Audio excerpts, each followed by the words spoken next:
I welcome each one of you in person and online on the behalf of PSSM at this incredible free immersive 2-day event where we all will collectively discover the world of meditation, spiritual science and community with nourishing high vibrational food.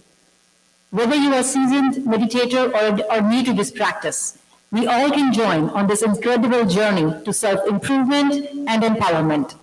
Energies have already started rising, and presence of Patrisar is being felt by each one of us. This is a dream come true for all of us. The first Mega Meditation Summit is finally happening. So together, let's create a space where each one of us experience these magnificent energies and benefit from the profound practice of meditation and wisdom from all the grandmasters.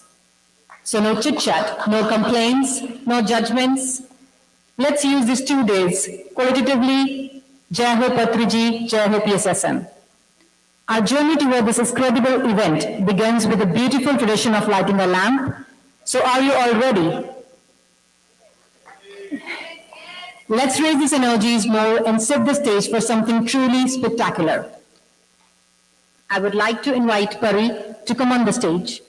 Pari Patri, as you may already know, is the younger daughter of Patriji and Suranmala Patri ma'am. She is the founder of PSSM Global and is behind this event along with PSSM USA and Meditation Magic. She has been meditating her whole life as she was taught meditation at the age of 2 and starting teaching adults meditation at the age of 5.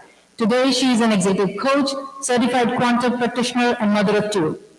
So I request Patri, Dina Maria ma'am, Divya, Madhvi ma'am, Anil sir, Anila ma'am, Shrikant sir, and Chandu sir to come on the stage and inaugurate this event by lighting a lamp.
जरे चित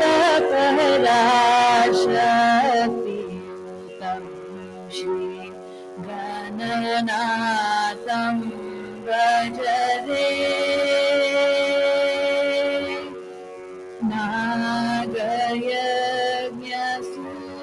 नागयज्ञसूत्रबलं नादलयानन्दकरम् नागयज्ञसूत्रबलं नादलयानन्दकरम् श्रीगणनाथं भजरे चित्तपराशक्तियुतं श्रीगणनाथं भजरे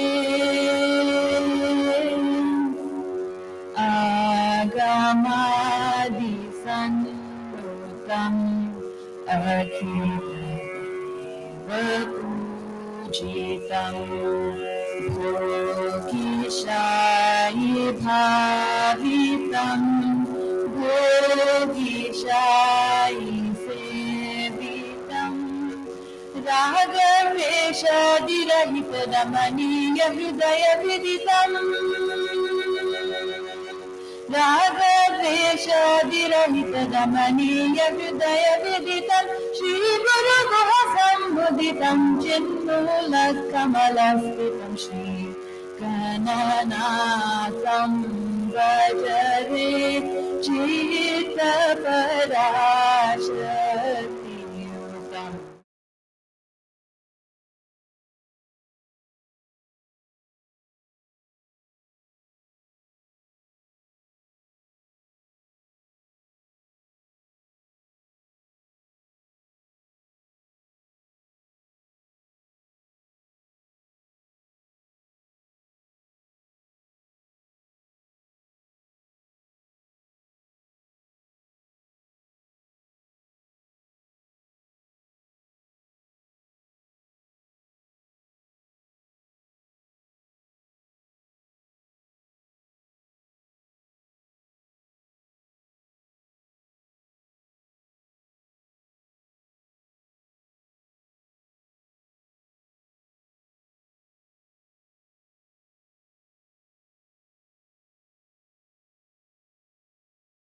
दिव दिव ज्ञानभूषण अम्बारु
श्रुत प्रथम वंदना निजमागम निलया श्रुत प्रथम वंदना जगत कारण जननी सुत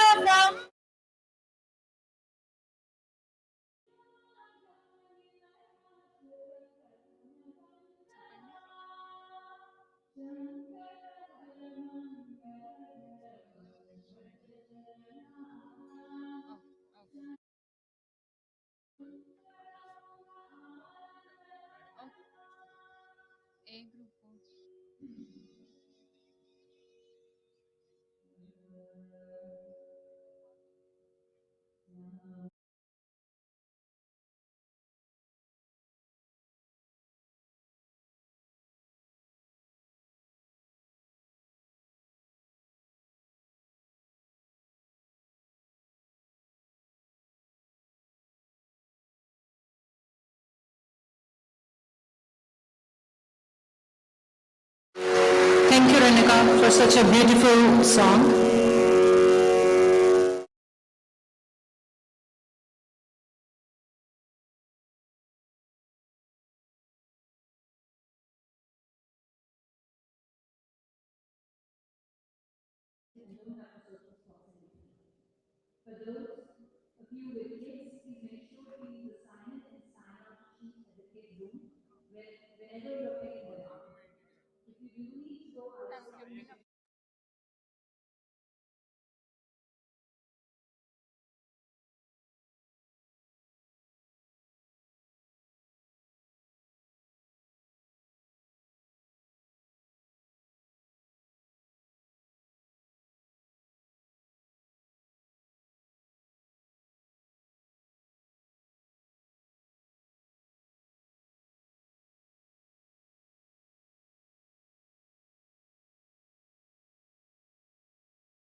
Before we begin with the meditation, let's watch a quick video on how to meditate for anyone who doesn't know yet.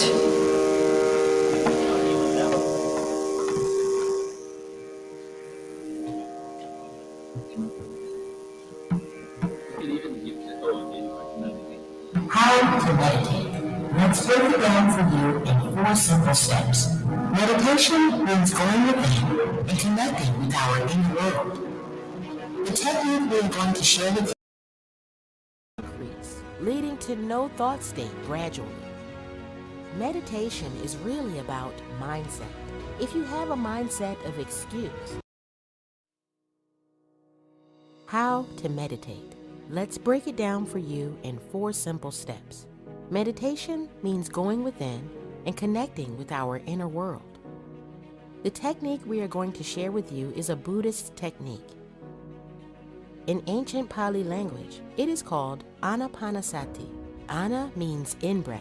Apana means out-breath. Sati means to be with or observe the beingness of breath. It is also known as breath meditation. Sit in a quiet space, cross your legs, clasp your fingers, and close your eyes. You can do this technique anytime, anywhere. When we clasp our fingers and cross our legs, it forms an energy circuit and gives us more stability. Eyes are the door to your mind, and 80% of energy is released through them. Thus, it is important to close your eyes while meditating. Similarly, we lose 10% energy each from our fingers and our feet. Thus, we must clasp our fingers and cross our legs. To meditate, you have to be in a relaxed posture. In Sanskrit, it is called Sukhasana. You need not be in a rigid posture to meditate. It should be easy as breathing. The technique is as easy as merely observing our breath. No chanting, no heavy breathing, or visualization. All we are doing is watching our incoming and outgoing breath. It is very common and okay to get thoughts while meditating. The idea is not to fight it, merely acknowledge and let it go. With practice, you will notice the thoughts will begin to decrease, and the time between 2 thoughts will begin to increase, leading to no thought state gradually. Meditation is really about mindset. If you have a mindset of excuse, it will never happen. You must have clarity within and a mindset of a go-getter, and it will happen. If you are wondering how long to meditate daily, begin with at least the minutes of your age. For example, if you are 70 years of age, you must sit for 70 minutes minimum to meditate daily. Similarly, if someone is 35 or 15 years of age, they should sit for a minimum of 35 and 15 minutes every day, respectively. The idea is to begin meditating at whatever age you are. You don't have to wait for a certain age or time. The right age and time is now. We need meditation today more than ever. Let's meditate to make this planet a better place.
ఇది canon ఎందుకు వస్తుంది? ఇది iPhone, మా iPhone సరిగ్గా లేదు.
resist them. Gently bring back your awareness to your in-breath and out, your incoming and outgoing.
Shakti Sthal. Who is Patriji? Today, there's a growing movement of individuals on earth who have embraced a vegetarian lifestyle and are experiencing profound personal transformations through the practice of meditation. True self-improvement extends beyond themselves as they strive to inspire and empower others to embark on the same journey. Individuals known as the Pyramid Masters have wholeheartedly dedicated their lives to the vision of Vasudhaiva Kutumbakam.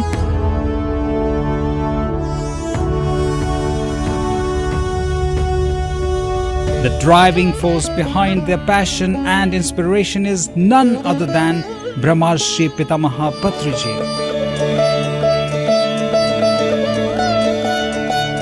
Patriji has spent over 30 years tirelessly spreading spiritual wisdom and promoting meditation, reaching individuals from all walks of life, regardless of their social status, caste or creed, just like the great Buddha. Sri Brahmarshi Pitamaha Patriji has dedicated his life to the propagation of meditation and spiritual growth without any form of discrimination. His life was dedicated to the spiritual age. His work was for a world of non-violence. His will is to transform earth into heaven. The works he undertook were not just one or two, but many. With every passing minute, every breath, Patriji dedicated himself to serving humanity on spiritual level. In order to honor the aspirations and ideals of this remarkable individual and to inspire future generations,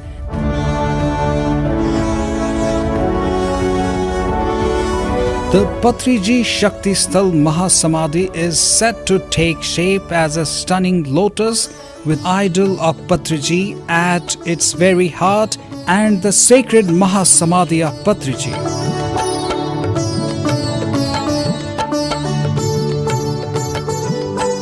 The lotus, a symbol of Sahasrara, represents the ultimate goal for every pyramid master and every human being to attain the enlightened state through meditation and spiritual awakening.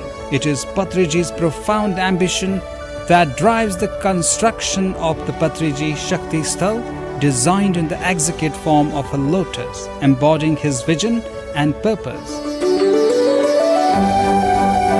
Patriji Shakti Sthal premises will be adorned with enchanting tapovanam, serene water pools, and captivating fragrances of diverse flowers, transporting one to the ethereal realms of Vrindavan and creating a harmonious connection with the five elements of nature. Through 30 plus years of dedicated hard work, Yugapurusha Patriji has ushered in a new spiritual era, leaving a profound impact on countless lives.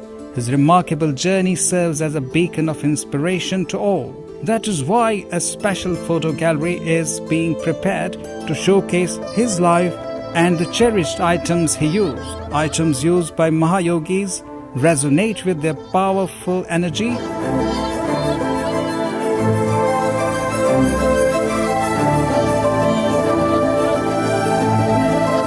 so Patriji's artifacts will be displayed at the gallery, allowing visitors to connect with Patriji's divine presence.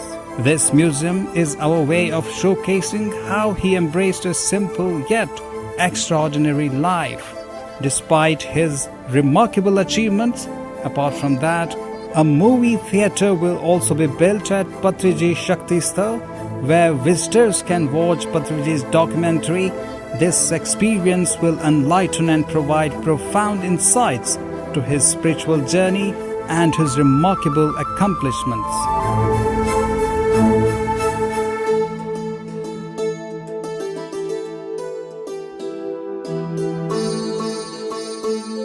Patriji embodies the essence of meditation and he represents a new spiritual awakening. Our mission is to construct a magnificent memorial statue of Patriji at his Mahasamadhi, illuminating the global stage and guiding the world's gaze towards Kailashpuri, allowing us to share the transformative power of meditation with the world.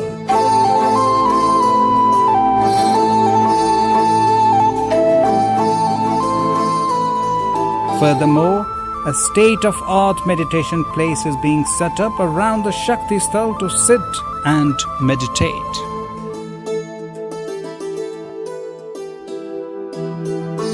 As part of the Patriji's grand vision, he personally selected Kailashpuri, a serene location near Hyderabad, as his eternal residence. With remarkable clairvoyance and foresight, Patriji himself proclaimed that Kailashpuri would become a spiritual heaven, rivaling the greatness of Shirdi. Countless voices have echoed the belief that thousands of seekers will flock to Kailashpuri daily, recognizing it as one of the most extraordinary and divine destinations on earth.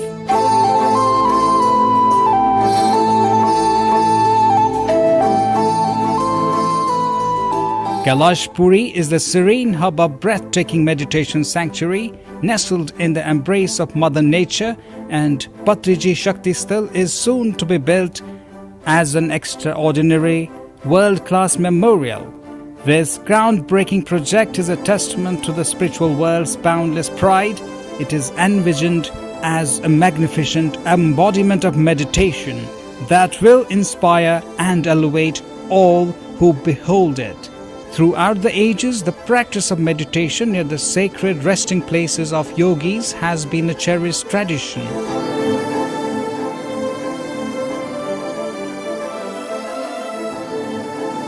Steeping in ancient wisdom, Patriji and countless testimonials have revealed that by immersing oneself in this sacred space, one embarks on a profound spiritual journey, delving deeper into the realms of consciousness and unlocking unimaginable depths of inner peace.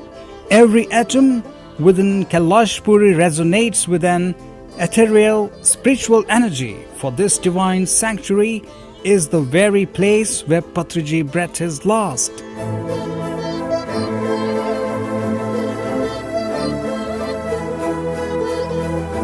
Under the joint auspices of Hyderabad Pyramid Spiritual Trust and Pyramid Spiritual Society's movement, the historic construction of Patriji Shakti Sthal has commenced.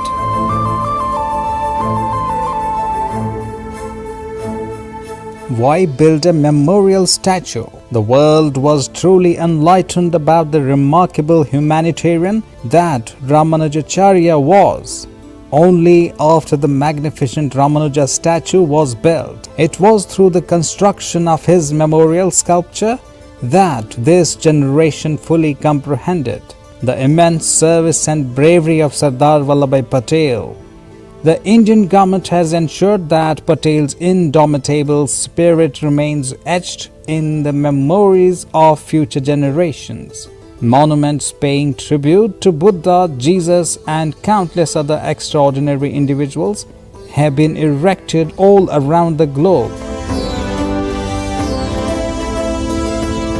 Why should future generations visit Patriji Shakti Sthal? The site is destined to achieve international recognition as the epitome of meditation. A time will come when the world will fully comprehend the immense power of meditation and embrace its practice wholeheartedly.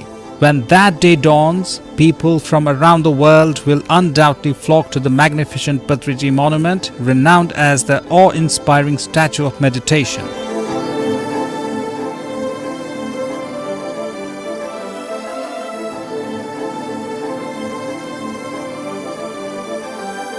What should the pyramid masters do for this?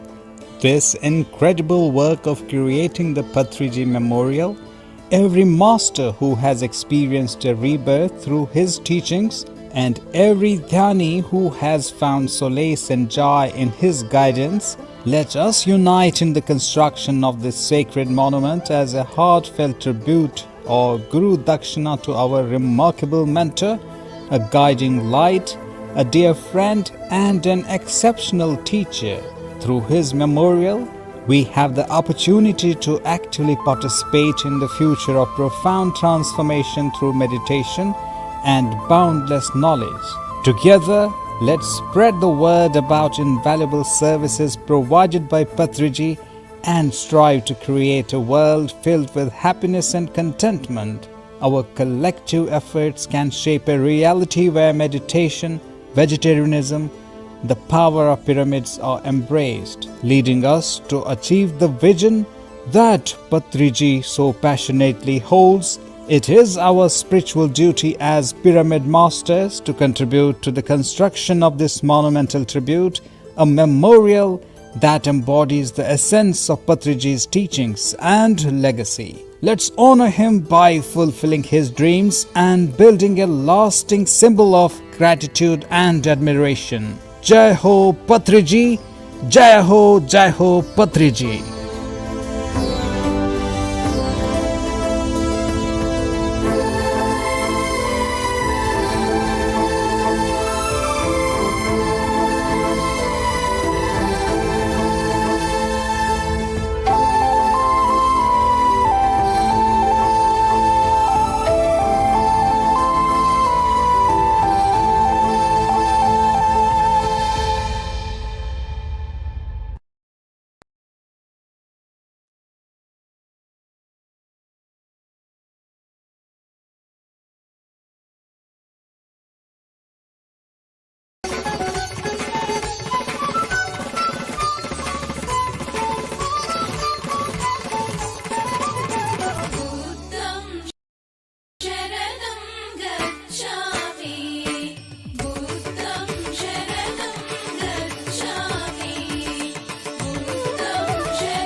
Never speak negatively.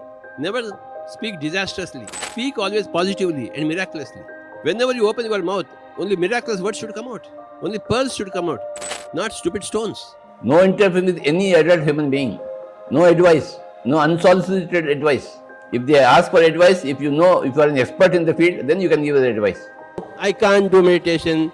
I am a very weak fellow. I can't control my mind. I can't open my third eye.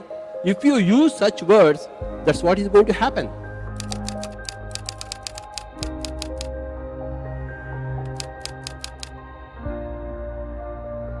If I don't know driving, will anybody give me a key for the vehicle? No, I don't know. What is the accelerator, what is the clutch, what is the brake? And I want to drive, accident will be there. You must know what to speak, how to speak, when to speak. Then only you can speak. You must know what to think, when to think, how to think, then only you can think. Knowing what to think, when to think, how to think, knowing what to speak, when to speak, how to speak is enlightenment. Just like driving license, you must have a speaking license. I'll test your enlightenment, and if you are fit for enlightenment, I will give you a license to speak open your mouth, not otherwise. I don't give license to anybody other than a Buddha or a Jesus or a Shankaracharya. You have to be at that level to open your mouth properly. Show me your sincerity and show me your seriousness and show me your enlightenment. Then I'll give you a license to open your mouth. You should develop scientific temper always. That's very important. And scientific temper is common sense for me. People always interject. They are very impatient to open their mouth. For me, they are stupid people. Every question is different, every answer is different. Every question and answer only has to sharpen your thought process. It is only meant for that. There is no personal insinuation. Similarly, it requires a lot of training to be able to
to speak one word perfectly to anybody else.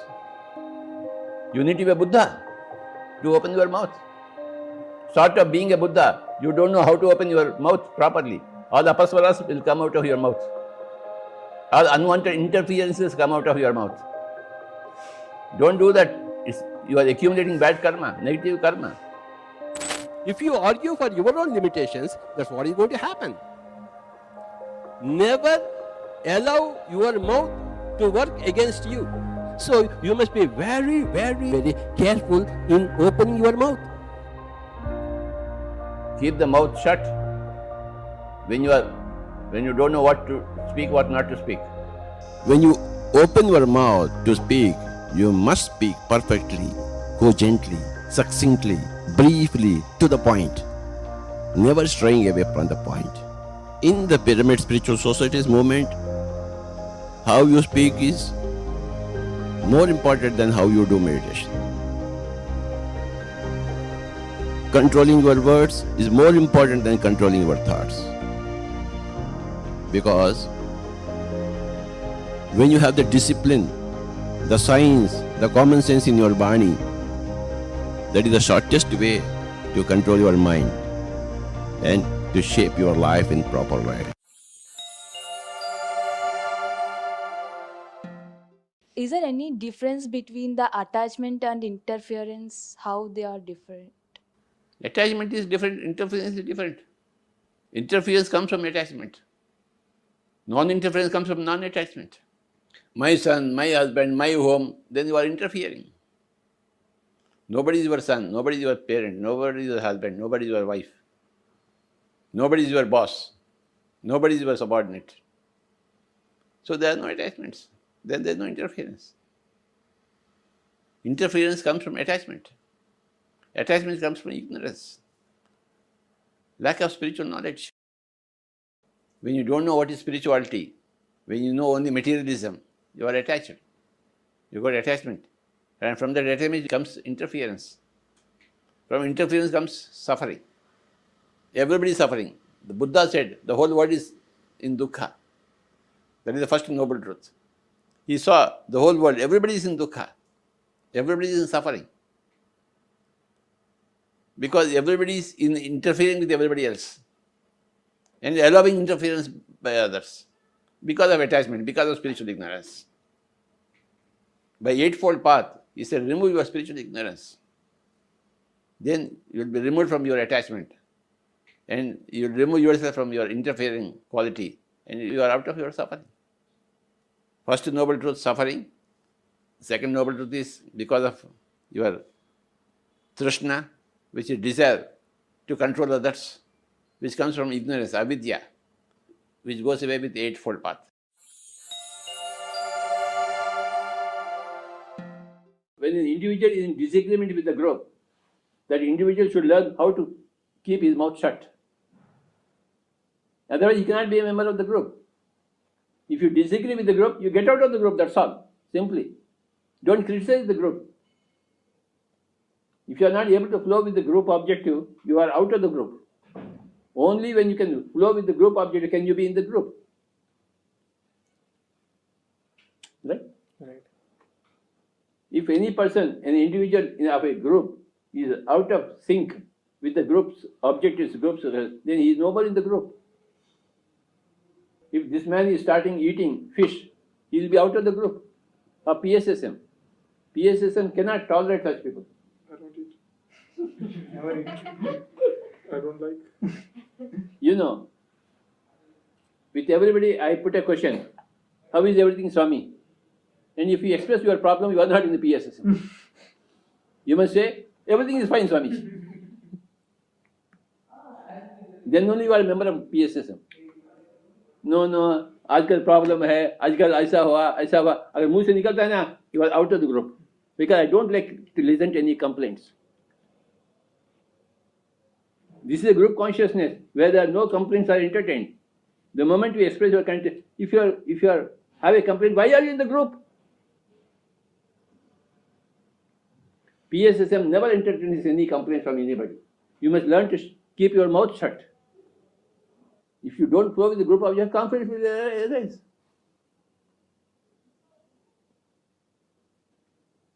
To be in a group is not a joke. To be in a group is not an easy thing at all. No way.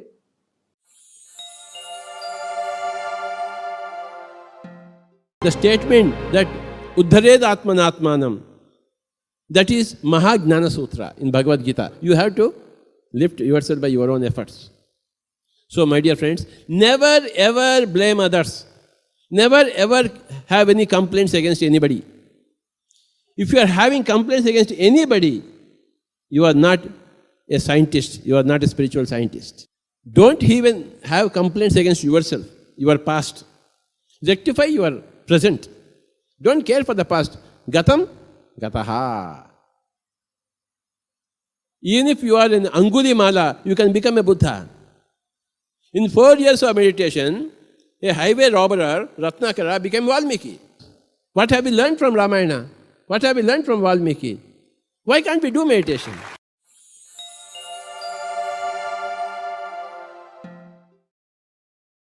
मेरे नज़रिए में एक divine couple या दिव्य दंपति वो हैं जो इस समाज की परवाह ना करते हुए अपनी ही राह बनाएं और इस संपूर्ण जगत के कल्याण के लिए इसमें परिवर्तन लाने के लिए अपना समस्त जीवन इसी में समर्पित कर दें.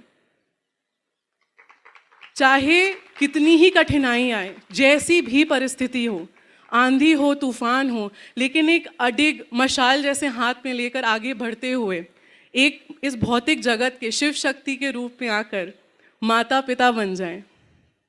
पूर्ण रूप से हमें अपनी संतानों के जैसा समेट कर इस संसार का उद्धार करने के लिए आगे बढ़ें। मेरे नज़रिए में यही एक ऐसे दिव्य दंपति कहला सकते हैं जो दिव्यता की पराकाष्ठा को पाकर, ये सारे टेस्ट दे देकर आगे बढ़कर जो है वो इस जगत को एक सुंदर जगत बनाने की कोशिश करें।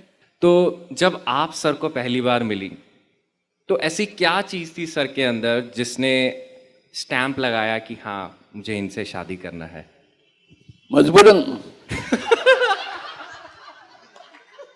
सभी आंसर्स वही बता रहे हैं, मैं क्या बताऊं? अरे मैं अपने आप को बचा रहा हूँ बाबा, मुझे बचा रहे हो? मैं अपने आप को बचा रहा हूँ, कोशिश कर रहा हूँ। आप भी अपने आप को बचाइए।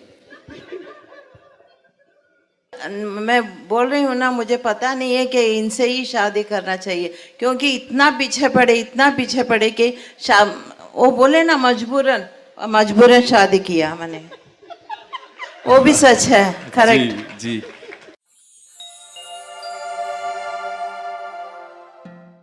I want to help every person. And then that's your main motive. That's what keeps you going. That's what keeps me going. There is no compassion. There is only a willingness to help, an eagerness to help. Supposing I am hungry, I want somebody to give me food. Mm-hmm. And suppose you are hungry, I want to give you food. What I expect from others has to be given by me to others. Right. And I welcome help from everybody. Somebody gives me money to travel to America.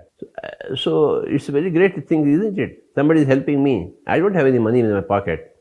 But somebody gives me money to go to America or to go to any place. They give me a car, they give me a driver. So they have given me so much. So I have to give everybody things.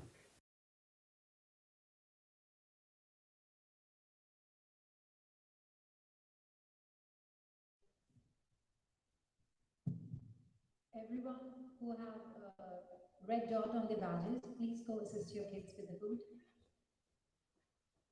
Now I would like to introduce our chief guest of honor and DFWW Hindu Temple spiritual leaders, Shri Satyanarayana Bodlaji and Sri Giri Padam Sholalaji, Sandhya Patel and Kusum Master.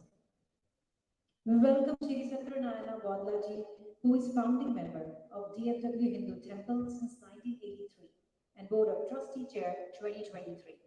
He was also fortunate to meet Brahmarishi Patriji and seek his divine blessings during his last US visit and was inspired by his meditation and wisdom. We also welcome Sri Giri Padma Sholalaji, current president of 2023, who has been associated with the temple of more than 10 years and is highly respected spiritual leader with deep knowledge of Hindu philosophy and the ability to communicate it in a clear and accessible way.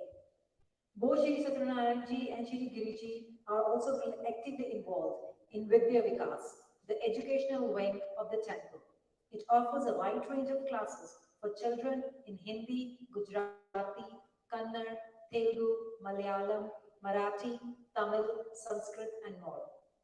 The DFW temple is a pioneer temple in the Dallas-Fort Worth area that strives to diversify its community representation across all of India, Bharat, including the south, north, east, and west.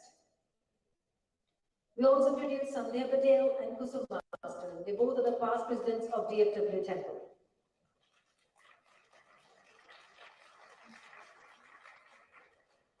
We are honored to have all of you here today and we request to say a few words.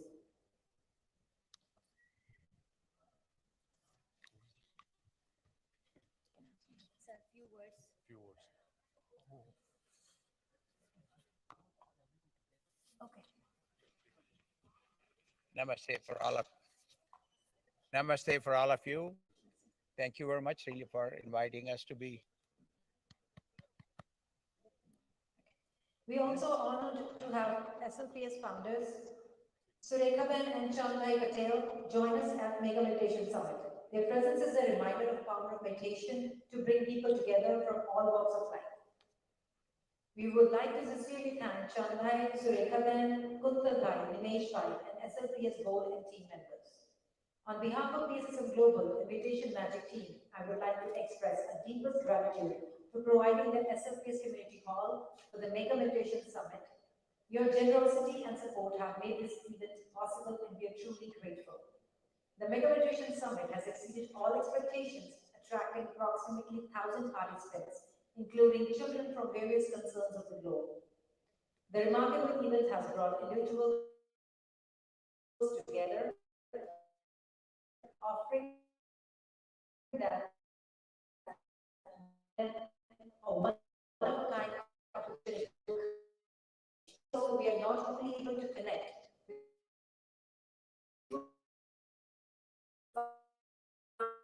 for organizing this event with us and for the hundreds of people who participated in group meditation at LSPS Community Center.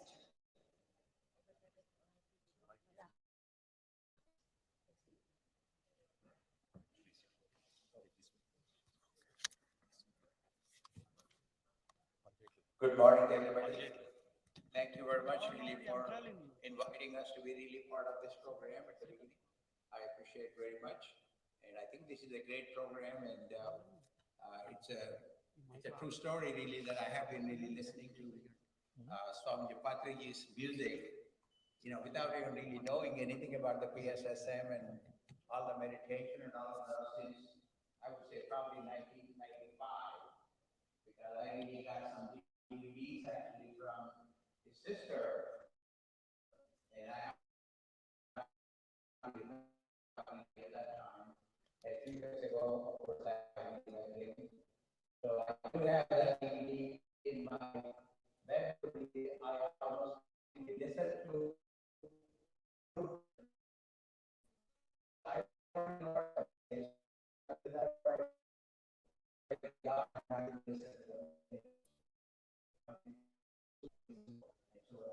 So again, thank you very much. We have a great two-day program, and it's a great honor to be invited to come here. Thank you very much. Thank you so much.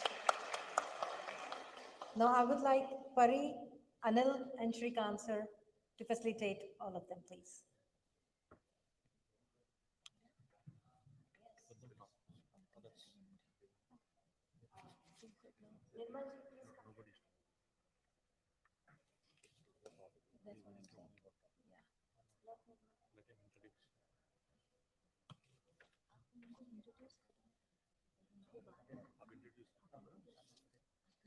Hello everyone. First, I would like to introduce Chanbai Patel and Surekha Patel. They are SLPS founder, and without their support, we would be not getting this call. So we would like to have a big appreciation to them. Thank you very much, SLPS board members, and last year President Kuntal Bhai, and also this year President Nilesh Bhai. Thank you very much for your all cooperations. We really appreciate it. And I would like to request Chanbai Patel to say a few words about meditation. I know they are very much deeply involved in meditation. Thank you very much. Sir, first thing I wanted to say is everybody felt as soon as they entered the hall, great energies. Everybody said that this is the perfect place for this event. We couldn't find any other place. So thank you so much for this high vibration place for this event. Thank you, sir. Thank you. First of all, thank you, Nirmal ji, for inviting me. We just heard that to drive a car, you need a driving license from Brahmashri Patriji. So here is a speaker without a speaking license. So please forgive me. I must admit that you are all my gurus and I am the student of meditation.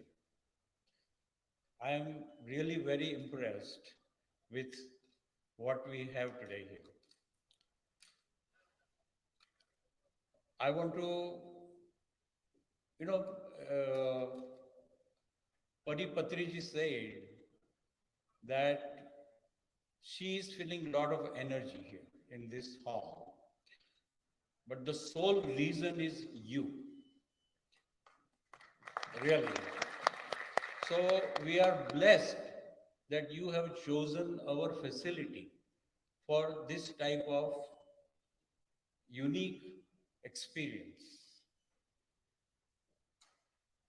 Some of you are wearing this pyramid, and this pyramid helps you concentrate and achieve your goal faster. So I request you to make this hall your pyramid today. And it will give us a lot of blessings. This is the first time, I read in the books that to take care of your physical body, you exercise. So to make my heart stronger, I got to run and exercise. That is for your physical body.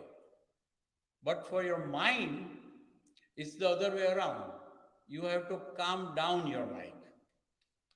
With your body, you exercise, but with your mind, you calm it down. And for that, we do meditation.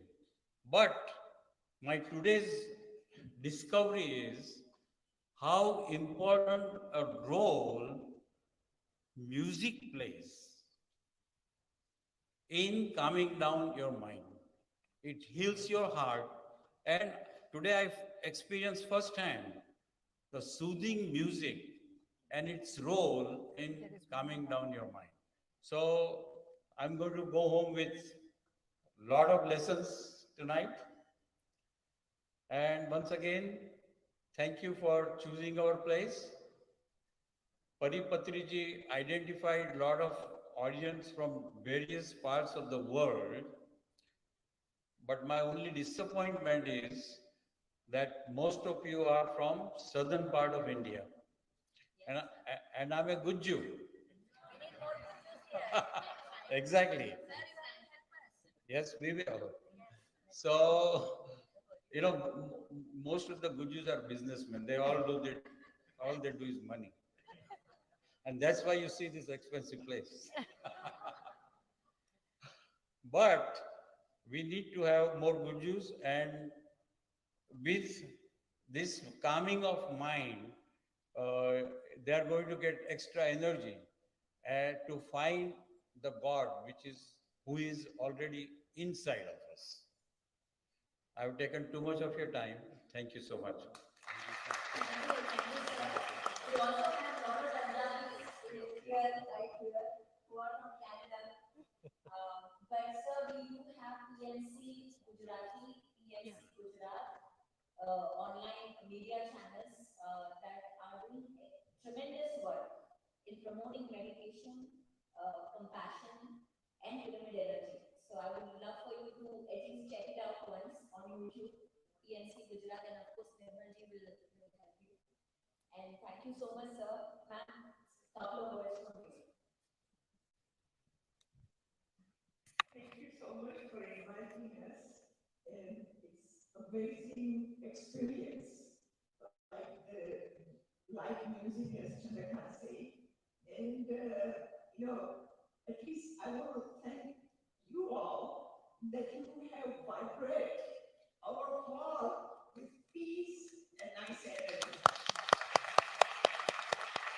Thank you so much. And I guess this type of event we want to have more in this fast life. So I wish you can arrange, some this type of event whereby all our Patels will attend that. Absolutely, ma'am. Vaishali ma'am will be leading a whole Gujarati event right here. We are announcing today with Nirmalji. And where is Puneetji? Please come here. Come. So Puneetji and Vaishali are our masters. And today on this stage, I request you to give us permission to host that Gujarati event right here. Sure. Thank you, ma'am. Thank you so much. Puneetji, come. I just want to add one thing that, I know Chandbai and Surekha Ben from so many years, and whenever I reach them, any big meditation, festival going on in Dallas, and if I approach them, they always come and, motivate all the basically even Gujarati or any community within India So thank you very much, for motivating us and supporting us. And at the same time, DFW Hindu Temple President Giriji and Satyamji, they also, motivate us too much and always ready to give their culture, our culture whole, for the meditation practices. And also Sandhya Ben and Kusum Masters, they both are also the past president of DFW Hindu Temple. And without, all the support, it is not possible to do any kind of event in a big way. Thank you very much. Hello everyone. તમારું સ્વાગત છે અને હું ડલાસમાં અરવિંદમાં જ રહું છું અને અમે લોકો મેડિટેશન વર્ચ્યુઅલી અને અમે લોકો શીખવાડવા પણ જઈએ છીએ સિનિયર સિટીઝનને શીખવાડવા જઈએ છીએ અને ઓનલાઈન પણ અમે લોકો મેડિટેશન શીખવાડીએ છીએ અને વિઝડમ શેરિંગ કરીએ છીએ તો પ્લીઝ તમે બધા જોઈન થજો અને યા એની ક્વેશ્ચન તમારે હોય so you can come to me and ask me. Thank you so much.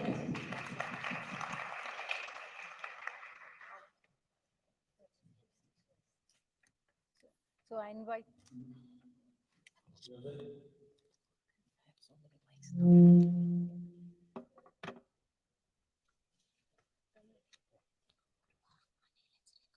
Okay. So I invite Anil, Parikant, and Shri to facilitate all our guest of honors, please.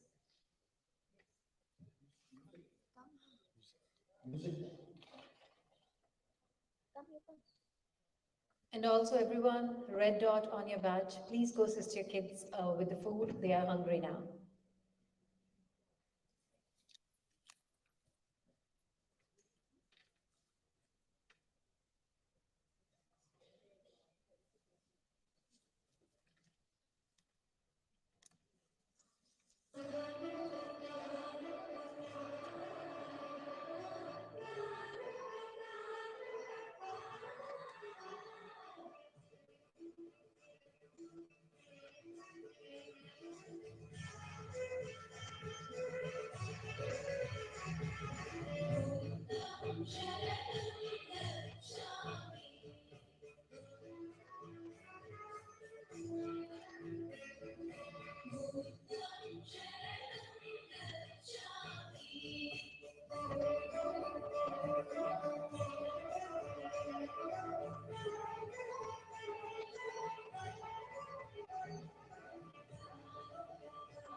What do you say? If anybody's hungry, because we don't want to disturb No, her. it's Dina Maryam Mama. That's the reason. That's the reason. If anybody's hungry, please go and have food is ready. If anybody's hungry, please go and have it. Don't say that word. Uncle sir will kill me if I say this now. Don't say that.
Sir.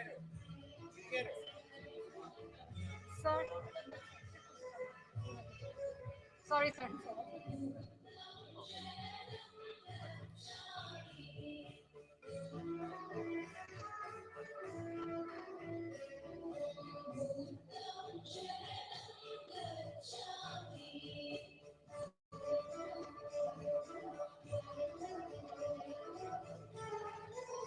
Thank you so much for gracing your presence. Thank you.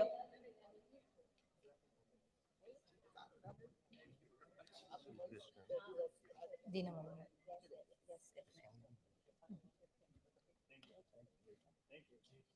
thank you so much.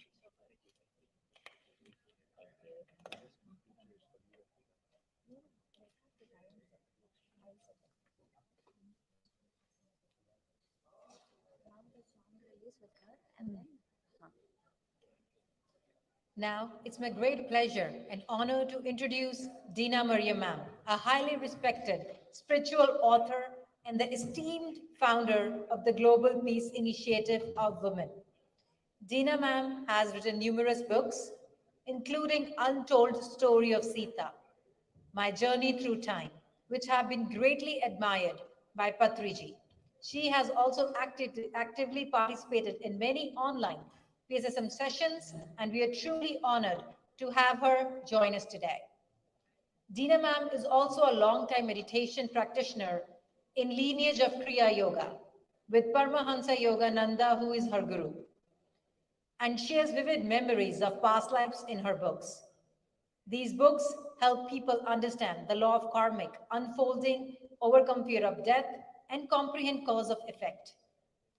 Dina actively speaks in various forums about the need for a shift in consciousness and to address global challenges and received the Nirvana Peace Prize in 2014. Dina Ma'am's profound knowledge and expertise in spirituality and peace building are truly awe-inspiring. So we welcome Dina Ma'am. Before I pass the floor to Dina Ma'am, I request Ma'am to launch her English song. Yeah. How do I do that? You just say release. Okay, we're going to release the song. We're going to release this song that we've all been waiting for. Now, thank you. Thank you so much. Observe your breath. Observe your breath. Observe your breath. Observe your breath. Be the change you want to be. Self-realization. Fall in love with yourself. Attaining true liberation. Observe your breath. Observe your breath. Observe your breath. Observe your breath. Dive deep within. Gotta be with yourself. Gotta know yourself. Dive deep within. You gotta be with yourself. You gotta know yourself. Oh, observe your breath. Observe your breath. Dive deep within. You gotta be with yourself. You gotta know yourself. Oh, observe your breath. Observe your breath.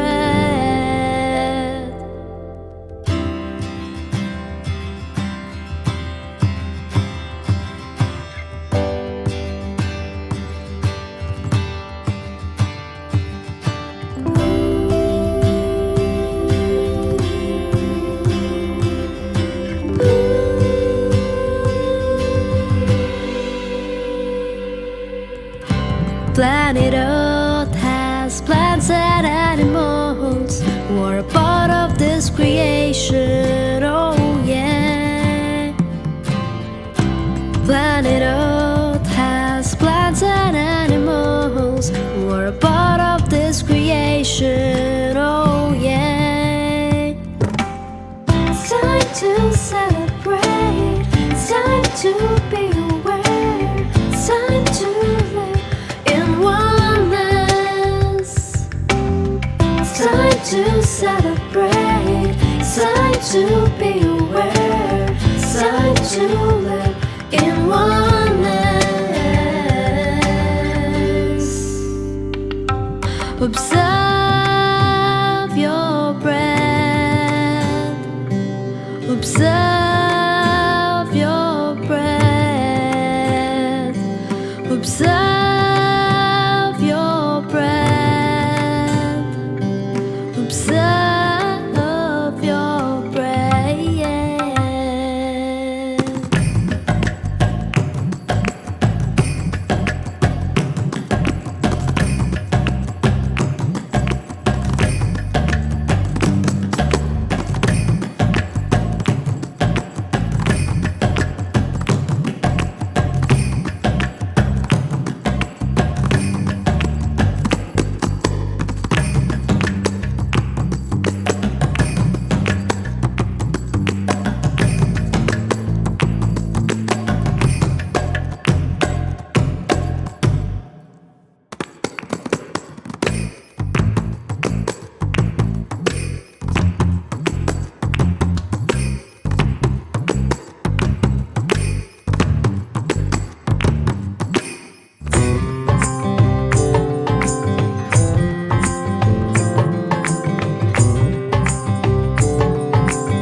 This song is made by Akshaya from our pyramid master from Chennai. A big clap to her, guys. She wrote the song, she sang the song, and she brought all our musicians together for this event. And also, I would like to thank PLC team for making the visuals done in time for the event in just 2 days. All of this is one. So big clap to PLC team also. Thank you so much. So ma'am, now the floor is all yours. I also request Sheetal ma'am to please come and join Dina ma'am on the stage. Before I begin, I'd like to say a few words to Patrick. Patrick, I don't know how you found me. I finished writing the untold stories in time. I knew nothing about publishing, nothing about distributing books. I was just recording my experiences, wondering if anybody would ever read this book. And then out of the blue, I get an email from you asking for a Zoom call. And we had a Zoom call, and we had an immediate connection. And I was so immensely grateful that you saw the same thing that I saw, that we were both on the same wavelength. And I made a commitment that I would come, it was during the pandemic, and I said, as soon as the pandemic is over, I'll come meet you. Because I've been traveling to India every year, once or twice for many years, but I had to stop traveling during the pandemic. But Patrick, I didn't realize you would relocate before I had a chance to come meet you in the physical.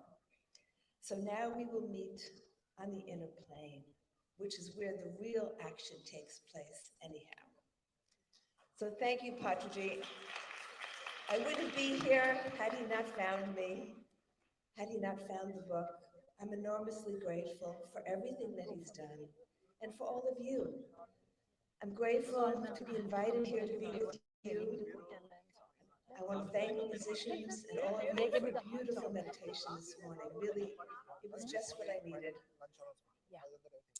So thank you and namaste. I'm happy to be here. I'm much more comfortable sitting in a circle, so I'm going to pretend I'm sitting down with you, just talking informally about my own life experiences, because that's all I can share, my own life experiences. I don't have a license to speak, but I have a license to write. And most of my expression is done through writing. But I'm learning how to speak about my writing. When I was 20 years old, in college, my second year in college, somebody handed me Autobiography of a Yogi. I had just read Be Here Now, the book by Ram Dass. I was in the Boston area. Ram Dass was speaking. I went to see him. I was very taken by his description of his guru. Of course, everybody was looking for their guru at that time. Friends of mine were going to India looking for the guru, but my guru came to me through the Autobiography of a Yogi. And his message was very clear. He had left the body. You want to find me? Go inside. Meditate. That was the message I got when I was 20. And it sank in because of lifetimes of yearning for that teaching. And finally, here I was able to get the teaching of how to meditate. And so I took it very seriously. A lot of people were flirting around, going to this teacher, that teacher, trying this or that. But I was so grateful because I knew I'd been searching for lifetimes for this, that I took very seriously his instructions to meditate without fail every day, twice a day if I could. And that's been my life since then. I won't tell you how many years ago, but it's been a long time. And I didn't know what to expect. Of course, there were many teachings that came. Don't have any expectations. Don't expect lights and astral travel and all kinds of fancy things. You meditate just because out of your desire, your yearning for that truth, to know who you are. Well, things did begin to happen, and I began to travel back in time.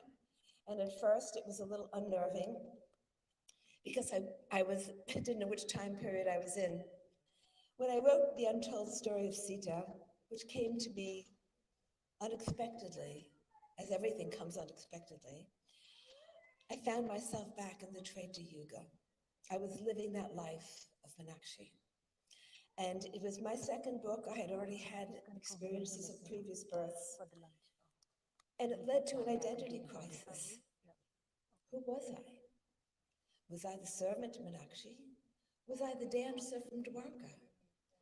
Am I the Tibetan woman that I write about in To Dance with Dakinis?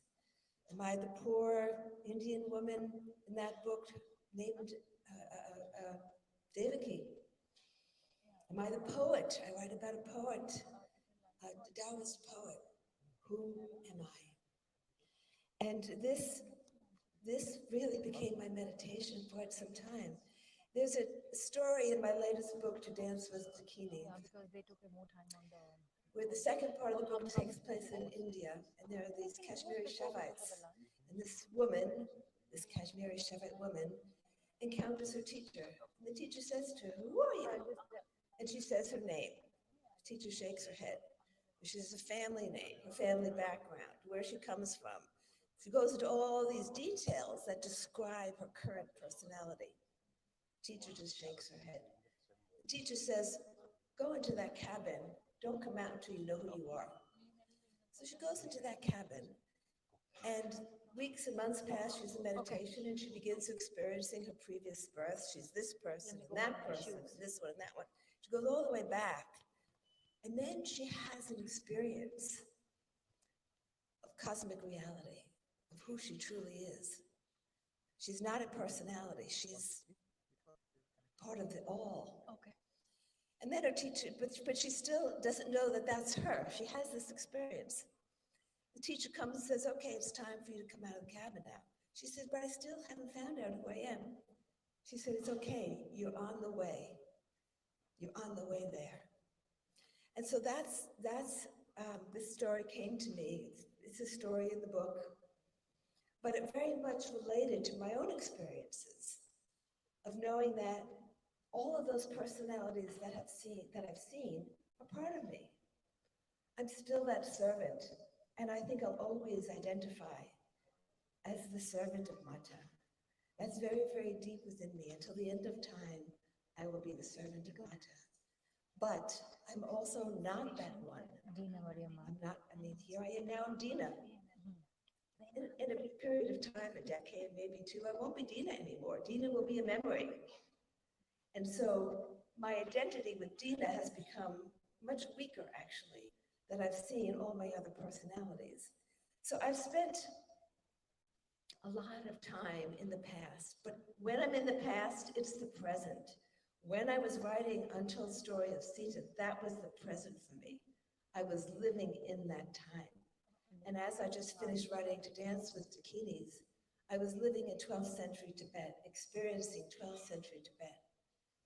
And so what I hope to carry my readers into that time period so they can experience something of that, because from the past, we understand the future. We understand the present and the future. So what next? I've spent many decades revisiting my past.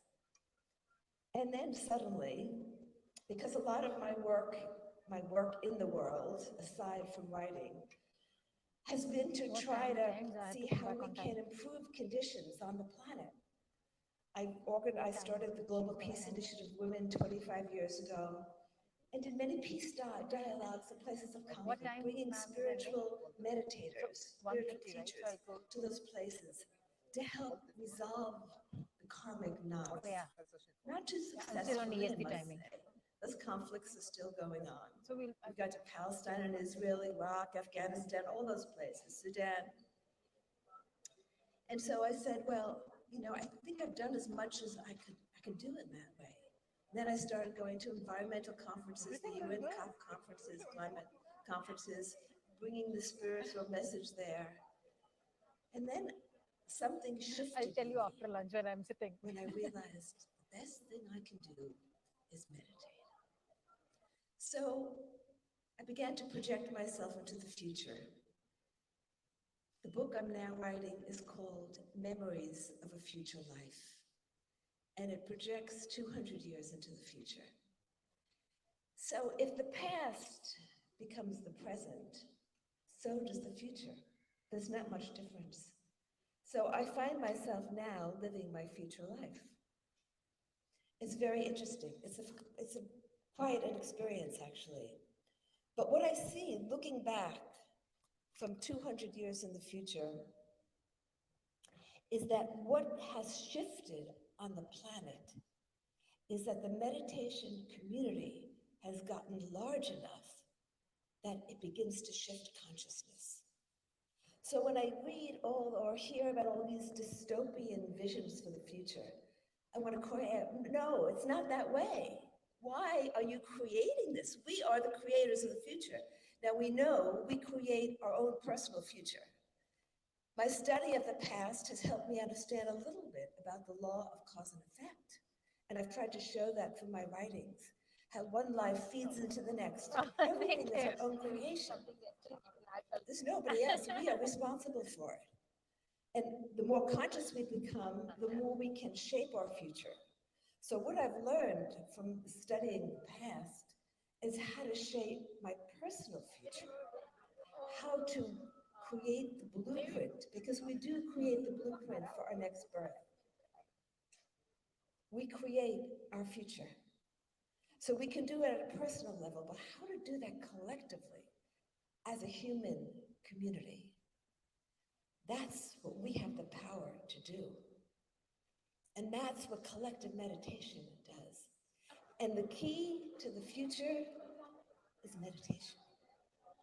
Looking back, looking ahead, and then looking back. What made the difference? What prevented us from having a dystopian future with meditation?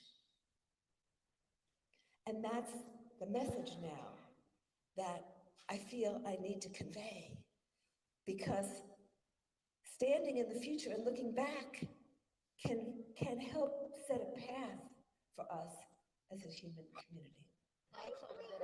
We're 8 billion people on the planet. I know. How many meditators, serious meditators are we on the planet? A few million, maybe? What number do we need in order to really shift the consciousness of the planet? Because we're talking about a consciousness shift, an evolution. We stand at an evolutionary moment where if we don't shift the consciousness, if we continued in this trajectory, there's going to be a lot of suffering, a lot of climate issues, a lot of ecological issues that with our current mentality, we can't address. But with a shift in consciousness, we can address. All the energy problems can be solved. If you look back, yesterday we were talking a little bit, we had a small group discussion about what the technology was of the Treta Yuga during Sita's time. Because it's a Well, very nice. the mind and I power don't was like much driving, greater, but also they had the energy that they needed, not through polluting means. It was a non-polluting because there was an understanding of the interconnection that you harm the earth, you don't do that. You just don't do that. So there was a natural way of being aligned with Dharma of how to be and how not to be. And now at this stage in our development, we've lost that knowing of how to be and not to be. And so we're creating a lot of destructive I think it is so easy. actions that are harming the planet and harming each other. And so how to get out of this is through evolving into that higher state of consciousness. And how do you do that is through spiritual practice, meditation being key. So what are the things that I see? I mean, the reason we're feeling the pain right now globally is that we're in a transition. A lot of the structures, political, social, economic, that are in place were Kali Yuga constructs from a less enlightened state of mind that are no longer working. And so in order to evolve beyond that, those structures have to break down, evolve, change, and the change could be less painful or more painful, depending on how we go as a human community. But we have to know that we can shape it. And so most of my life, I was meditating for myself in order to feel better, about more peaceful, happier, more joyful, so that I could meet the challenges of life, relationship challenges, work challenges. It was to deal with my own challenges of daily life. And the only way through that, to have a happy life was through meditation.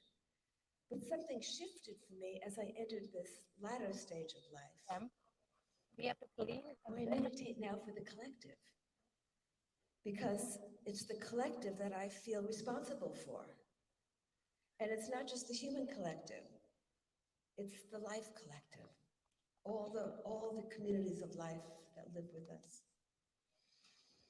So I'll share an experience that I had a few years ago. As I said, I was organizing spiritual gatherings at the UN climate summits. Every year I was doing this, bringing a small group of spiritual teachers to the UN climate summits. And this year it was taking place in Poland. It was, I think, 2018 or 19. I had just been in Japan where we had a small interfaith gathering, and one of the delegates there was talking about the intelligence of the whales, how the whales gathered. He was from the Dominican Republic. Every year they gather, they turn their noses to the earth and sing to the earth. And their song can carry thousands of miles. And every year it's a new song. There's a place near his island where you can see the whales gathering for this annual song. He was talking about that. I left Japan, stopped briefly at home, was on my way to Poland for the climate conference, stopping in Paris overnight. That night, before I was to leave for Poland, I had a dream. And in the dream, I was standing in my apartment, in New York City, which overlooks the East River. And I saw a large whale swim up the river, stop in front of my apartment, look up at me, and we made eye contact. And I said to the whale, "I hear you." And then I woke up.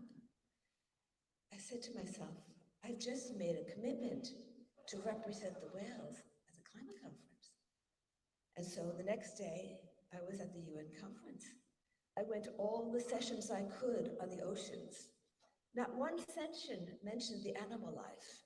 It was all about tourist assets, what was going to happen to the human communities that depended on tourism, the oceans turn acidic as the oceans rise. So I was haunted by this dream. It has stayed with me.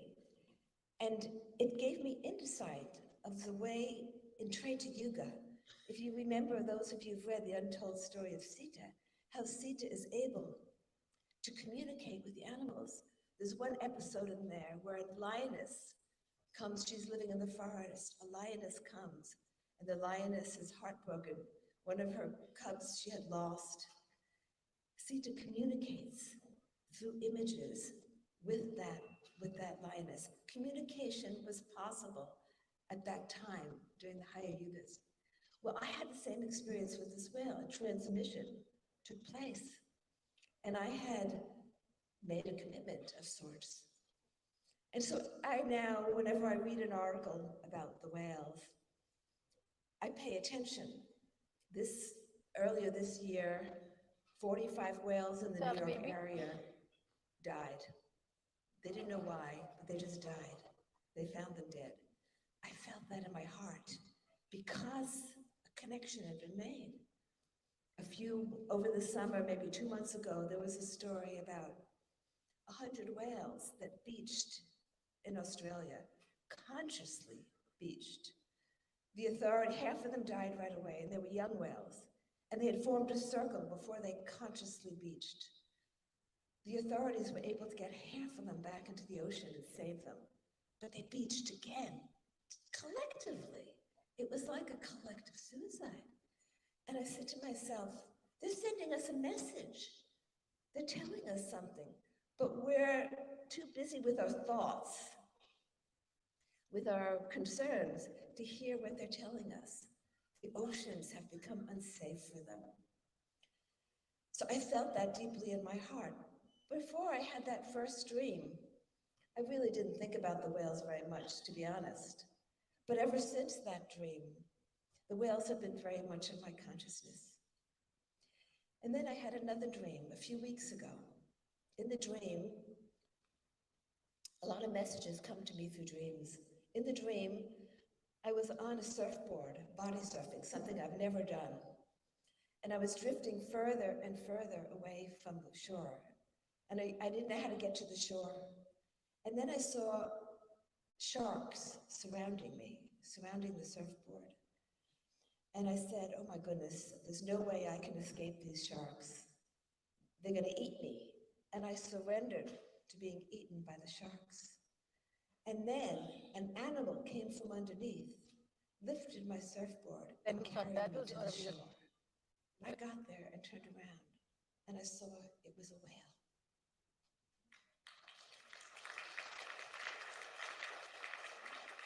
I said to myself, what is this message? Messages are coming through to me. What am I supposed to do? What am I supposed to think about this? Well, you know, if it's the friendship that Pari spoke about yesterday, the bonding with the animal life, even if you can't do anything about it, for them to know that we're here for them, that they're in our consciousness, that we care, that we're conscious of them. This morning, there was an article about 1,000 birds died by crashing into one building in Chicago. I'm very conscious of the birds because I live outside of New York City and an hour away. When I first moved into that house 40 years ago, the chatter in the morning with the birds would be so loud. Now it's just a little bit of chatter. We've lost 1 billion birds. A third of the birds are gone in New York. I have grandchildren. I think to myself, the grandchildren won't hear what I heard 40 years ago. But I want them to hear at least what I hear now. At least I do hear the chirping of the birds. And now science has shown a relationship between bird song and mental health. We have a mental health crisis in our country among young people. And there's a disappearance of bird song. Can we put things together? Of course, it's not just that, but every little thing helps. And so being conscious of this, so when I'm doing my meditation, part of hardly a meditation goes by where I'm not meditating with the whales or not including the birds in my meditation. You know, we're taught to send vibrations to the places where there's conflict, to the people where there's been an earthquake. But beyond the human community, there are earthquakes taking place under the seas. I don't mean literally, but I mean disasters, human-created disasters that are taking place around us. The animals don't have a voice. They certainly don't have a voice of the United Nations. They should have a voice. They share the planet with us. We have to be their voice. That's what my meditation has done for me. My meditation has expanded my consciousness so that I'm no longer just meditating for myself. I'm meditating, thinking about the whole human community and the bird community and the whale community and everything in between. There was last summer a heat wave off of the western coast of the US, and the people died from the heat wave. But 1 billion sea animals lost their lives during the heat wave. I mean, we don't even know what's happening in the oceans because of the increasing temperature. Off of Florida, they say it was like a hot tub this summer. How did that affect the animal life? We're here at this time for a certain reason. We've taken birth at this time for a reason. And I see it as an opportunity, because now is the time when the meditation community must expand and must deepen. So there's a limit how we expand the community. Yes, we're all doing what we can, but to deepen our own practice is also as important, because the deeper we can go into our practice, the more effective we can be in working in these subtle realms. Now, I've talked a little bit about crossing the bridge of time, the past and the future. But there's another bridge that we can cross, and that's into the different dimensions. When you leave this physical plane, you go back into that other dimension, which is more our home than this plane is our home. We've spent more time there than here, and we're likely to spend more time in the future there than here. But that dimension can be accessed while we're still here. That's where Patraji is. And Patraji, I would say, is as active now as he was when he was in the physical body. When my guru left his body, Yogananda left his body, he said, I'll be able to help you more when I'm not in your physical presence. Because when you have the physical presence, you get attached to that physical presence. You know, for years, I sort of envied my friends when they talked about their guru, being with their guru in the body, and it was like, well, I never had that experience. It's like, but I've been with him on the inner plane, and what's more powerful than that?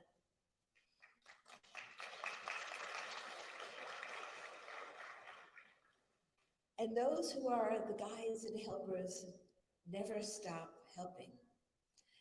So last night somebody asked me, looking into the future, do I see Buddha, Ram, Sita? Well, my connection is deepest with Ram and Sita.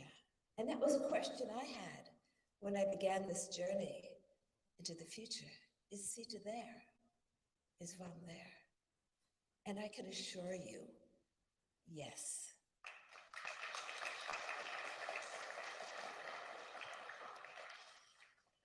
You know, there's some things I question, you know, the Egyptian deities, the deities of the Greeks, people don't talk about them anymore. Their presence is not really felt. But the presence of our deities is still very strong and very much felt.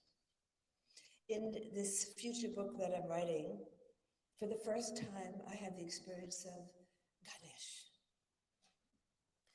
And that, it's a very strange thing. It's the future, yet I'm living it now. So as I have this experience of Ganesh in the future, I'm experiencing it in the present. Just as for those who've read When the Bright Moon Rises, I talk about my experience of Saraswati, because it takes place during the Saraswati civilization, during the Vedic era, when Saraswati was a prominent energy at that time, implanting a lot of wisdom and knowledge, working with the rishis very closely. That was the need of the moment. And so I've had to experience these different aspects of the deities. In dancing to Dance with Dakinis, Shiva comes alive for me. And I have a profound experience of Shiva, which with me.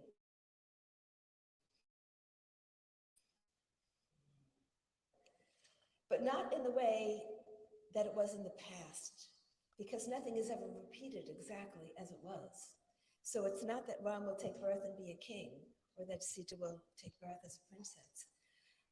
They will appear when they need to appear. Even now, there has never been a time when people have not had the experience of seeing Ram or Sita in the physical form. But those who can see, can see. Most of us can't see yet, but we'll see when we've done the work necessary to open that vision into the subtler planes. So we have a little bit of time left. And I wonder if there's any question that anybody has that might want to ask, if that's possible.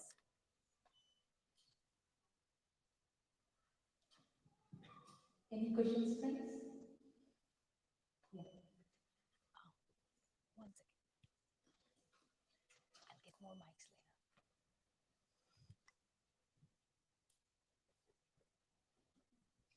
Hello. Thank you for sharing your wisdom. One of the questions that I have is, when you are living through those realities in past and present, how do you keep your sanity? That's a very relevant question. And I don't encourage people to do any kind of life regression or any of that. Whatever comes organically. But the first time I had the experience, I was in my 40s. I was a single mom raising 2 kids. I was working a job, and it was destabilizing. I was very much experiencing my birth just previous to that, which was as a child in Russia, sent out during the revolution, sent into Europe, experienced the war in Europe, Second World War, but had the chance to meet my guru in the flesh, because my Guruji in 36 took one trip back to India and passed through Germany, and I had the occasion to have a glimpse of him. So that was very comforting for me to know that I had met him in my previous birth, but it was destabilizing because I would be in a work meeting and I'd be back hearing the sirens of the Nazis. And I was still a relatively young woman and couldn't speak to many people about this. I had one satsang friend that I talked to about this.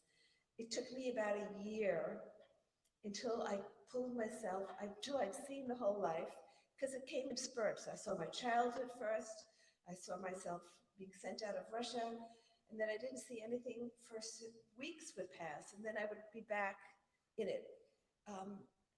And a lot of this came through my meditations, and so it was destabilizing. And over time, I've been able to handle it a lot better. It's not destabilizing anymore. Now I'm able to function in multiple time periods. When I was writing, I took a trip, after I finished Sita book, I took a trip to Dwarka, and that's where I recalled the life of the dancer in Dwarka. But I was writing another book about the Vedic era. I was living in 3 time periods. I was living Dina's life, I was living the life of the dancer in Dwarka, and I was living a life in the Vedic period. And it was like, okay, whatever, wherever you're sent, you go, you know? I mean, I am enormously grateful because of the insights and the fact that it's pulled me out of this identification with this personality that I'm now living. Of course, I'm Dina, but I'm not. I recognize that that's just a portion of who I am. And so I know quite a few people who out of curiosity want to know. For me, it's not a matter of curiosity. Is there something to be learned? I've always had a strong desire to understand karma. I thought if I can understand how cause and effect works, well, then I can live my life better. And so the incentive for me, and I think what propelled me into the past, was trying to understand this law of cause and effect. And I have come to understand it. And it's affected how I live my life. I had a very troubled relationship with my mother for much of my current life. She was very hostile to my spiritual efforts. Meditation was not mainstream when I started meditating. I became a vegetarian. I was naturally born a vegetarian. She forced me to eat meat because I was skinny and anemic. And as soon as I got to college, I became vegetarian. It was a huge family problem. Even until she passed away last year, she would say, "Can I give you some chicken? You know, I've been a vegetarian for 50 years. Why can't you remember that?" But understanding the law of karma, I said to myself, if I don't resolve this relationship now, I will have to resolve it in the future. Everything has to be resolved. That's what karma is. If you leave things finished, well, you're setting it up for a future. I made a huge effort to take care of her. And at the end of her life, I did take care of her. I was there for her, you know, visiting her all the time, bringing her food, preparing food for her. I took care of her. And it didn't matter that she got to appreciate me a little better. Well, I guess the meditation has done you some good. You know, you're being nice to me, you're taking care of me.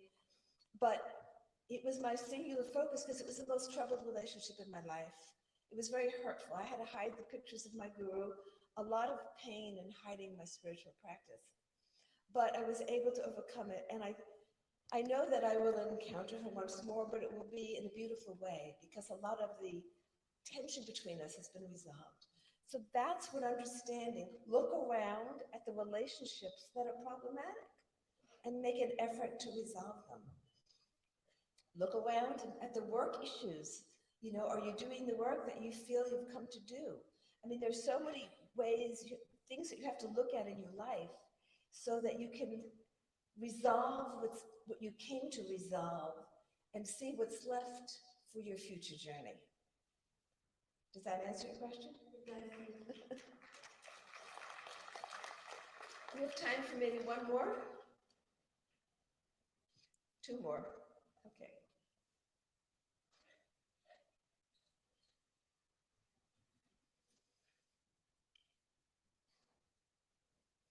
Thank you, ma'am. It's an honor to meet you in person. Probably this question is not very much related to you, but I want to ask it anyway because it's coming from inside. How do you relate yourself to or connection with Ahalya? Do what? Your connection with Ahalya. With? Your connection with Ahalya. With Ahalya, right? Yeah, Ahalya. Ahalya. She's, well, you know,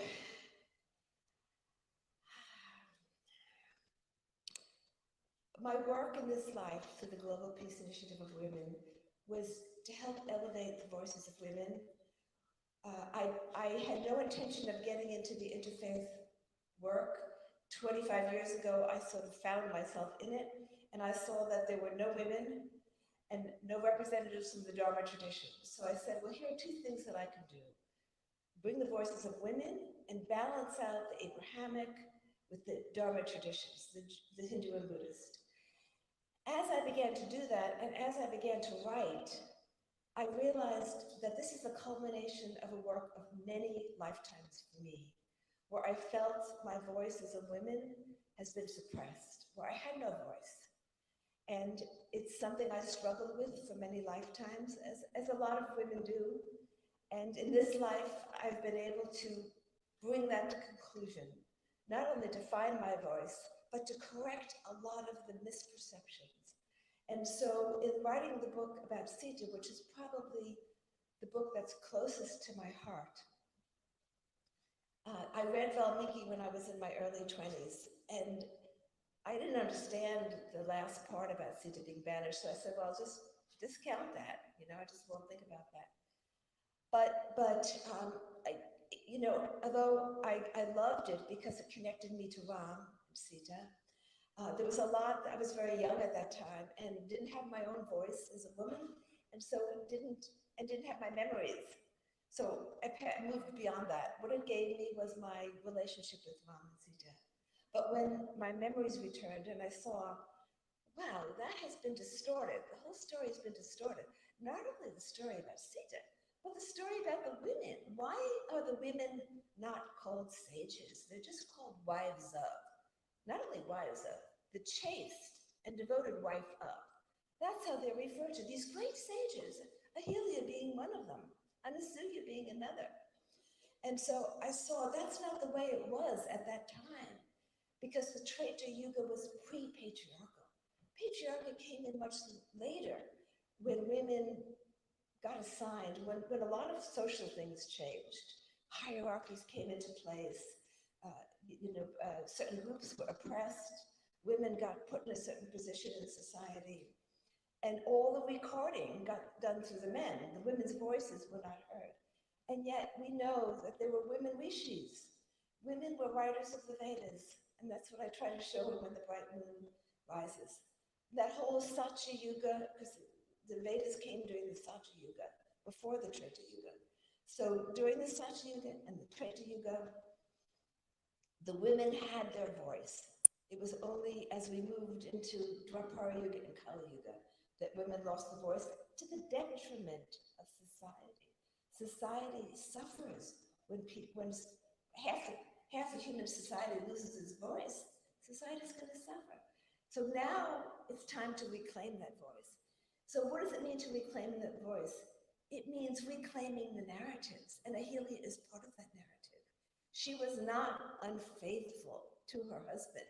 She saw right through Indra's disguise. It was her husband who couldn't see it. Her husband was filled with such thoughts that he couldn't see through Indra's disguise.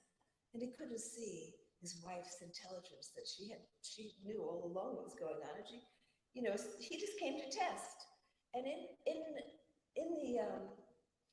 when the bright moon rises, when I go back to the Vedic period, there's a lot about Indra in there, who I didn't know before I wrote that book. But in writing that book, I came to know Indra, and I came to love Indra. Who is Indra? Indra is the higher mind. Indra is the one that comes to help us get over our imperfections, to show us where the imperfections are. So all the tests that he sends are for our own good. We want to know where the weaknesses are. If we don't know where the weaknesses are, how are we to overcome them? He was just showing the sage where his weakness was, so that he could go meditate and overcome the weakness. So that story is very important to me, and it was because of Sita Ma that I came to understand that story in the proper way.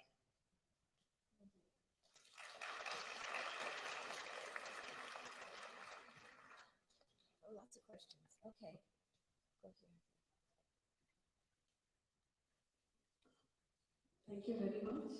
It's a great answers, and most of your answers gave me some kind of enlightenment for what's going on inside of me, like the questions that I have on my life issues at work and also in the life. Therefore, I'm coming to a direct question. So you said try to resolve the issues from whatever the past karmas, and that will become a future, the better future. So when I'm working on certain issues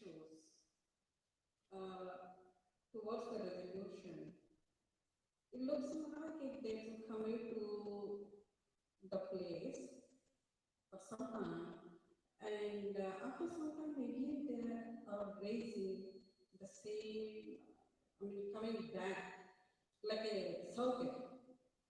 So whenever I work on some issue, it is not settling down, it is coming back again and again, like a circle, it is coming back.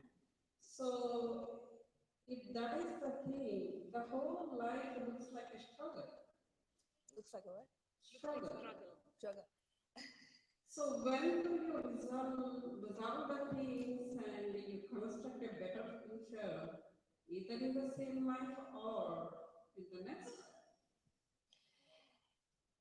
If you work on resolving an issue, whether it's a relationship or a problem, it will come back. And it will keep coming back until you have no reaction. As long as you're reacting, it's not resolved. When there's no reaction, it won't come back anymore. And it could take a lifetime. It took me with my mother a lifetime to resolve that. And in the end, she even said some hurtful things to me, and I had to check my reaction. The one thing I learned early on, meditation coupled with introspection. My Guruji used to say, after meditation, introspect. Look at your reactions, to be watchful, to be mindful. Where am I reacting? Am I reacting to this person? It could be a work situation, a boss that you're reacting to, which means you're still taking it personally. You're still taking it into yourself. We have to get to the point where there are no reactions. In success, what does it say in the Gita? In success or in failure, loss or gain, that's important to remember. Loss or gain, the same. It's the same. We don't get overjoyed if we win the lottery, and we don't get into the bottom if we lose. That's the goal. I can't say that I've reached that place yet, but that's the teaching. In loss or in gain, be even-minded. Don't have any reaction to whatever's taking place in the external world. That's what we're all struggling for. And we keep having opportunities. I don't see it so much as struggles as opportunities. We have opportunities to test ourselves. It's like you want to take a test. Let me see how I'm good in spelling. I'll give myself a test. You're giving yourself tests to see how you're doing. Okay, well, I reacted, so I'm still reacting. I haven't gotten to that point. Don't beat yourself up. It's okay. You're still reacting, but you're reacting less than you reacted before. So that's good. You're making progress. So just forgetting it is not useful. It's completely, even I see the person, even the situation comes in front of me in different form. I should not be able to react to it, that's what you say. But you can't fake it. It has to be real. You have to really not react to it.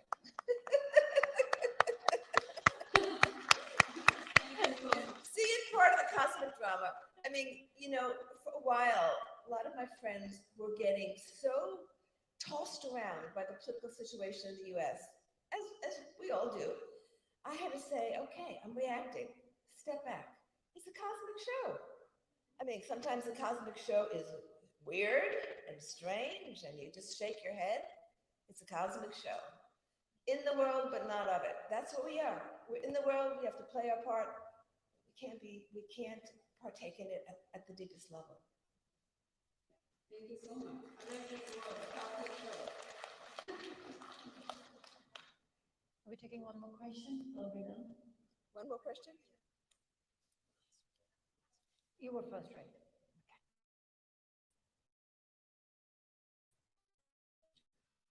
Thank you, Ms. Dhyana. I have read your book on Sita and I never thought I would meet you in lifetime. Thank you so much. It's an honor for me. Now my question, when you say that word karma, it catches my attention. So we know as a soul, we've had so many physical lives. And in each life, we've had good things, we've had bad experiences, right? And when you have a bad experience, they say it's a previous life's karma, right? How is that justified and how do you connect with that concept? Because if as a human being, if someone has done all good things, consciously has not touched the bad part of karma, and still that person has to go through a tough journey in this lifetime, How is that? How do you justify that? First, I want to say that karma is not a system of reward and punishment. It's a law of the universe that whatever you put out energetically rebounds. It's like gravity. I mean, gravity is a neutral force. Is it good or bad? It's a neutral force. You throw something up, it comes back down.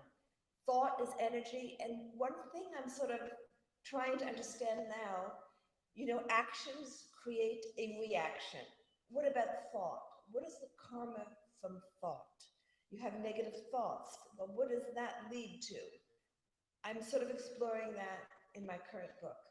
But if somebody, a good person, encounters a lot of difficulties, the law of cause and effect is there for our own growth.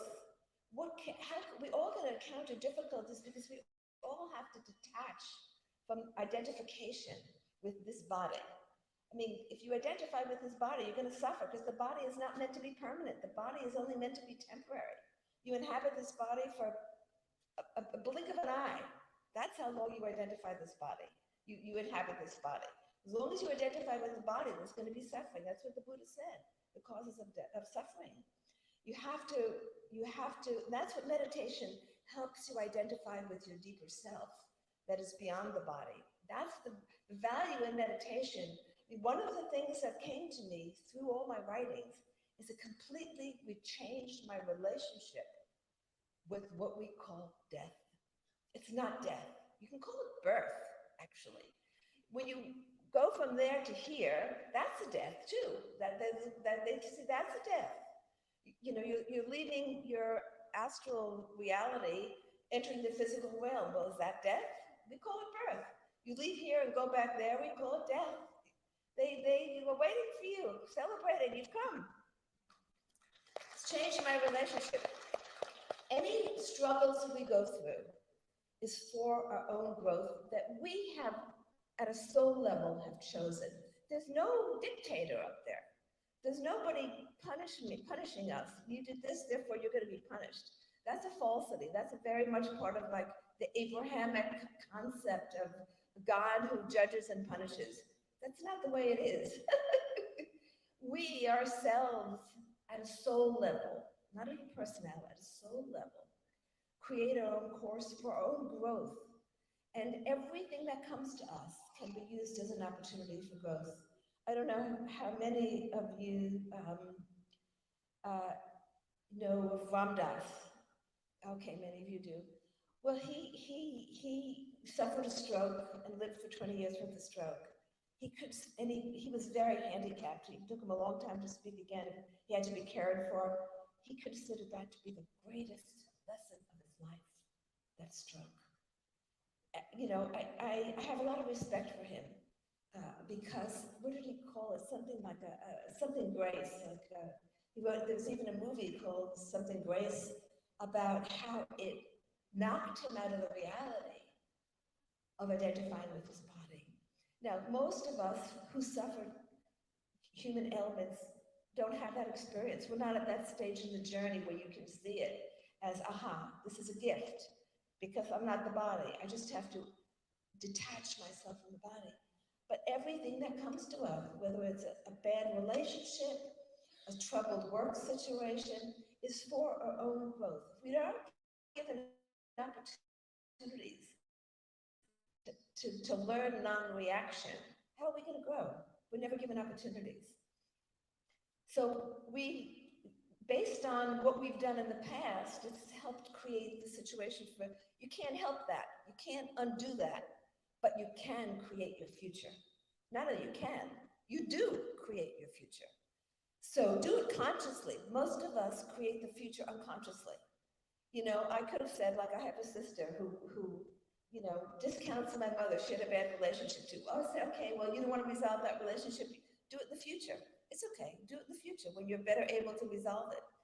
You know, the choice is, do we grow now or do we postpone it for the future? That's the choice. At some point on our journey, and the journey is a beautiful one. When you see the interconnections, when I see people coming back into my life, when you put the whole picture together, it's like this incredible mandala. you know, like the most intricate Tibetan mandala with all the intricate things. That's what each one of us, what our life is like. And at some point, we'll get to step by and say, back and say, wow, what a beautiful mandala that is, that I've created. We each are creating our own mandalas.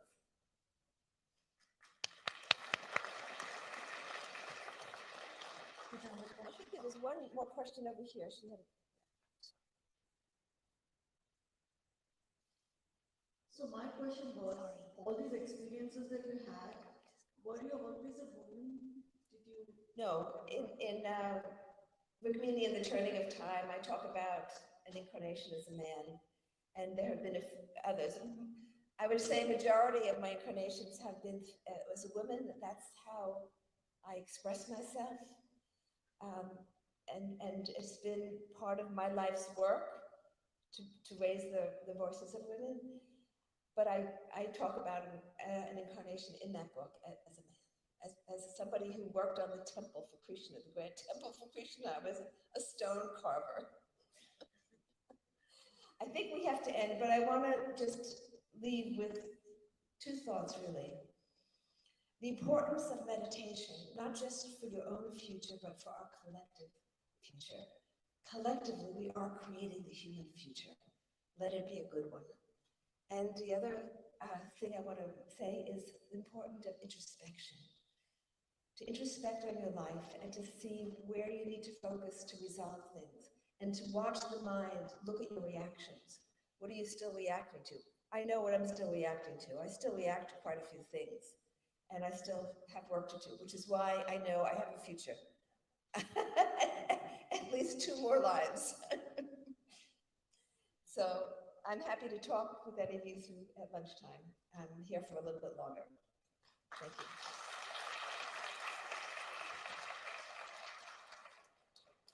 Thank you so much, ma'am. Words cannot describe the experience. Thank you so much for your great wisdom. Thank you so much, ma'am. It was really wonderful. I would like everyone to stand up for Dhyana ma'am for what her work and showing off the Maha here and I deeply appreciate doing it. Thank you so much. Have some I would like to invite Divya, Madhavi, and Anila ma'am to facilitate ma'am, please.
Ma'am, one second. Dhyana is one of the greatest living God on earth. So let's give a big clap to her for graciously accepting ma'am to come here. And I'm happy to announce that you will be there with us in India next December 2024. Maha Chakram. Thank you, ma'am. 2 announcements before we go for lunch. There are a lot of stalls if you want to subscribe to Dhyana Jagat, Spiritual Tablet magazines, and Spiritual India. Please go register yourself. The stalls are out there. They have amazing stuff, so please go check them out. And also lunch is ready. Have this nutritious food. And also we have a kids ready at 1:45. So get ready for that. Thank you.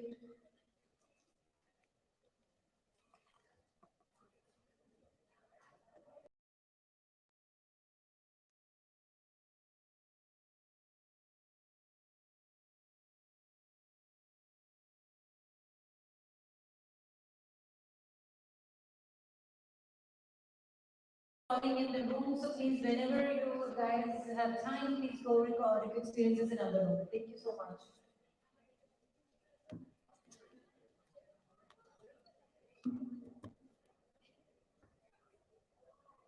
There is one more mic, I'll give you that. Yeah.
Raghupati Raghav राजा राम पतित पावन सीताराम।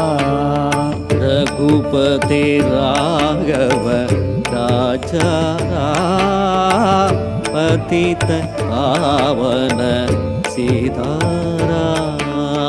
रघुपति राघव राजा राम पतित पावन सीताराम। रघुपति राघव राजा राम पतित पावन सीताराम। रघुपति राघव राजा राम पतित पावन सीताराम।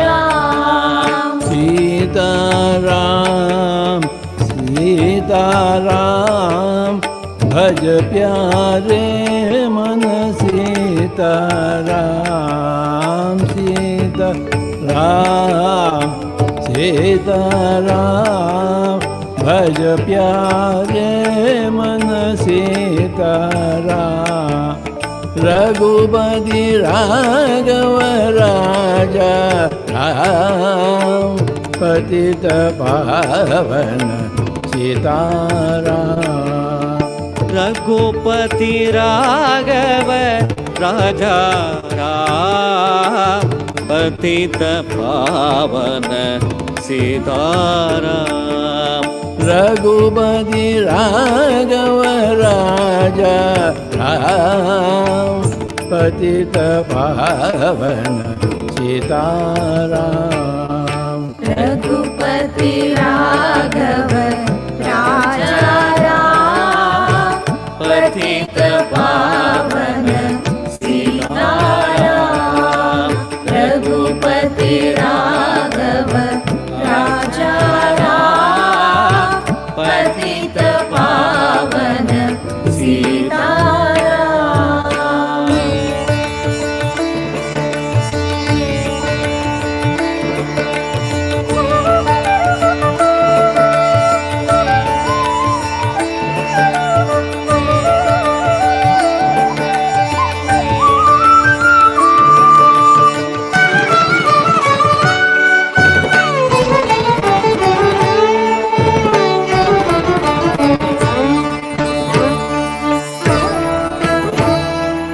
ईश्वर अल्लाह तेरो नाम सबको सन्मति दे भगवान।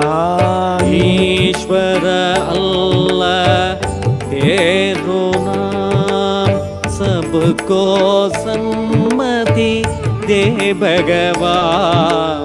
ईश्वर अल्लाह तेरो नाम सबको सम्मति दे भगवान। ईश्वर अल्लाह तेरो नाम सबको सम्मति दे भगवान। ईश्वर अल्लाह तेरो नाम सबको सम्मति दे भगवान। रघुपति राघव राजा राम पतित पावन सीताराम। रघुपति राघव राजा राम पतित पावन सीताराम।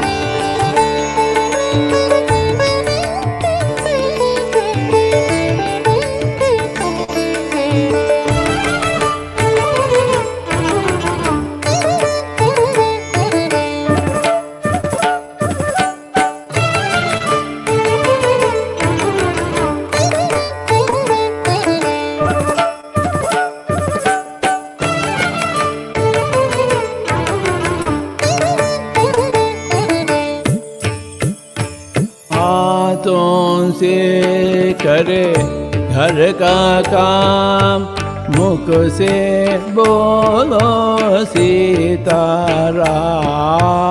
हाथों से कर घर का काम, मुख से बोलो सीताराम। रघुपति राघव राजा राम, पतित पावन सीताराम। रघुपति राघव राजा राम, पतित पावन सीताराम। रघुपति राघव राजा राम, पतित पावन सीताराम। रघुपति राघव राजा राम, पतित पावन सीताराम। रघुपति राघव राजा राम, पतित पावन सीताराम।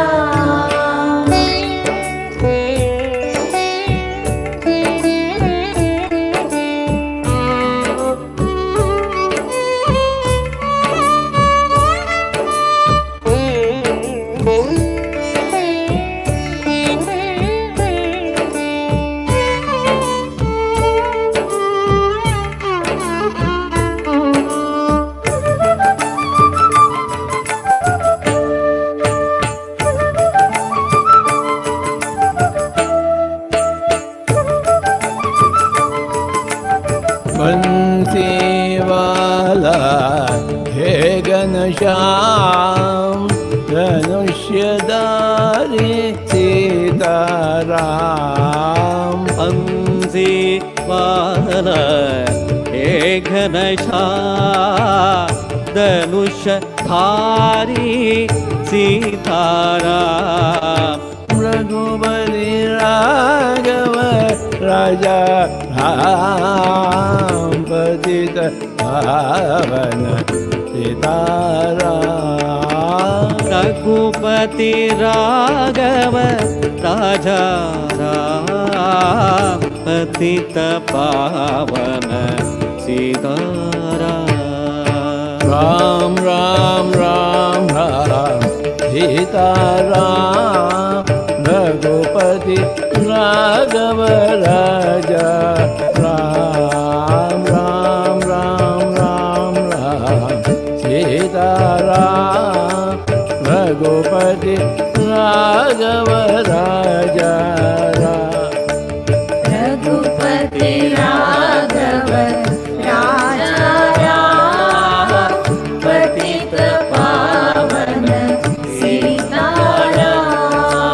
रघुपति राघव राजा राम, पतित पावन सीताराम। रघुपति राघव राजा राम, पतित पावन सीताराम।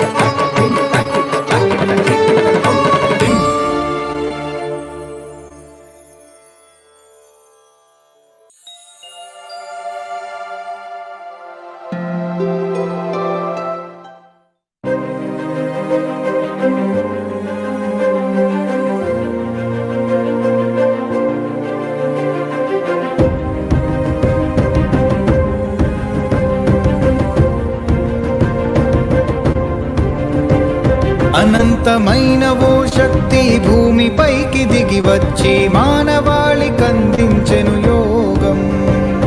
అహింస మార్గమే ఎంచి శ్వాసస్త్రమే సంధించి మానవాళి కందించే ధ్యానం కఠినమైన మార్గాన్ని సులభముగా మార్చివేసి జగతి కందజేసిన మహర్షి నీ జన్మయే మహోదయం నీ లక్ష్య సాధనకై సాగుతాములే అనుక్షణం మీరే మీరే మా దిక్సూచి అహింసా జగతే సాధించి ఈ భూమినే స్వర్గంగా మలిచి ప్రతి వ్యక్తిని జ్ఞానిగా చేసి జయ హో పత్రిజీ ధ్యాన హింసా జగత్ సాధించి మీరనుకున్న కలలన్నీ నెరవేర్చి నిలిపేము నిరతము నీ స్ఫూర్తి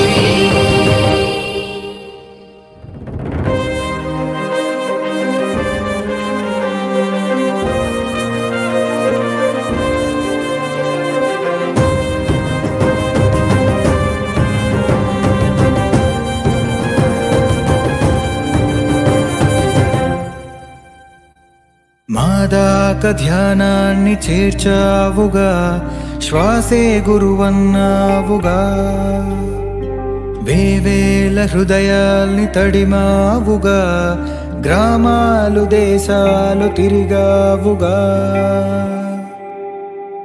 అహింసే ధర్మమని నినదించినావు మైత్రేయుడవు నీవు సదా సత్యమే మాకు బోధించగా బ్రహ్మర్షివైనావు ప్రతి క్షణమును ప్రజాహితముకై జీవించిన మహాయోగి నీ సేవకే నీ కరుణకే ప్రణమిల్లే ఈ మానవాళి నీరే నీరే మా దిక్సూచి అహింసా జగతే సాధించి ఈ భూమినే స్వర్గంగా మలిచి ప్రతి వ్యక్తిని ధ్యానిగా చేసి జయ హో పత్రిజీ ధ్యాన హింసా జగత్ సాధించి మీరనుకున్న కలలన్నీ నెరవేర్చి నిలిపేము నిరతము నీ స్ఫూర్తి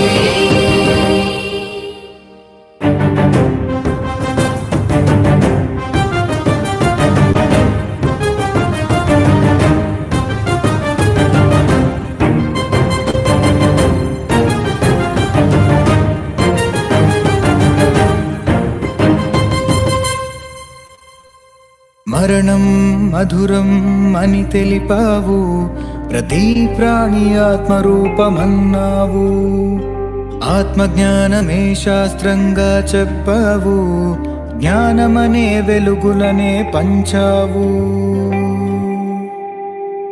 ప్రతి వ్యక్తి గురువే అని చాటావు మహాగురివే నీవు ఆధ్యాత్మికంలోని మర్మాలనే అతి సరళంగా అందించావు నిండు కారుణ్యమై విశ్వ చైతన్యమై ఆత్మజ్వాలనే రగిలించినావు నీ పదములే నీ పథములే అఖండముగా ప్రజ్వలించునోయి మీరే మీరే మా దిక్సూచి అహింసా జగతే సాధించి ఈ భూమినే స్వర్గంగా మలిచి ప్రతి వ్యక్తిని ధ్యానిగా చేసి జయ హో పత్రిజీ ధ్యాన హింసా జగత్ సాధించి మీరనుకున్న కలలన్నీ నెరవేర్చి నిలిపేము నిరతము నీ స్ఫూర్తి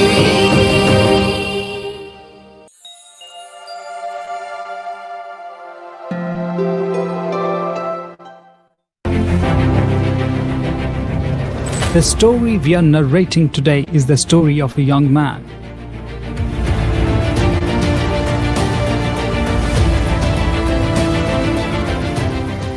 Whose life was full of failures and rejections. He thought so insignificantly of himself, but little did he know that the universe was shaping a new reality for him.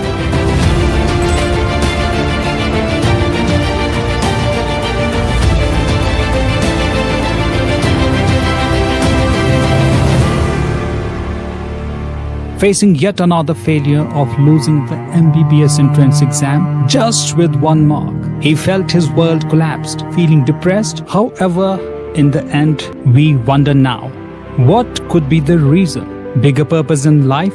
Only time could tell.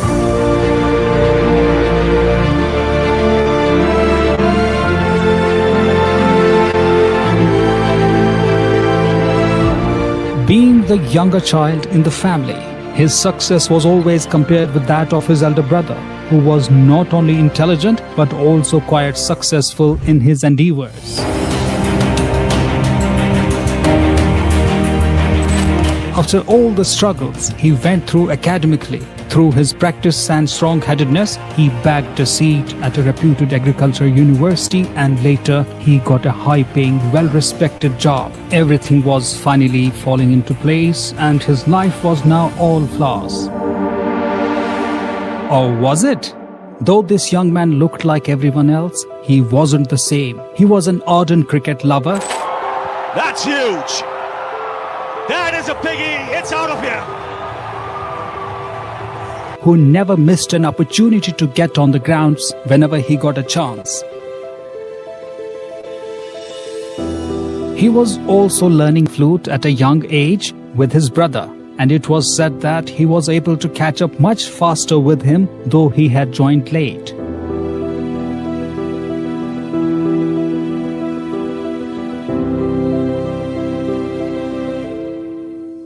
What will really surprise you is that this young dynamic man had accomplished reading the works of Shakespeare at the age of 9. When the kids of his age were struggling to read their class books, there was definitely something different about him.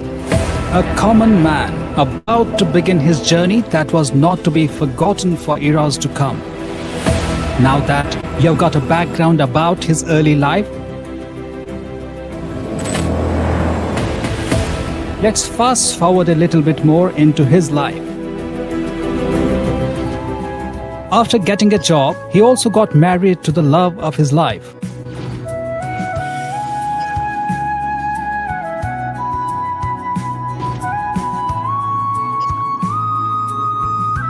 And they had 2 beautiful daughters.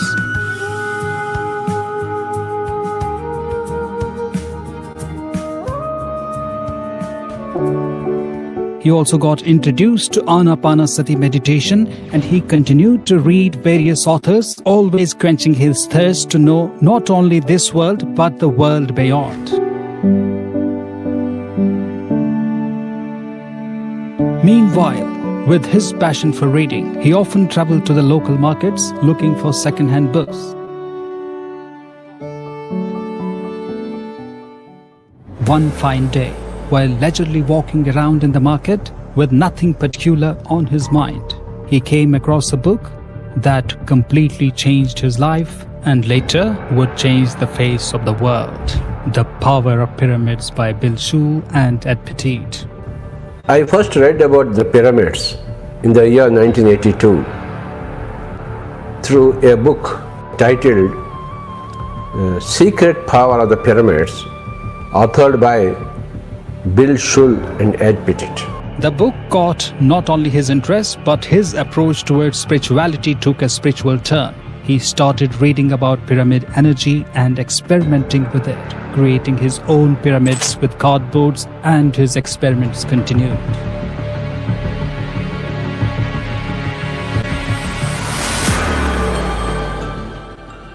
It was rather a normal day when his wife was cooking food for the family and accidentally spilt oil on her hands. The burnt area, though small, the injury was severe. He immediately asked her to keep a pyramid on the burnt area of her hand. It was also his way to experiment his wife's hand would heal, and magically it did.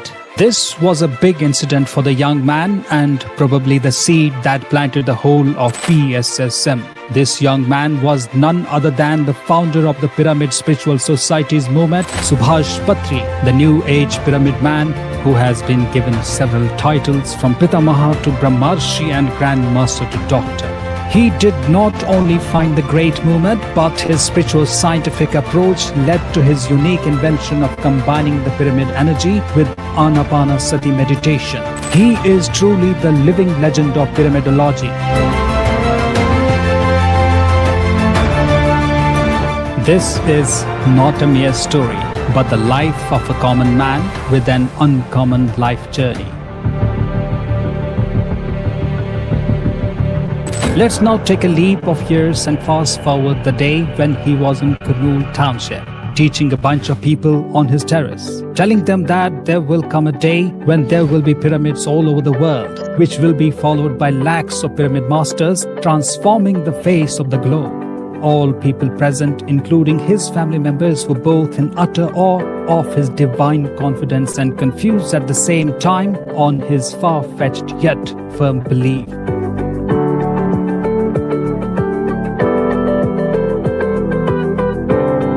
He wasn't all words. Within 2 years of this incident, the Buddha pyramid at Kurnool was built and the foundation of the PSSM was laid as Kurnool Spiritual Society in the year 1990.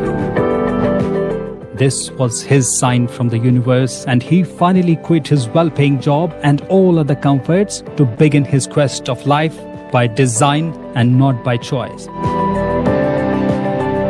His amazing family, especially wife Swarnamala Patriji, became his rock-solid pillar to support him on his spiritual journey onwards. He then began to journey on foot, by road, by train, or by any means possible to teach each and every individual meditation. Nothing could stop him or deter his high spirit.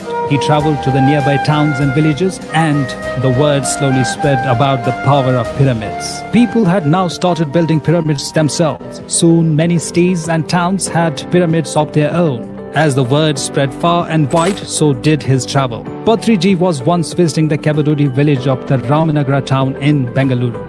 There he had a vision of a mega pyramid that would change the whole of PSSM and bring many more mega pyramids to earth.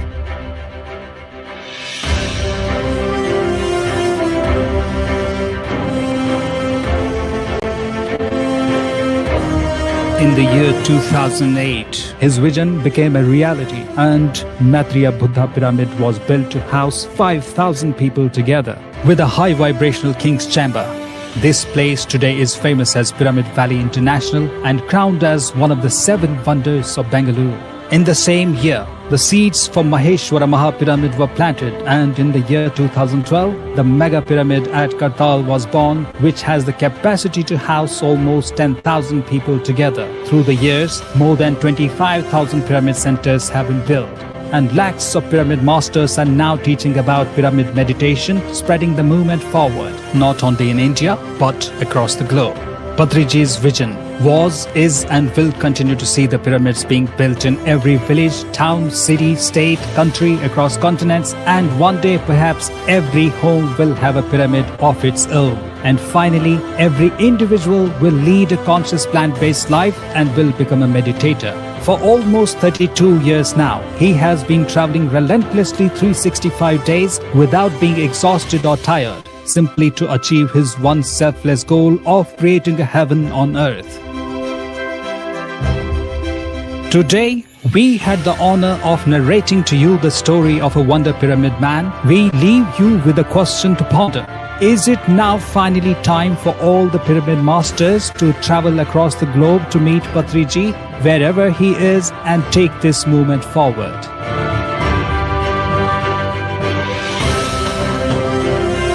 Not merely a story, but a saga of bringing the golden age on earth by simple acts of a selfless common man. Patriji, the new age pyramid man.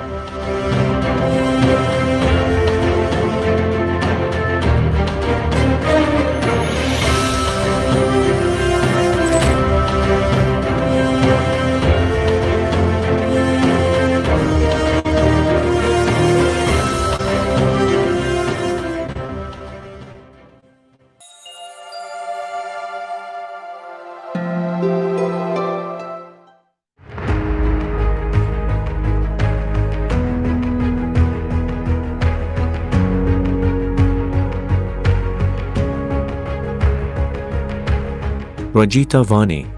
Inspired by the Pyramid Spiritual Society's movement and Patriji, many women, having realized their true potential and power, are working enthusiastically towards propagating meditation to the entire world.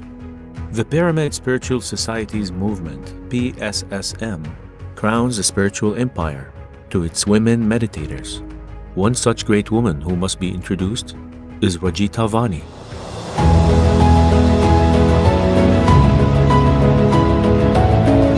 Rajita was born into a middle-class family and had spiritual feelings since childhood. It was during one such time she attended an event where Patriji was giving a discourse. It was there that she first learned Anapanasati meditation directly from Patriji.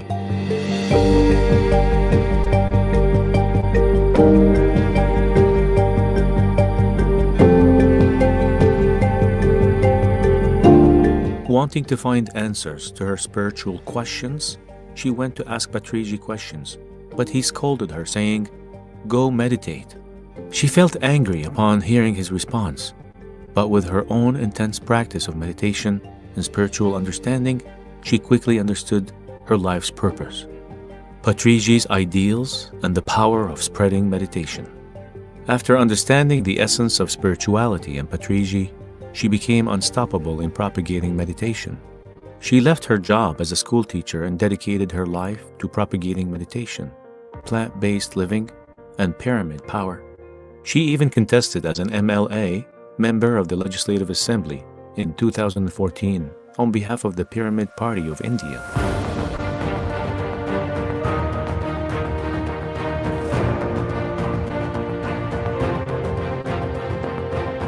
While working hard for the Pyramid Party, her husband fell ill, doing everything she can do in terms of taking care of her ill husband. She also took an active part in informing everyone about nonviolence and spirituality during the elections.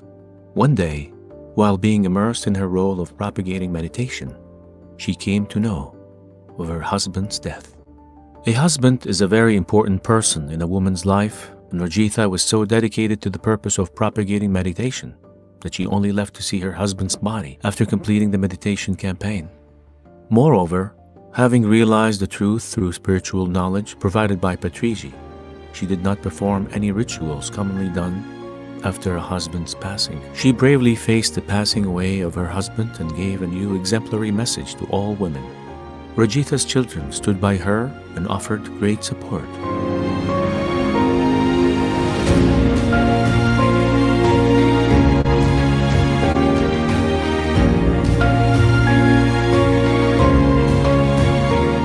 Having uplifted her life through meditation and spiritual science, Rajita worked incredibly hard to impart the knowledge she gained to everyone. She worked on many projects, specifically Dhyana Telangana, Dhyana Gramin, and Har Ghar Dhyan. She even taught meditation to those suffering from alcohol addiction. During COVID, a time when the whole world was afraid to even step out, she bravely came forward and frequented many hospitals to teach meditation to COVID patients and help them recover.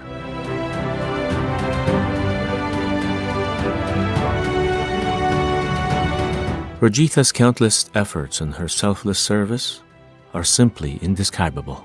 Though her meditation journey initially began with anger towards Patriji, once realizing his ideals and what he stood for, she dedicated herself completely and selflessly to creating the new spiritual era envisioned by Patriji.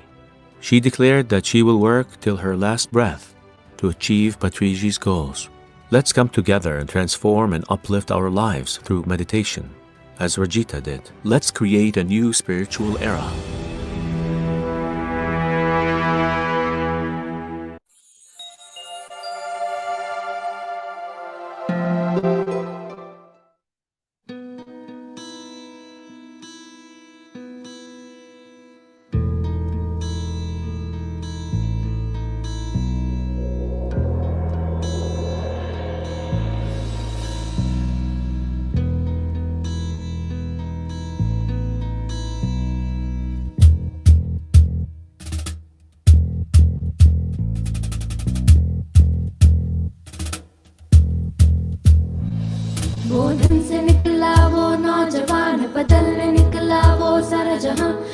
आंखों की गहराइयों में छुपे ख्वाब लेकर, वो धन से निकला वो नौजवान, बदलने निकला वो सारा जहां। आंखों की गहराइयों में छुपे ख्वाब लेकर, सफर मध्य मार्ग का दिखाकर सबको, बुद्ध के समय से लेकर ध्यान को। सफर मध्य मार्ग का दिखाकर सबको, बुद्ध के समय से लेकर ध्यान को। एक पल रुके थम जा जरा, मिलके भी तू, तुझ में ही तू है, मुझ में ही सब है। संसार ये नया बनाते हैं, तुझ में ही तू है, मुझ में ही सब है। संसार ये नया बनाते हैं। हम हैं PSSM पत्री जी के संग, हम हैं PSSM सांसों के संग। हम हैं PSSM पत्री जी के संग, हम हैं PSSM सांसों के संग।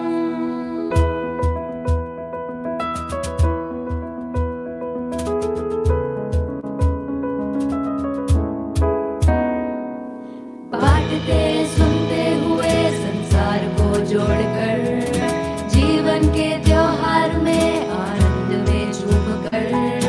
बांटते सुनते हुए संसार को जोड़कर, जीवन के त्योहार में आनंद में झूमकर। हम बढ़ चले कोई अंत नहीं इस राह पर, तुझ में ही तू है, मुझ में ही सब है। संसार ये नया बनाते हैं, तुझ में ही तू है, मुझ में ही सब है। संसार ये नया बनाते हैं। हम हैं PSSM पत्री जी के संग, हम हैं PSSM सांसों के संग। हम हैं PSSM पत्री जी के संग, हम हैं PSSM सांसों के संग।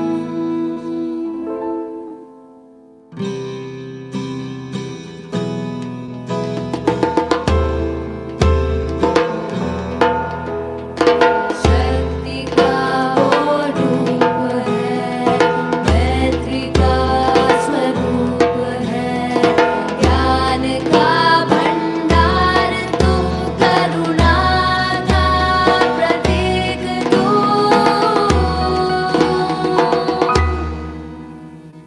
तुझ में ही तू है, मुझ में ही सब है।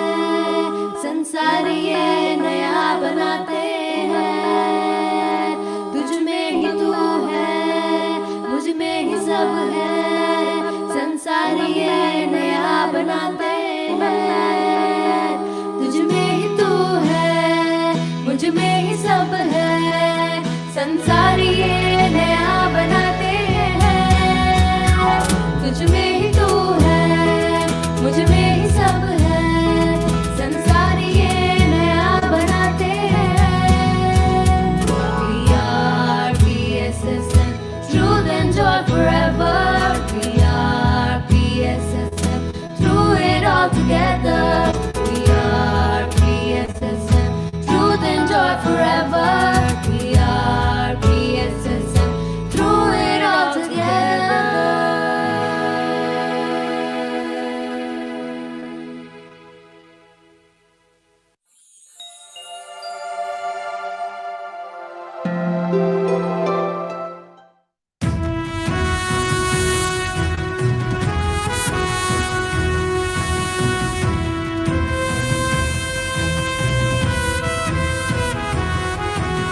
ध्यान की ज्योति जलाकर सत्य को पहुँचाया घर घर। प्राणियों में एकता हो, स्वर्ग उतरे इस धरा पर।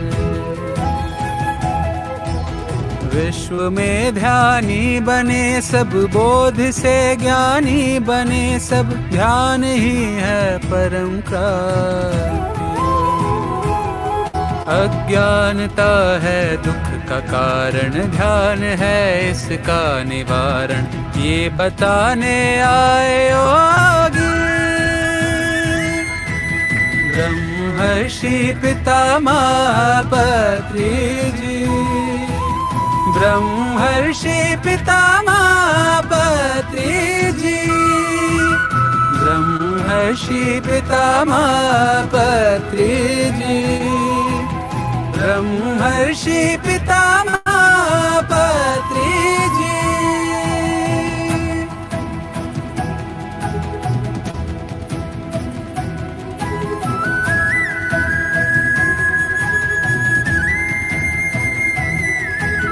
ध्येय उनका यह रहा, बस जीव के प्रति जाग करुणा, फैले शाकाहार जग में मित्रता वो धर्म अपना।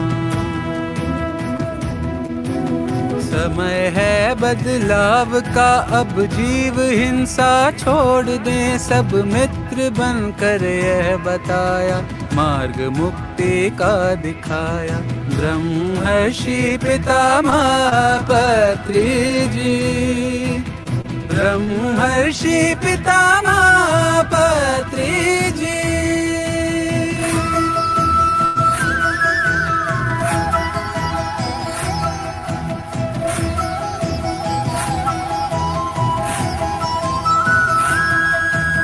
सूर्य जैसा तेज मुख पर और आँखों में सरलता, सहज जीवन सत्य शब्दों से झलकता। युग पुरुष लौटा जगत में, सत्य का संदेश देकर श्वास से जुड़ जाए अपनी, हम ही गुरु हैं हम ही ईश्वर। किया जागृत ये बताकर, ब्रह्मर्षि पितामह पत्री जी, ब्रह्मर्षि पितामह पत्री जी, ब्रह्मर्षि पितामह पत्री जी, ब्रह्मर्षि पितामह पत्री जी।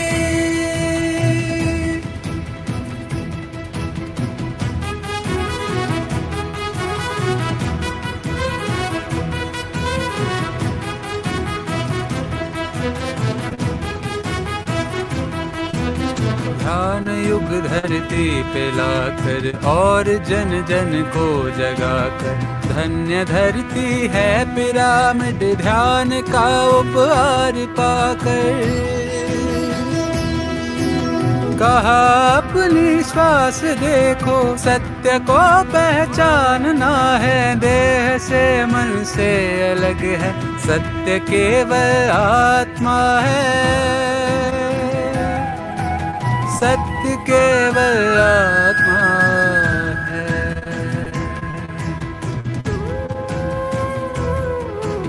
ब्रह्मर्षि पितामह पत्री जी, ब्रह्मर्षि पितामह पत्री जी, ब्रह्मर्षि पितामह पत्री जी, ब्रह्मर्षि पितामह पत्री जी।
मिल गए सत्य को पहचान कर ध्यान से उत्थान कर ध्यान से उत्थान कर सत्य को पहचान कर आया ये पिरामिड चैनल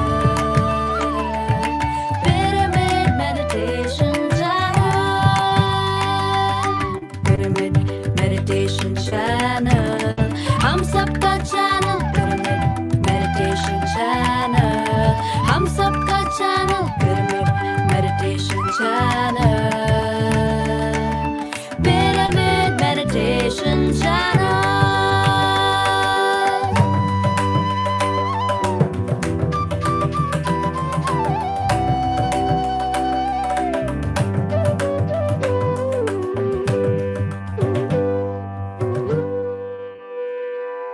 एक नई लहर आनंद की एक नई लहर आनंद की एक नई लहर आनंद की अहम को ब्रह्म में मिलाने अहम को ब्रह्म में मिलाने नवयुग में सत्य को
सत्य की आवाज सुनाने जन जन को सशक्त बनाए सत्य की आवाज सुनाने जन जन को सशक्त बनाने पत्री जी के संकल्प से आया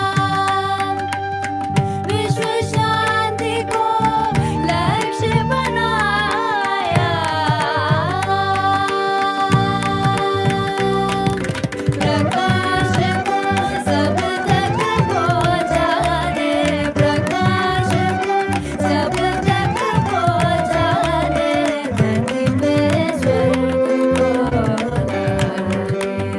धरती पे स्वर्ग को लाने आनुम दुम दुम ददा दुम दुम ददा दुम ददा आनुम दुम दुम ददा दुम दुम ददा आनुम दानुम ददा नुम ददा आनुम दानुम दा आनुम दानुम दा आनुम दानुम दा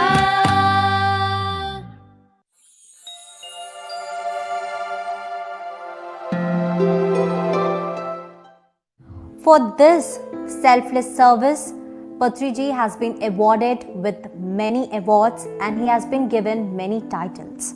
The first one being Patriji has been conferred with several awards in recognition of his selfless and highest form of service to humanity, that is teaching to transform themselves through regular practice of meditation. In the year 1997, in the temple town of Tirupati, Andhra Pradesh, where all the pyramid masters they gathered and conferred the title of Brahmashri to Patriji. In the year 2018, at the Global Festival of Spiritual Scientists in Pyramid Valley International in Bengaluru, Patriji was conferred the title Pitamaha by the collective will of Himalayan masters. In January 2017, Patriji was awarded the Good Karma Award by Times of India publication, Speaking Tree, for outstanding work in the field of spirituality and well-being for promoting Anapanasati meditation and harnessing pyramid power. In the year 2006, Patriji has been honored by a Lifetime Achievement Award at the National Symposium on Science of Holistic Living and its Global Application, organized by Arogya Dham at Mahatma Gandhi Institute of Medical Sciences, Sevagram, Wardha, Maharashtra. In March 2013, Patriji has been honored by a Dhyana Vishart Award by the Indian Board of Alternative Medicines, Kolkata, at the 21st International Conference held in Kolkata. Honorary Doctorate by United Theological Research University in 2020. Honorary Doctorate by Vedic Wellness University in 2021. Well, that's not the end. He got an entry into the Wonder Book of World Records in 2019 for his unbelievable accomplishments in the field of meditation and spiritual guidance. He was awarded for conducting meditation classes with more than 10,000 people at a time. It gives me chills and goosebumps as to how a person can be so dedicated, so hardworking, and how can a person keep others before him? Like, how can a person spend all his life just for the betterment of mankind, like just to spread meditation and vegetarianism? As Patriji says, one cannot become a master until one aims to be a master. And this is the first step. One man, Patriji, dreamed of creating an earth full of meditators. One man, Patriji, dreamed of no animal being killed for food. Millions joined and thus created the Pyramid Spiritual Society's movement. Patriji's contributions to the humanity and animal kingdom are priceless. So, let us all be part of this new age spiritual revolution through Pyramid Spiritual Society's movement in the auspicious guidance of Dr. Brahmashri Pitamaha Patriji. Let's make his vision as our vision. Let's take the responsibility of spreading meditation and vegetarianism to every soul on this planet Earth.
ధ్యాన జగత్ అద్భుతమైన ఆత్మజ్ఞానాన్ని అందించే వ్యాసాలు, ధ్యానుల దివ్య అనుభవాలు, వ్యక్తిత్వ వికాసాన్ని పెంపొందించే రచనలు, ఆధ్యాత్మిక గురువుల పరిచయాలు, సందేశాలు, విశిష్ట వ్యక్తుల జీవిత విశేషాలు, పుస్తక అనువాదాలు, విశ్లేషణలు, ఆరోగ్య ఆహార విషయాలకు సంబంధించిన వివరాలు, బ్రహ్మర్షి పితామహ పత్రిజీ గారి ప్రబోధాలు, పర్యటన సమాచారాలతో పాటుగా జూమ్ కార్యక్రమాల ముఖ్యాంశాలతో ప్రతి నెల మీ ముంగిట్లోకి వస్తున్న నవ్యయుగ ధ్యానయోగ మాసపత్రిక ధ్యాన జగత్.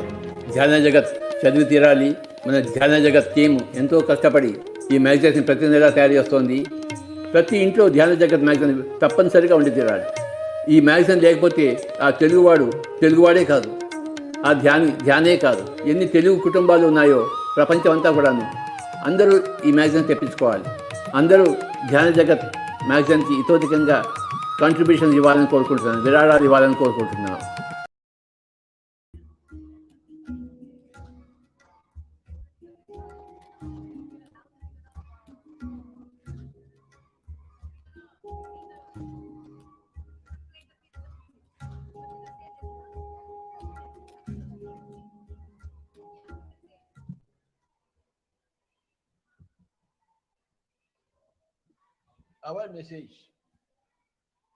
Our message. Okay. Hello, masters. Now let's all watch video on history of PSSM.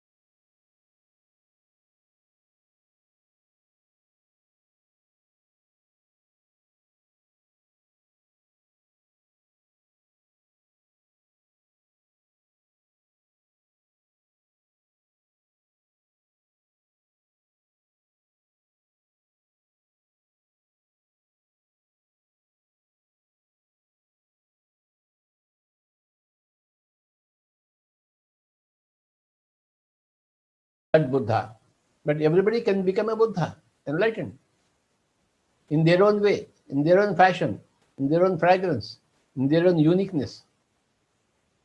That Buddha cannot be repeated. But another Buddha comes, second Buddha comes, third Buddha comes, fourth Buddha comes, nth Buddha comes.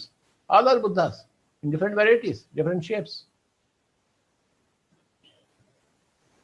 Every Buddha comes in a different shape, different taste, different variety. And Buddha said to that boy, there have been thousands of Buddhas before me, and there will be thousands of Buddhas, millions of Buddhas after me. Because he could see the all past and he could see all the future. All past and future are simultaneously happening in various dimensions, parallel universes. Through meditation, you can visit all those parallel universes. Some are past for the Earth planet, some are future for the Earth planet, but they are all simultaneously existing in parallel universes. Through meditation, you can visit all those parallel universes. He did that and told there were many Buddhas before I came here, and there will be many Buddhas after I vacate this body, vacate this earth. Every pyramid master is a great Buddha. We are having so many Buddhas. This PSSM Global is a big club, global club of Buddhas. Everybody enlightened in their own fashion, in their own way, in expressing the enlightenment in their own way,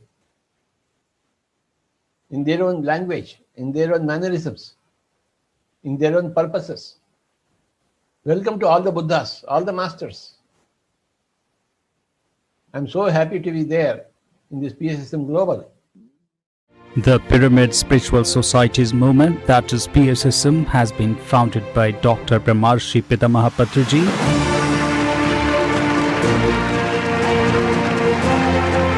In the year 1990, with the objective spreading the basics of spiritual realities, spiritual science to one and all, PSSM began as the Kurnool Spiritual Society in the year 1990.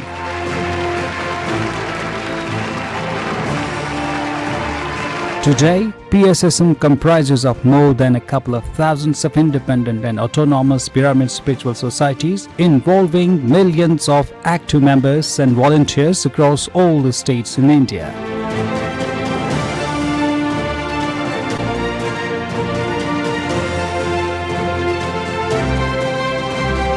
Also in 20 other countries, that is United States of America, United Kingdom, United Arab Emirates, Singapore, Australia, New Zealand, Malaysia, Vietnam, Egypt, South Africa and many other countries.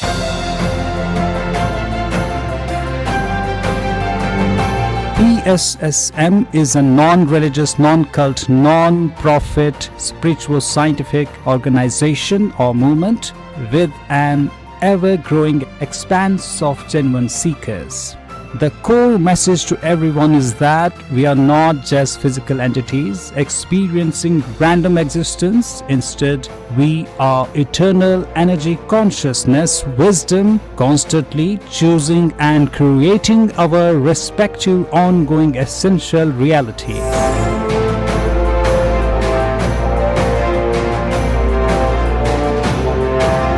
We realize Godhood in us through 4 simple things: using breath for practicing meditation, utilizing pyramid energy for meditation, trying to understand all the essential teachings of the world's spiritual masters,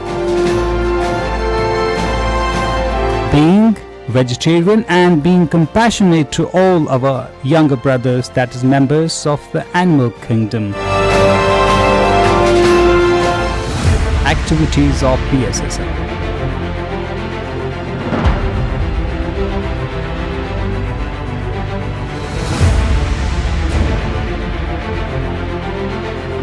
Teaching Anapanasati meditation.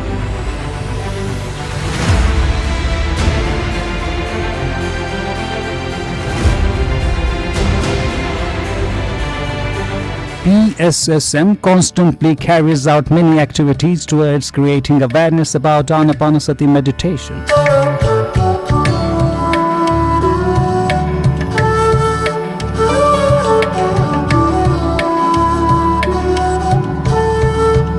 Free classes across India, hundreds of thousands of meditation acquaintance classes and workshops have been held at various pyramid centers and public places in different villages and towns.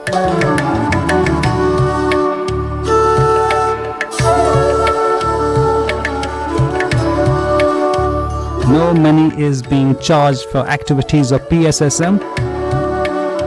Everything is done as a service to mankind.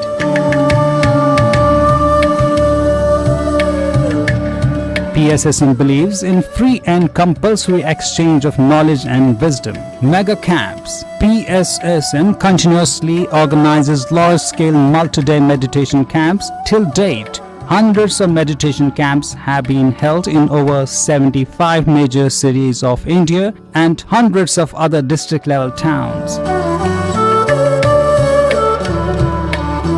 Global and national conferences. PSSM regularly organizes national and global level conferences for New Age spiritual scientists to share their research. So far, more than 7 global spiritual conferences of spiritual scientists have been organized, all of them in the Pyramid Valley International, Bangalore.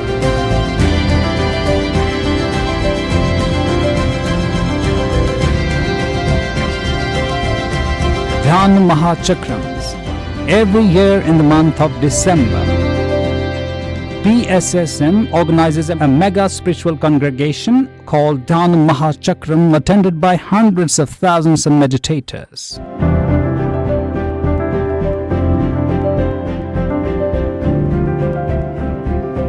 Dhyana Maha Chakram is an awe-inspiring event where meditation sessions are held by different masters around the clock.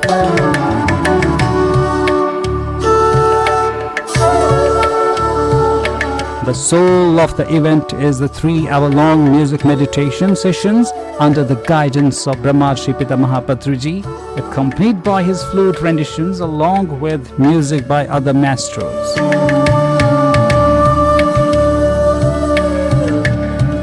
During the year of 2013, in all, other 500,000 people attended this 14-day event in Kailaspuri, Kartal near Hyderabad.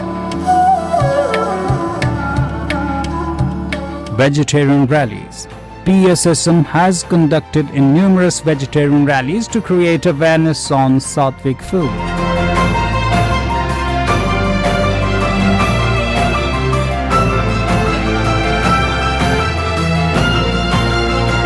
Forest trekking and spiritual tours. People are encouraged to explore nature and group meditation during organized forest trekkings and spiritual tours that are enthusiastically attended. Patriji himself accompanied the groups on several occasions to national and international high-energy spiritual places that include the Himalayas and the Great Pyramid of Egypt. Establishing meditation centers. PSSM has been doing significant work in setting up meditation centers all over India. PSSM has established hundreds of spiritual care centers across India. These centers have indoor and outdoor pyramids where people can practice intensive meditation. Most centers have well-equipped libraries with books and DVDs in English, Hindi, Telugu, Kannada and several other languages which enhance the spiritual knowledge of meditators.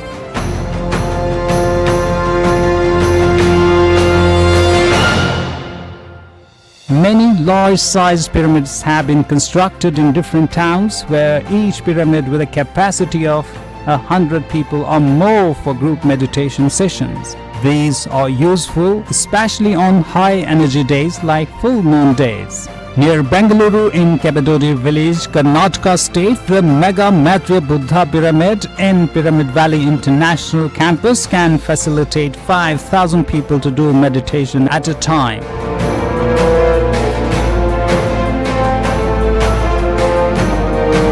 And a bigger pyramid has been built at Kartal near Hyderabad, Telangana state, known as the Maheshwara Maha Pyramid with a capacity of 6,000 people.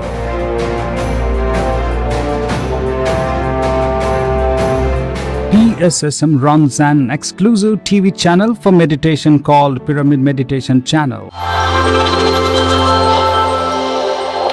In addition to this, there are satellite and more than 30 YouTube channels including PSSM Global and Pyramid Meditation Channel English in different languages that are spreading the core teachings of PSSM.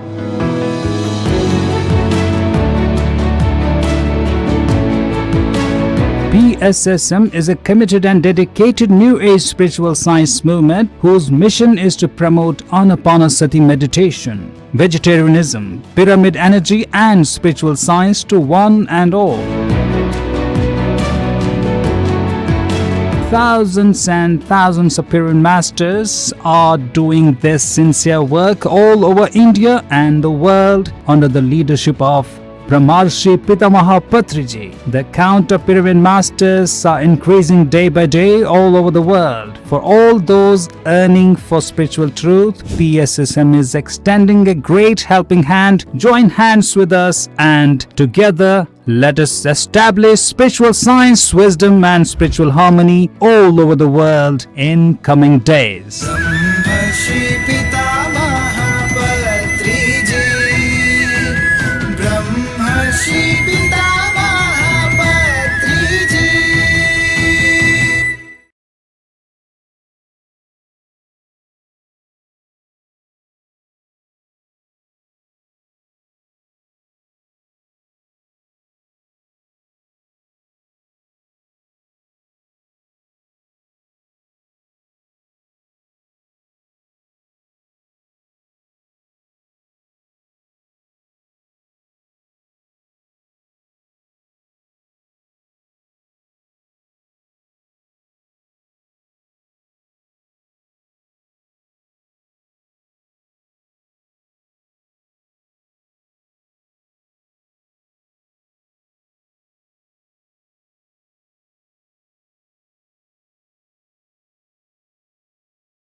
Inspiring millions of lives across the globe.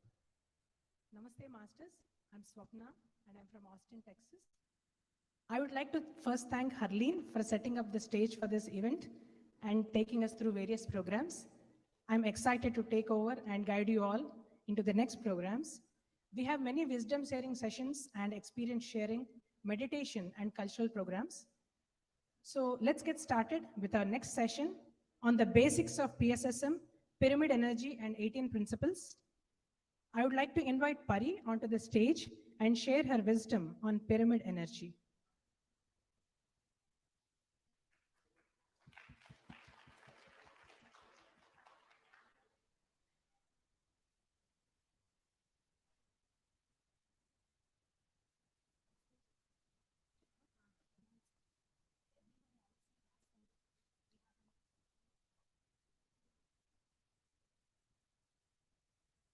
Masters who are all outside, please request you all to come to the main hall. We have many exciting programs lined up. Request you all to please come back to the main hall. Thank you. Over to you, Pari. Thank you, Swapna. Okay. Hello, everyone. How's the food? Good. Clap for the food. Sir, ela nadustond program. Baunda? First program successful. Let's clap for the first program of DMC.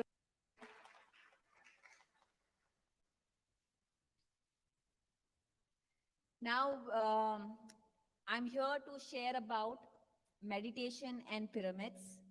What is pyramid meditation and why so many pyramids? And let's give a big clap to the Vizag team for sending us this pyramids all the way from Vizag, India. So big clap for them for really, this is all handmade, guys. Our whole team, one lady, Jaya, correct? Jaya. She does, and she, any program, she goes there and she gives all the pyramids. So lot of volunteers in PSSM.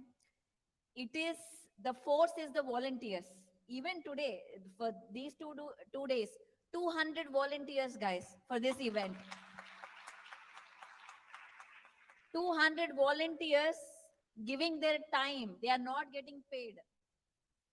Giving their time, their skills, their resources to make this happen. What an incredible service, it is. So I'm really, really grateful for all the volunteers. And how about the anchors, Harleen and Swapna? Let's give a big clap to them. They are not professional, but look, they are here doing it.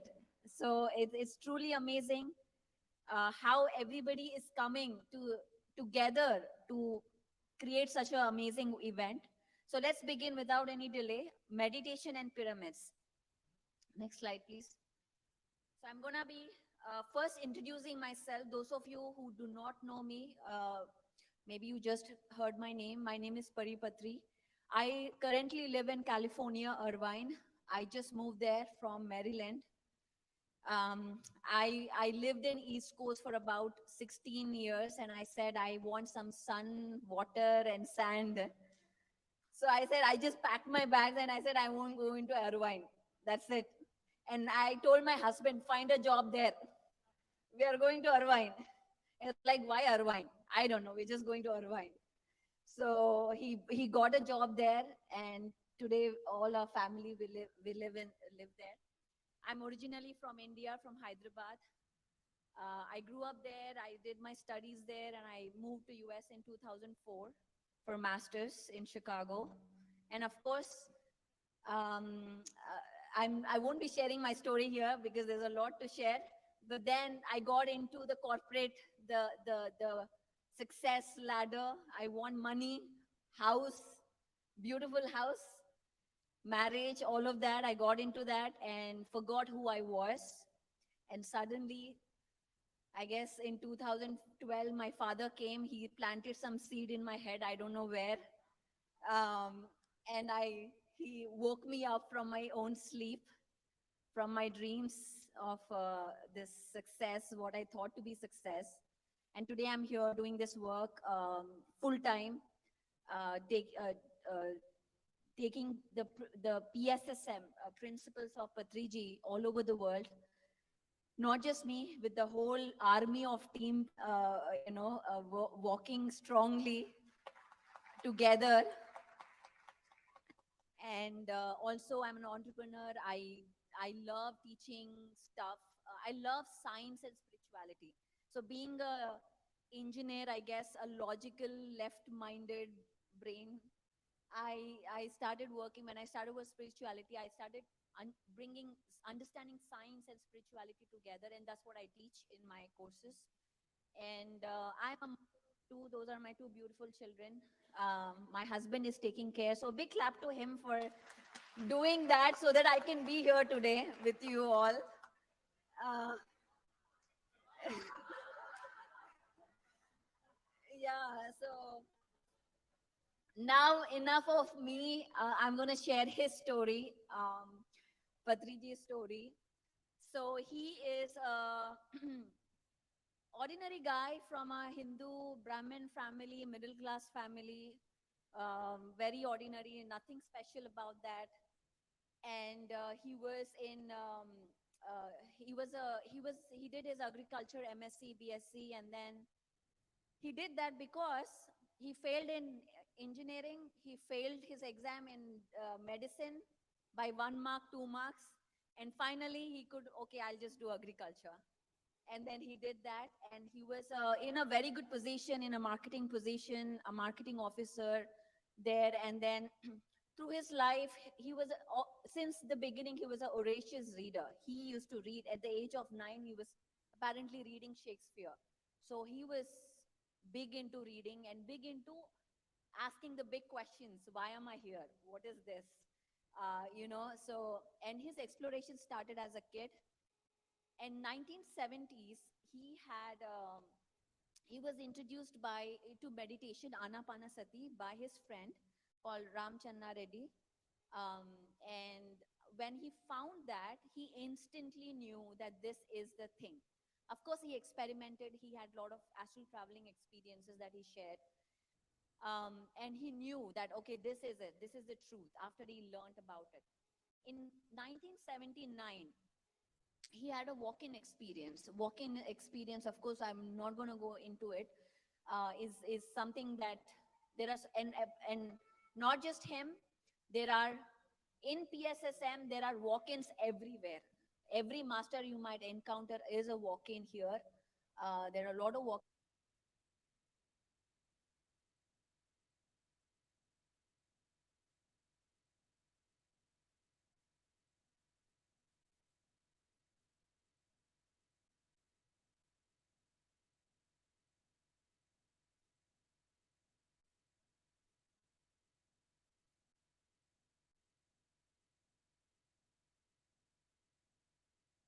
to visit that very, very powerful spot.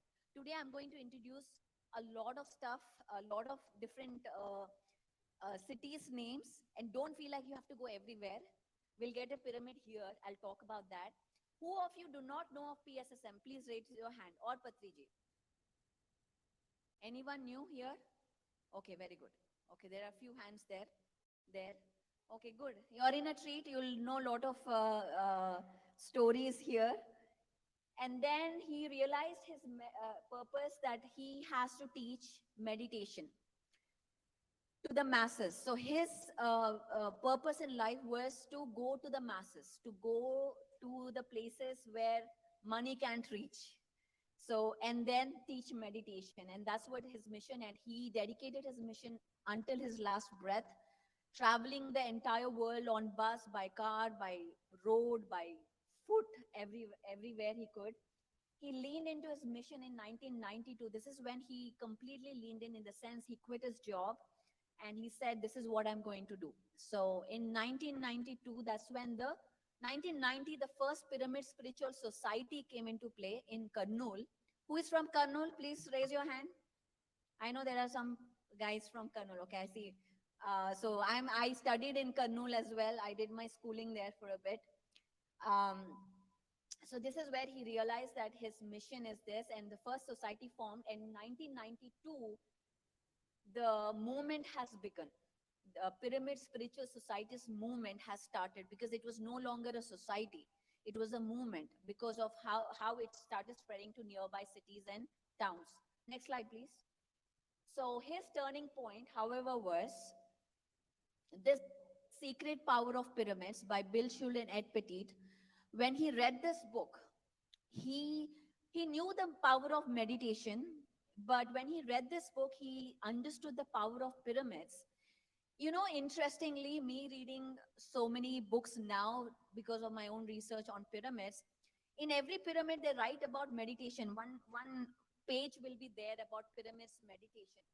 But there has been, and there are scientists in US and around the world. We just had a global pyramid conference in Chicago, arranged by Marta Thomas, where around the world scientists come to learn about pyramid energy. They know about pyramids, but they don't know about meditation. And in Eastern philosophies, we know about meditation, not about pyramids. So he is the pioneer in bringing pyramids and meditation together into the mass level. No one has done so far on Earth planet the way the PSSM has taken pyramid meditation into the masses. So this is a unique thing, and this is where today we are gathered to talk about why pyramids. Why do we need pyramids? And there are a couple of quotes I'm going to read. It's okay, go ahead. Pyramids are wonderful, special structures which take you away from your mind into your heart. The mind is always materialistic and the heart is always spiritual. So he's saying that we need to get into our heart, not in our mind. And that happens through pyramids. And how that happens, we'll learn today. Next slide. Today's age is a pyramid age. If we travel to the other galaxies in our meditation and visit other galactic civilizations and communities, we will find pyramids everywhere. Now he's talking something greater than Earth. He's talking other civilizations in other galactic star systems. So this is something interesting, and we will learn how that happens. The first pyramid is the Buddha Pyramid Meditation Center. This is Kurnool. That is how we used to look at that time. This is where I grew up, guys. This is where my childhood was, my summer holidays were. Where 300 people could sit 30 by 30. 1991 it started. GK was there. Where is GK? Is he here? Okay. So there are a lot of people who are here today have seen, this is a very, again, a powerful spot to meditate. Lot of great energies. There is a Samadhi as well, Samir Baba Samadhi there. So a lot of experimentation happened here. So in 1990s, early 1990s, there was no internet, there was nothing out there. We didn't have access to masters like Dhyana Mariam and so forth to understand what is life after death, what is reincarnation, and so forth. So everything was done by experiment. You meditate, you learn, and then you share. So that's how everybody learned more stuff. And then the next pyramid came in 1996 for 50. This is a small village, Urakonda. And then in Anantapur. Anyone from Anantapur here? Okay, big clap to Anantapur for 2003 or 400 people. Anantapur is here, the pyramid came up. Now you can see that the first pyramid was in 1991, it started. The second pyramid came in after 5 years, 96. So there was a gap. It was not that just pyramids were coming everywhere. Meanwhile, there was a lot of learning happened, and at that point, the only way in the beginning, the promotions used to happen only through word of mouth, through travel. So somebody goes to, hey, there's a pyramid there, and somebody goes tell. That's how it spread. And afterwards, the pamphlets came, the brochures came, and today we have, of course, the internet, social media, Facebook ads, that we are able to promote. So we are right now in a much, much amazing state to promote. At that time, if they could do so much, imagine how much we can do with the power of internet, bringing people together. So we are in a very advantageous place right now to promote. So let's talk about the science for a bit. What is pyramid energy? Why pyramids? We need to understand that. Of course, the origin of the word pyramid, pyra, amid, fire in the middle. Okay, fire in the middle. In Egyptian language, it was also known as per neter. It was also called as per neter. Per neter means house of energy. So somehow, whether it was Egyptians or Greeks, they saw there is something inside the pyramid that is happening. It is a house of energy or fire in the middle, but something is happening. So what is that?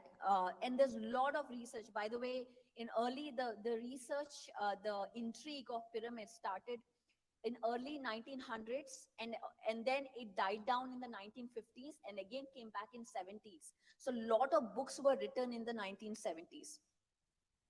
Next slide.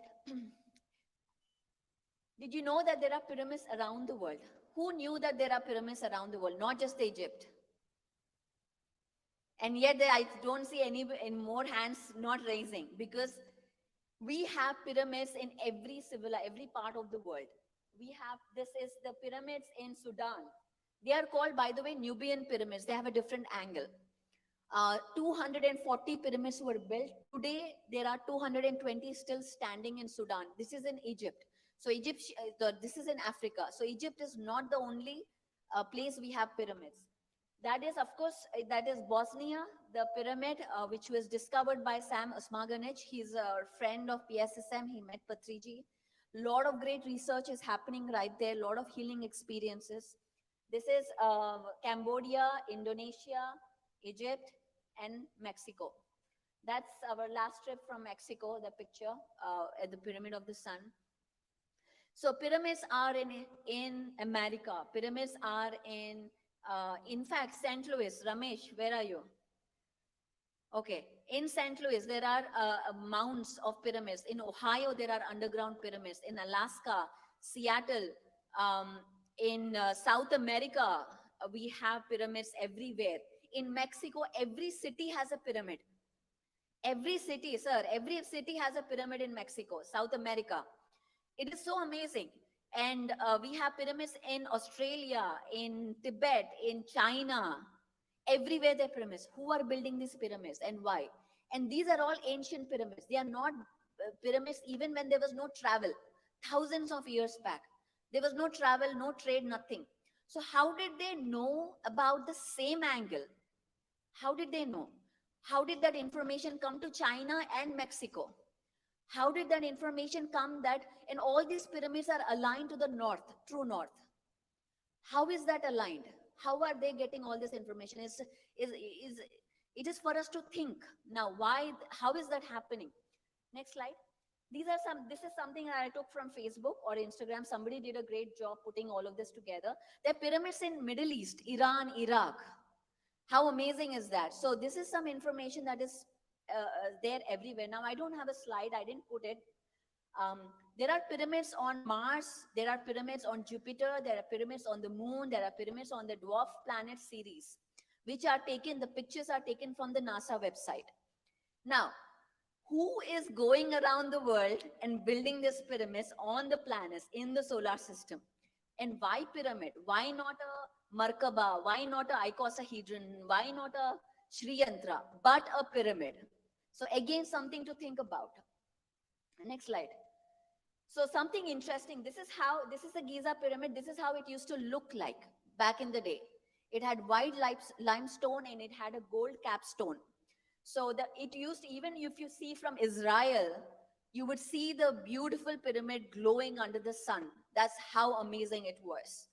And this pyramid, interestingly, now a lot of pyramidologists have confirmed, when you read the books, when you do research, not watch movies like The Mummy. When you do research, you will know that there are no mummies inside the pyramid. That is a myth. Mummies are not there. It was in the sarcophagus outside the pyramid. So lot of this is the real misinformation, not the Facebook misinformation alerts. This is what they were telling in the movies is the misinformation that tells us that mummies are there inside. Now, who built these pyramids? Who? Why? If you think that we are the only beings in the entire multiverse, who thinks that we are the only beings? He thinks. No, he says no. Okay. So no, we are not the only beings. We are There are beings all around us. There is US government actually recognized secret space program, 51 different races of extraterrestrials that work with them, which is a secret space program. You can watch all about it on Gaia, many shows. So there are different races, different extraterrestrial races, especially the Pleiadians that come from this information. And they are the builders of pyramids everywhere in the universe. That I'm just intriguing you with this information. Now you have to research, okay? I'm not going to give you everything. You are the researcher and you have to research about it. Let's talk about the pyramid research. So in early 1900s, 1940s probably, this guy called Antoine Bovis from France, what he did was, and if you read the books, early books in Pyramid Power, they say that he went to the Giza pyramid and then he saw that there was a garbage can and all the dead animals were mummified. But again, a lot of critics came, a lot of skeptics came. Whenever this pyramid concept comes, there's a lot of skepticism around in the mainstream area. So they came and said, no, he never went to France. This is all bogus. Nothing happened. But actually what really happened was he created a cardboard pyramid in his home in France. He never left France. And he put dead animals and he saw what happens, and they naturally mummified inside the pyramid. That was pretty amazing. And he started writing papers in 1940s. Now, Karel Darbal, no, stay on that. Karel Darbal, this guy from Czechoslovakia. Now, we have Denisa from Brussels. You know, in 1940s, 50s, we know what happened in 1940s. What happened? World War II. That is a very tension time for that. And Czechoslovakia was under Russia at that point. And poverty was everywhere, communism. So there was no money everywhere. So what this guy did was, okay, I don't have money. I've read this pyramid paper. I don't have money to buy razor blades. Let me put the blade under the pyramid and see what happens. So he follows that paper that was written by Antoine Bovis, and he does this experiment. He puts the razor blade under the pyramid. Again, it has to be aligned to the north and south for you to do experiments, and not in any kind of radiation, Wi-Fi, like TV rays and stuff like that. So you have to create a space. And what he saw was, this used razor was sharpened like a new razor. Now imagine that. Now pyramid is actually changing the atomic structure physically. It is changing the cells and molecules inside the razor blade. So something is happening with the razor blade that cannot be explained. So what did he wanted to make money now? He found something new. So he went to the patent place and said, I have a patent. I want this patent. And they were very strict. The government were very strict. They said, no, we can't just give you on your word. We have to see what you did. Then only we can give you a patent. So the government guy worked with this fellow for 10 years. And then in 1950, I believe, again, go back. I'm not done yet. 91304, Cheops pyramid razor blade sharpener was created. A patent was awarded. And after that, many Italian, French companies started creating things in pyramid shape. Like one Italian company started giving out milk in pyramid cartons. So a lot of pyramid stuff came. Again, the skepticism started. No, this is wrong. This is not right. Now imagine, now I'll give you more information on this. And then Patrick Flanagan repeated this guy in 1970s. He was a MIT. He got tons of patents at the age of 11 from MIT, Harvard. Very intelligent guy. He's also considered as a reincarnation of Nikola Tesla. Who knows Nikola Tesla here? Okay, very good. He is one of my favorite scientists. By the way, he is the one who actually discovered alternate current that we have in everyday modern life. It's not Edison, it is Nikola Tesla. He's one of the great spiritual scientists. So this guy has repeated there are tons of books. Next slide, please. These are some of the books that you could read to learn about pyramid power, to learn more about the science behind pyramids. So the next one is pyramids in Russia. Did you know there are pyramids in Russia? Who knew? Yes, NJ sir knows. Yes. There are 20 pyramids built by this guy, Alexander Collard. He is a contractor from Ukraine. In Ukraine and Russia, there are 20 pyramids with the angle of 76.345. That is the angle. So it is steep. Okay. This is a very, again, Russia, Ukraine. Whenever we talk about these countries, they are communist countries. Nothing can happen without the government approval. So this guy went to the government and said, I am going to research on pyramids and I'm going to give you something miraculous. And then the government funded him and he built this 144 meters pyramid built by, no metal was used. It was built by fiberglass and PVC pipes only. So no metal was used. Apparently, with that angle, if you use metal, it distorts. So he has to find a way to not use metal, and lot of healing, a lot of papers were created by the scientists. I'll share a couple of examples. Next slide. Benefits of pyramid power. Effects on solids and liquids. What they saw was with the pyramid energy, the diamonds became harder.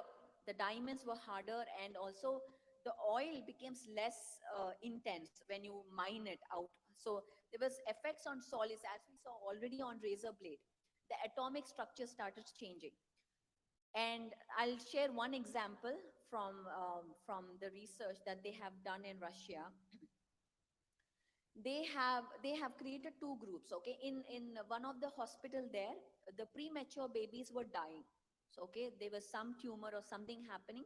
The premature babies were dying in the hospital.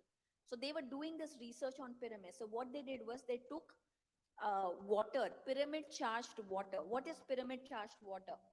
That is, you take a glass of water, put the pyramid on top of it, leave it for a few hours, and you charge it with pyramid energy.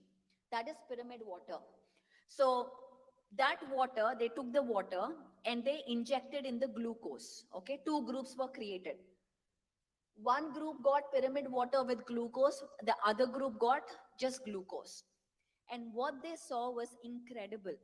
They saw the death rate has reduced by 70% with the group that got pyramid water. Now they're like, okay, maybe there's something in the glucose. Something is there. You know, logical mind will never agree with this kind of stuff. And they said, okay, let's remove the glucose. Let's just give pyramid water. So they injected again one group pyramid water, the other group normal, actually just normal water, nothing. And again, they saw the results. It was amazing. Like this was again replicated in many different areas. They tested on rats, again tumor rats. They gave pyramid water. The death rate was less, or the growth was much greater than the ones didn't get it. They had put salt and pepper inside the pyramid, and they took the salt and pepper, cooked food with it, and they gave it to the inmates in a prison. And they saw that the prisoners started changing. They became more benevolent, more loving, kinder. And this now, what is happening is it is changing your emotional level. Somehow your frequency is changing with the pyramid energy. So it is changing the solids, it is changing the liquids. Now, in fact, how many of you know from India, who are from India, Dwarka Tirumala? How many know? Okay. So this place is, it is in Andhra. So I was there doing a session. This is real life example. And one lady comes, there's a pyramid there in that place. And the lady comes and says, I want to share an experience. I was like, yes, please tell. And she was saying that we had a lake here. It was very polluted, very toxic. After this pyramid came, the lake got purified. She was saying that. How amazing is that? A real case study. So I told immediately PMC record her experience. So, and then in Kartal is a place in Hyderabad where from the airport to the pyramid, there are a lot of accidents that happen. So what they did is they talked to the traffic inspector and they put pyramids on the dividers. And what they saw, less accidents. So then now there is a whole team that works where they put pyramids on the dividers where there is traffic areas. So the the death rates started reducing. So it's impacting the environment. So they also saw that the seismic activity reduced, that is the earthquakes got reduced with pyramid energy. So it is affecting the liquids, the solids, the environment around us. It is not just for us, it is for the environment. I know Ken Rolla from Florida. He has a website, freshandalive.com. He's a great friend. He built a pyramid in Florida, and in his area, hurricanes don't come in his area. So imagine if we build pyramids, what can happen to the environment? How? Now we talk so much about climate crisis, especially here in Western world. We need to talk about pyramid power to address the climate crisis and the power of meditation. And of course, rejuvenation amplifies meditational experience. A lot of people have experiences of Kundalini, third eye, other dimensions, multidimensional, so many. And of course, Chandu here, he's from Pyramid Valley. Can you please wave everyone? Get up and wave. He is from the Pyramid Valley. I'll show the one. He is a very important person for you guys if you want to go to Pyramid Valley. So be friends with him. so that you can be taken care of. But lot of experiences have been shared on PMC channels, Pyramid Meditation channels that you can go and watch. Next slide, please. Let's talk about plants, effects on plants. Food today. Dina Mariam already she mentioned the poisonous food we are consuming. I want to talk about this watermelon. This is the natural watermelon we are used to see with seeds. Now you get seedless watermelon. What is seedless watermelon? Seedless watermelon is watermelon breeded with a 22 chromosomal watermelon, which is chemically altered. So what we are eating today is chemically altered watermelons, not the natural ones. And all the plants, all the stuff that we are eating is injected with chemicals and pesticides. So no wonder we have problems of diabetes, cancer, heart problems, chronic illnesses. These are all not natural. Today, we normalize those talks. We meet in gatherings and we say, oh, what happened? Oh, I have thyroid problem. I don't have insurance. These are the talks which are disempowering. We never talk about that. We have to talk about empowering talks. I healed myself. I did meditation. If anybody, when you go to a family gathering after this event, anybody talks about illnesses or insurance, tell them about the healing properties. Give empowering information, not disempowering information. That's how we raise our frequencies. Spiritual farming, PSSM, masters have started. Where they put, this is the picture from Pyramid Valley, by the way. They grow their own crops and that food is served in the Annadana. And pyramids are kept there for the energy so that the crops can grow without pesticides. Next slide. I'm going to share a case study of Jetavanam pyramid. So this family that you're seeing here, they are the two brothers. One brother left the physical body. The other brother is Prabhakar. This family, they are from a small village, okay? A very interesting case study. They're a small village called Kotala, and they are basically farmers, and they learned about meditation and they wanted to build a pyramid. They don't have money. So what do? This lady, his wife, said, okay, take my jewelry, sell it off. Let's first build a pyramid. And they built the first pyramid.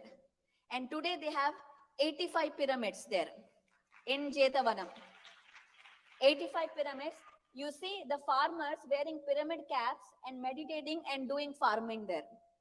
That's how they do. This is rural India, PSSM in rural India, doing spiritual farming. This is what the food we must have on our plates. And that is why PSSM, it all starts from the roots, from the ground level. And today we are here talking at the corporate level, we need to take this, we need to do that.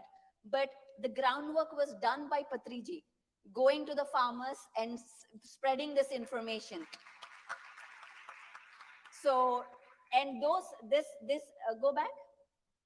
This picture, that is the new one that was opened. It's a Goshala. Goshala is where cows are kept.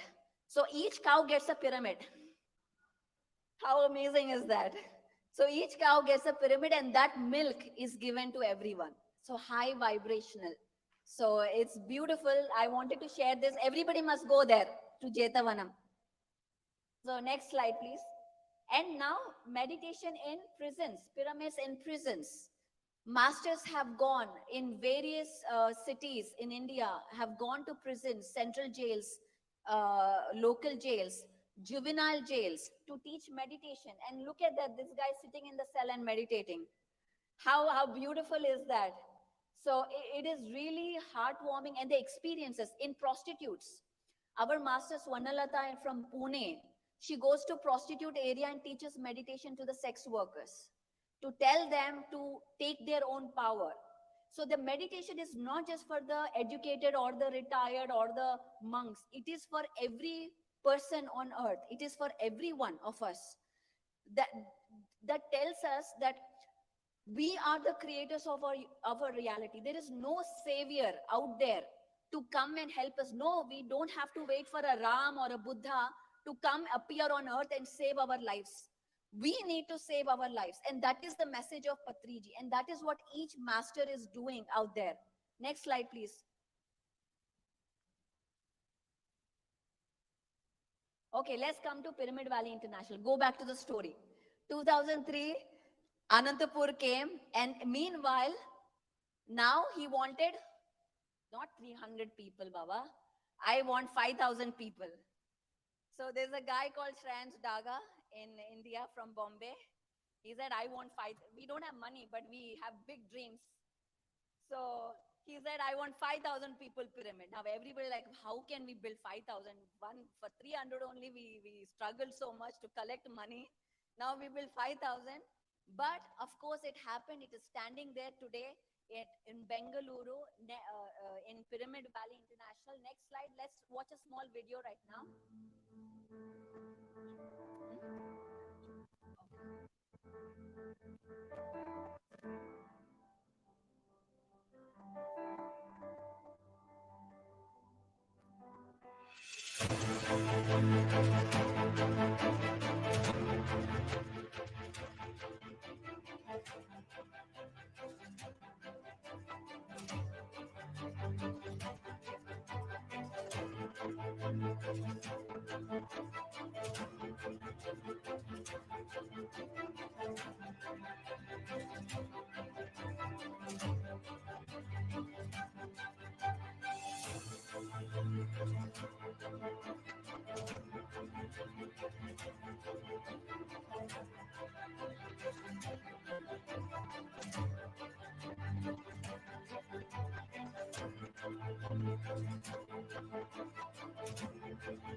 So everybody must visit Pyramid Valley. So that is the first mega pyramid that happened. I'm going to go fast, guys, because we have time problems. So catch up with me. So the next mega pyramid that I want to introduce is in Kailasapuri, Hyderabad, which is called Maheshwara Maha Pyramid, where this is where Patriji's Samadhi is there, and the Shakti Sthal, which we are calling it as Samadhi, the structure on his remembrance is in this campus. This is where we have annual events from December 21st to 31st. Now it is called Patriji Dhyana Mahayagam. That happens every year. Celebration, spiritual science celebration, free accommodation for people, free food, free entry. 11 days of celebration. Last year we had probably 50,000 people come every single day enjoying that. So I'm going to show you, there's a one big highlight of this event is the morning meditation, which is from 5 to 8, 3-hour meditation. I'm going to show you a glimpse of that. So I leave you wanting more. So you come there.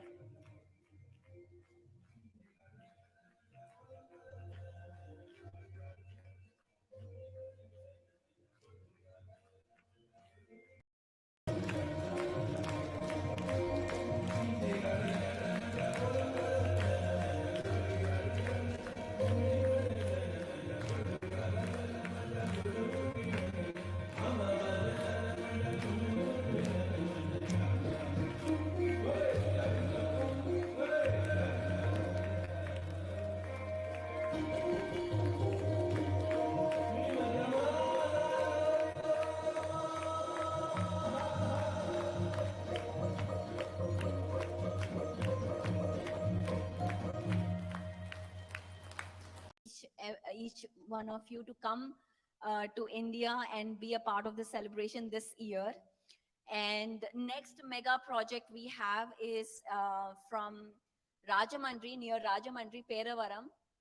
This is how it is going. It is on the banks of river Godavari, a very powerful spot. Who is from East Godavari, West Godavari here? Okay, a lot of people.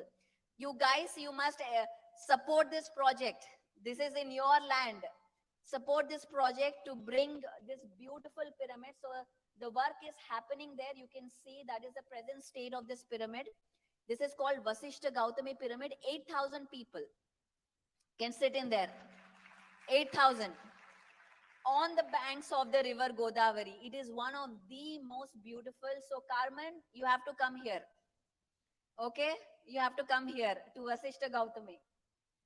Okay, next slide. Now, so everybody got so inspired. There are pyramids everywhere. Today, there are more than 25,000 pyramids in India. And you can see the different colors. And this pyramid especially I like. This is in Gudivada, built by only women. Only women. So they collect all the housewives where they were told they cannot do anything other than cooking and serving the man. They left the thing, they went out, they collected money and built that pyramid. So nothing is impossible, guys. So the next slide, please. Next, let's talk about PSSM pyramids in USA. Okay, this is the most interesting part. Next slide. By the way, I just got to know there is a pyramid. This is a pyramid in Fresno, California, built by Kawal Sehgal. And I get a call from PMC Hindi, sir, and Alekhya says, you know, there is a pyramid in California. I'm like, there's a pyramid in California? I live there, I don't know.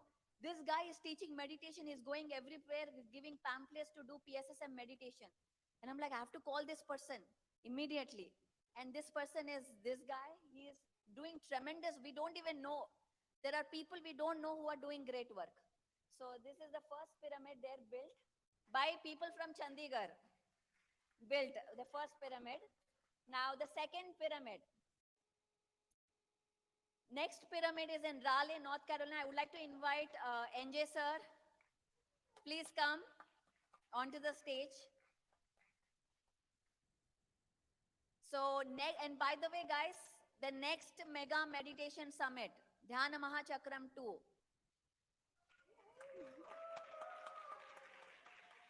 So, save your calendar, save the spot.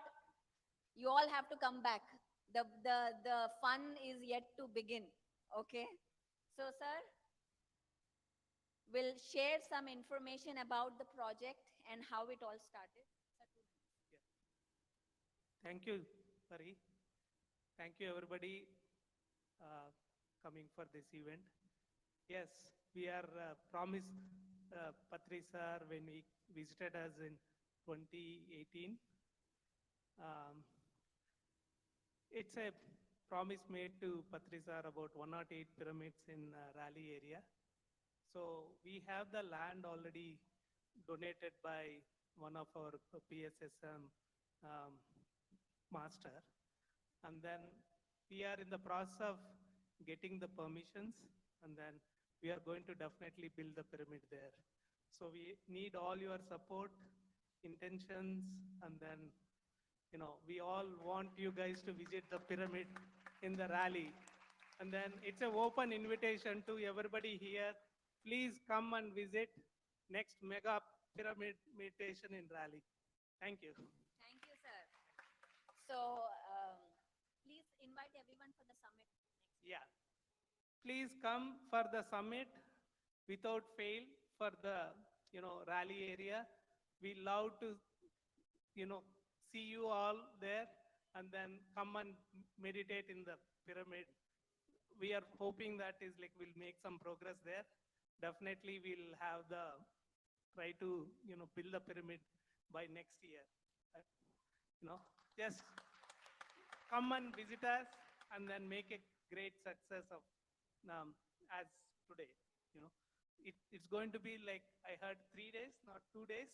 So we'll have one more day to enjoy the meditation even in Raleigh. Please come. More work for the volunteers. More work. Yeah, we are all for it. Raleigh team, yes. Yeah, we are all excited to, take this challenge, and then we'll definitely make a great event. Thank you.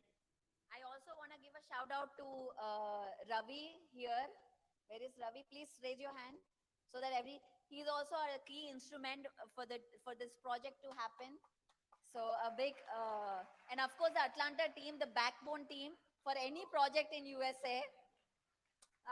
It is a backbone here. So nothing happens with one person, only when people come together. And what we have learned from our experience from rural India is that we don't need money to build pyramids. We need intention to help, to support, and for it to happen. First, that has to be there. If you think and say, how will money come? I don't know, millions of dollars, nothing can happen. All those pyramids that were built by farmers, barbers, who don't have money, but they built such great monuments. Why can't we do it? Living in US, can we do it or not? More, louder, I can't hear. Thank you. Next, thank you, sir. Next, of course, the Dallas, right here. Dallas team, please come. A pyramid right in your backyard, guys. Now you have to support this. You have no choice. So I would like to invite our Grandmaster, Divya, to share a few words. Thank you, Pari. My dear friends, my dear masters, and my dear gods of Dallas, USA, and the whole of the world. It gives me so much pleasure, and we are so humbled to host this event as Dallas team today. Thank you, Pari, for trusting us and having Dhyana Maha Chakram in Dallas this year. Yes. We are so humble for this. Yes. So Dallas PSSM started in the year 2016 with 2 individuals who are passionate to teach meditation. We thought of sharing meditation with our family and friends. Slowly, the group got bigger and bigger, and now we have a solid volunteer team who can take it to the next level. From last few years, we have established over 21 pyramid meditation centers in Dallas. We have a small promo, Pari. Is it okay? Yeah. Can we have the promo, please, for the centers?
I want to share one conversation I had with Patriji regarding my life purpose. So I once asked him, "Sir, how do we become best version of ourselves? How do I know my life purpose?" And he took a pause and he saw into my eyes deeply and said, "Madam, always set highest possible targets. That's how you will get better and you're going to reach your purpose."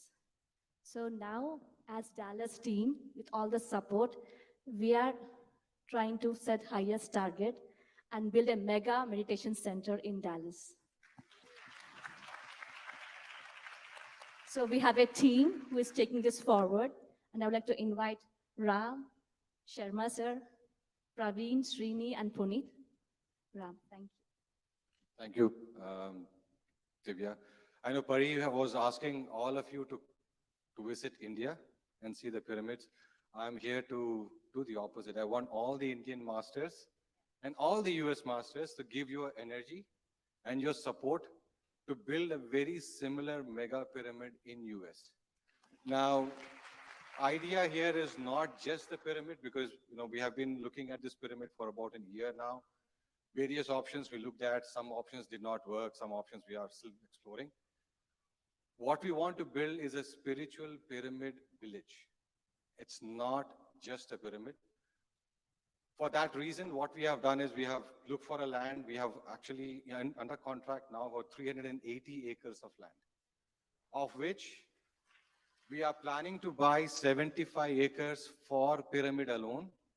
And we want to dedicate 20 acres of that land for pyramid and the complex around it, which includes conference centers, Zen gardens, and everything else.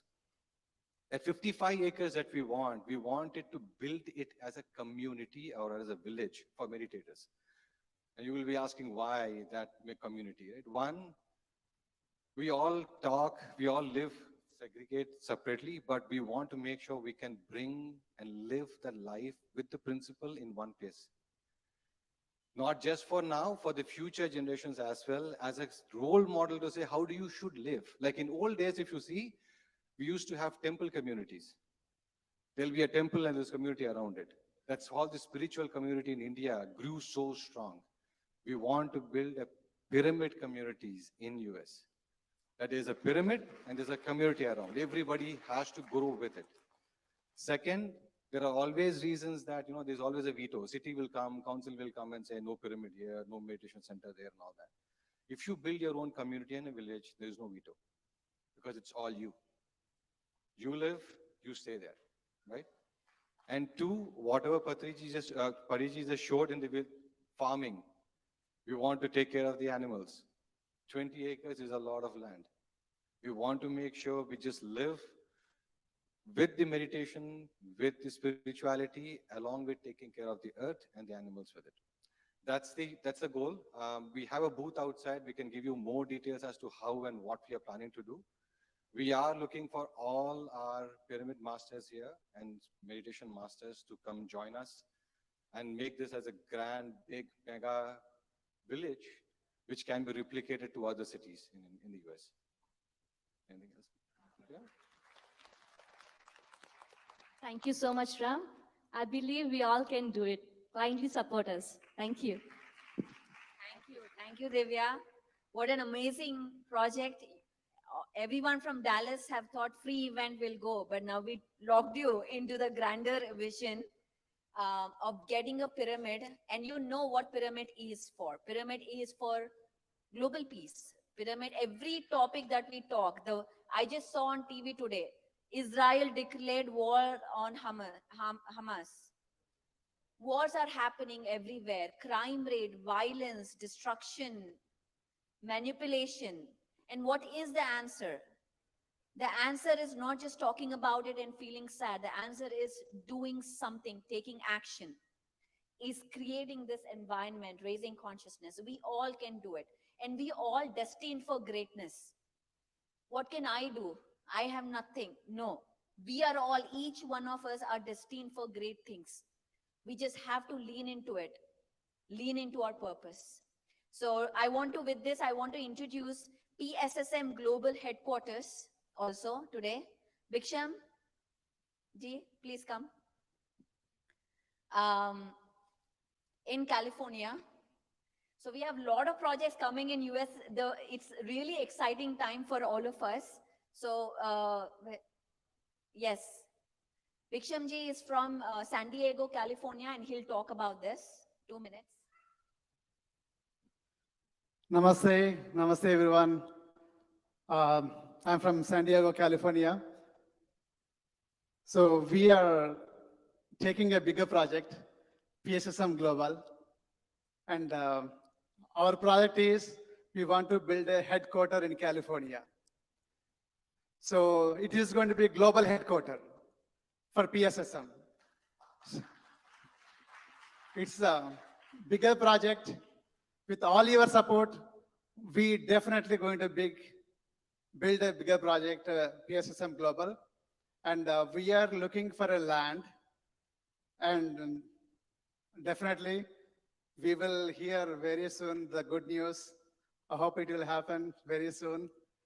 And it is going to be in somewhere Los Angeles area, or between Los Angeles and San Diego area. And also, we would like to build a bigger community.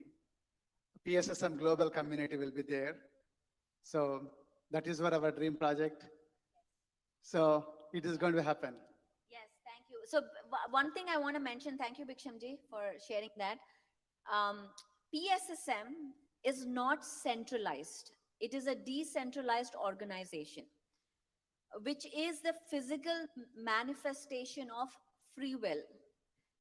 Law of non-interference. We all saw that video today. That means we don't interfere in each other. Everybody, Surekha wants to build her own Surekha Pyramid Center. She is the boss. There's no boss or anyone. There's no hierarchy here. We are all masters. So when we say PSSM Global, it is not a different entity. It is where every entity which was created through PSSM will come under that. In the sense, whether it is spiritual tablets, whether it is Buddha CEO, whether it is, tomorrow we'll talk, whether it is Guda Kesa or anything that comes under, or Denisa starting her own thing, will be having a wing there. So Chandu, that is the plan. So that will have a wing of that place where everybody is welcome. Is true manifestation of what Patriji's vision is free will. Decentralization. So many people ask us, how does this organization work? Is there one boss here? There's no one boss here. You are your own boss. So, but the things that connect all the pyramid masters is Anapanasati, the meditation, and the 18 principles, which Chandu will share in a bit. So these are the things that connect each other. But we all have our own identities. We all do our own great work. We all have our own teams, and we are the leaders and the bosses. So that is the concept of decentralization, and that is the vision that we want to manifest there, that everybody come together as one consciousness again. So it is the oneness, it is the unity that gets everyone together. So thank you. And next we'll do a video. A pyramid is a specific high energy structure. It's an example of sacred geometry. Because of the sacred geometry, there is the highest amount of energy there. So pyramids are basically meant only for meditation. A pyramid is a specific high energy structure.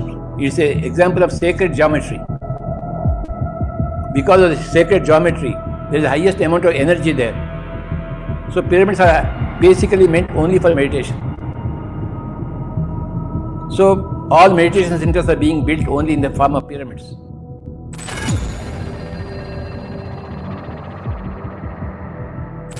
Why was the Great Pyramid built?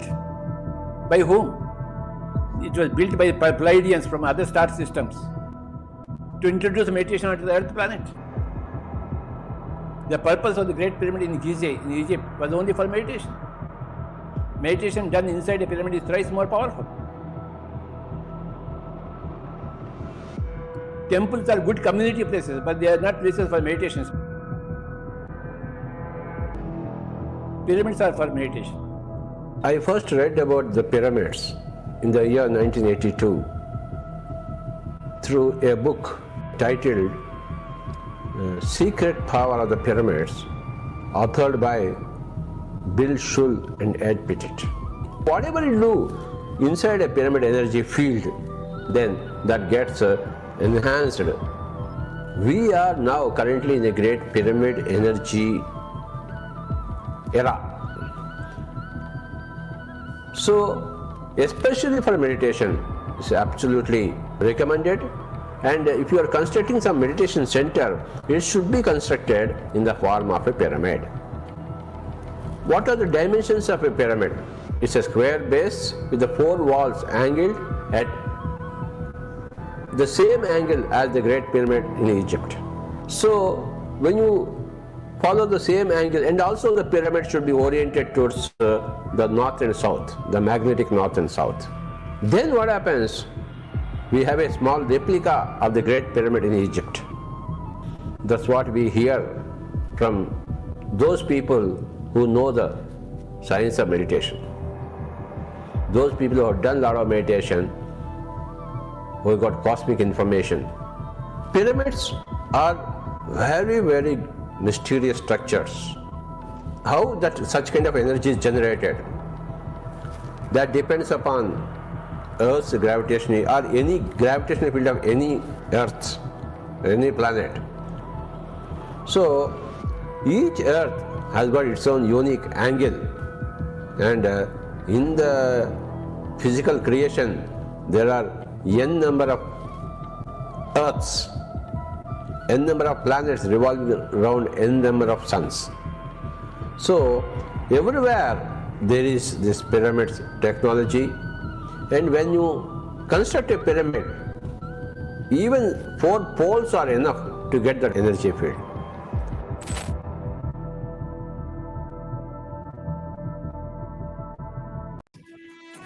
Just a final tribute to Patriji, who brought us all here.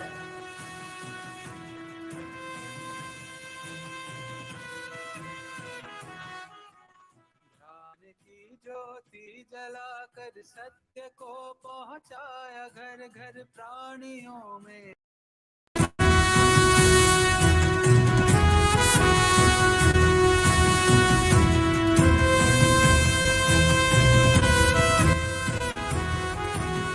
ध्यान की ज्योति जलाकर सत्य को पहुंचाया घर घर प्राणियों में।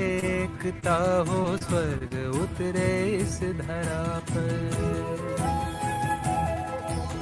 विश्व में ध्यानी बने सब, बोध से ज्ञानी बने सब। ध्यान ही है परम क्रांति। अज्ञानता है दुख का कारण, ध्यान है इसका निवारण। ये बताने आए योगी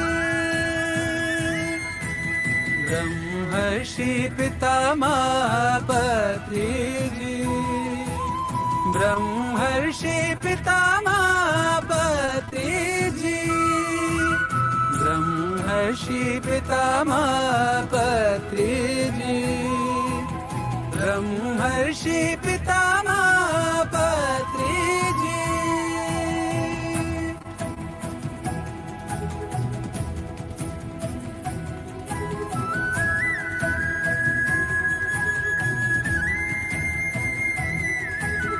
ध्येय उनका यह रहा बस, जीव के प्रति जाग करुणा।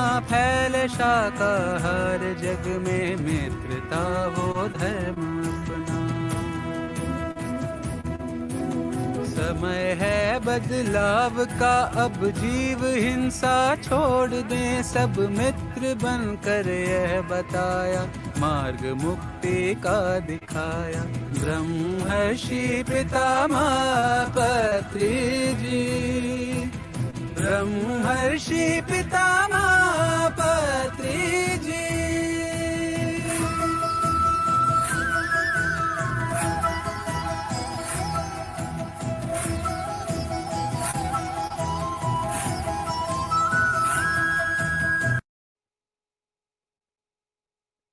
Biography out. This is for all pyramid masters. This message for all existing pyramid masters. He has read thousands of books, promoted thousands, lakhs of books, but he never focused on writing his own book, his own biography. So I had an opportunity in 2020 to sit with him, make him sit. He doesn't give time. But I said no, and luckily with COVID in 2019, he got to know what is Zoom, 2020. Until then, when I say Zoom, Dad, come, let's do an interview, he'll be like, I don't know Zoom, Baba. You come here, then I'll do. But then he knew what Zoom was, which is a great boon for all of us, where all of these great masters came in. So we need to write his book. So I interviewed him. I got 25 episodes of him sharing his story. And we have Joseph Marcelo. Sohana, come. She will share a bit about it. Joseph Marcelo, who is the author of Pyramid Power. He agreed to edit and review his book and publish it at a global level. So I would like Sohana, she has taken up that project. By the way, guys, please give her a big clap. She has taken up the project to get this book done and raise funds. So I would like her to speak. Thank you. So, as you all know, I'm Sohana. And if you don't know, I'm Sohana and I've been meditating since the age of 13.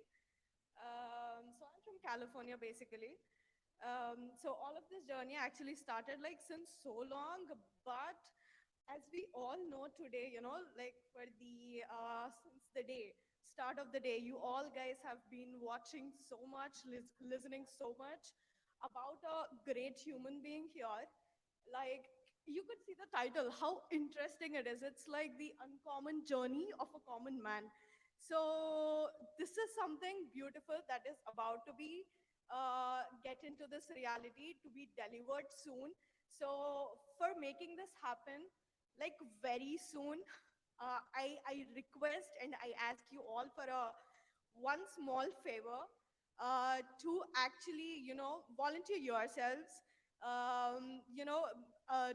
You could make this move and give us lots of or raise the donations around $15,000 because we have a beautiful woman called Radhika from New Delhi writing this book and which is being previewed and edited by Joseph Marcelo.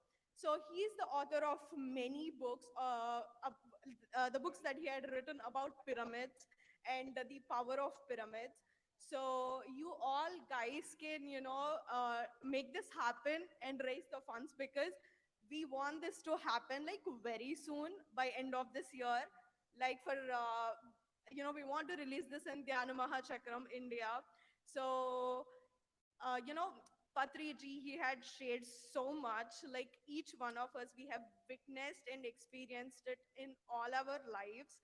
So, this is something that maybe we could pay this or contribute in this way that I am just looking forward because we got this opportunity and I would also want our future generation to witness this opportunity because it makes a lot of sense, right?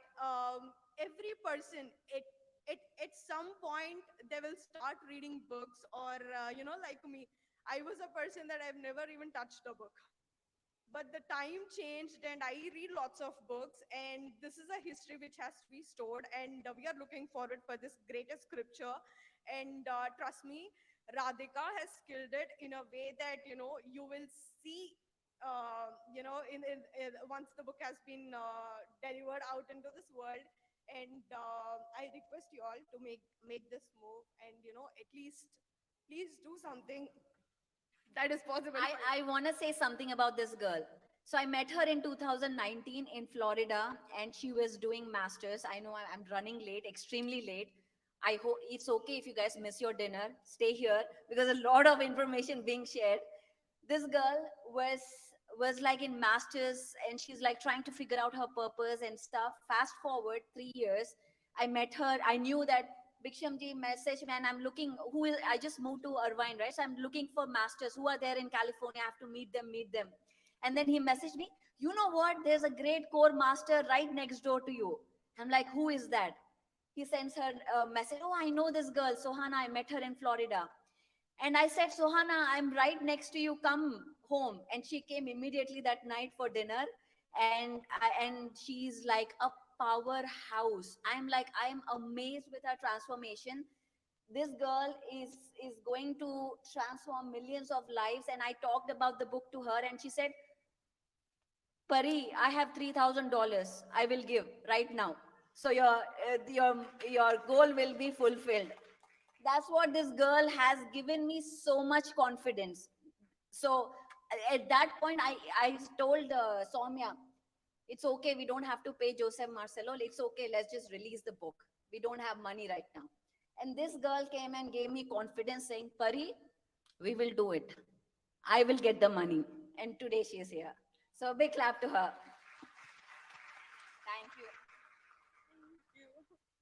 Thank you. Okay. Thank you, And Pari. thank you guys. Bye-bye. We have to continue with the next event. Thank you so much. Thank you, Pari, for giving us great insights into pyramid energy. And we're very excited to hear about the future projects that are coming up and also eagerly looking forward for the Mega Meditation Summit in 2024. The next session is going to be an experience sharing session. I would like to invite Master Prabodh. Few words about Master Prabodh. He's a spiritual scientist and a meditation teacher. He started his spiritual journey in the year 2002. He did 35 hours of continuous meditation in one sitting, and he also meditated continuously for 522 hours with just food and restroom breaks, which demonstrates the depth of his commitment towards meditation. He has also mastered lucid dreaming and astral travel and learned martial arts and achieved a black belt in Taekwondo. He is working towards helping many meditators to become grandmasters through his Gudakesha session, lucid dreaming, astral travel, abundance, and prosperity, and train your mind and conscious reading workshops. He started an online Gudakesha workshop in 2020 And since then, thousands of meditators have joined and are trained to achieve mastery over sleep and emotions. He believes that being in a state of happiness is the ultimate service rendered to the universe. So let's welcome Prabodh Master and request him to share his wisdom.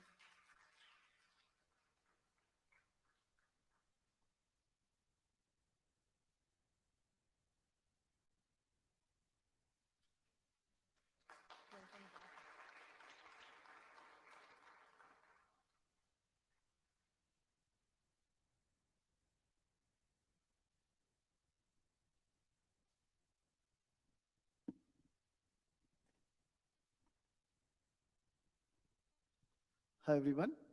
Namaste to all the co-creators and hi to everyone. Wonderful. Thank you. So friends, I start with I'm here to share my experience and how PSSM helped me in my sadhana.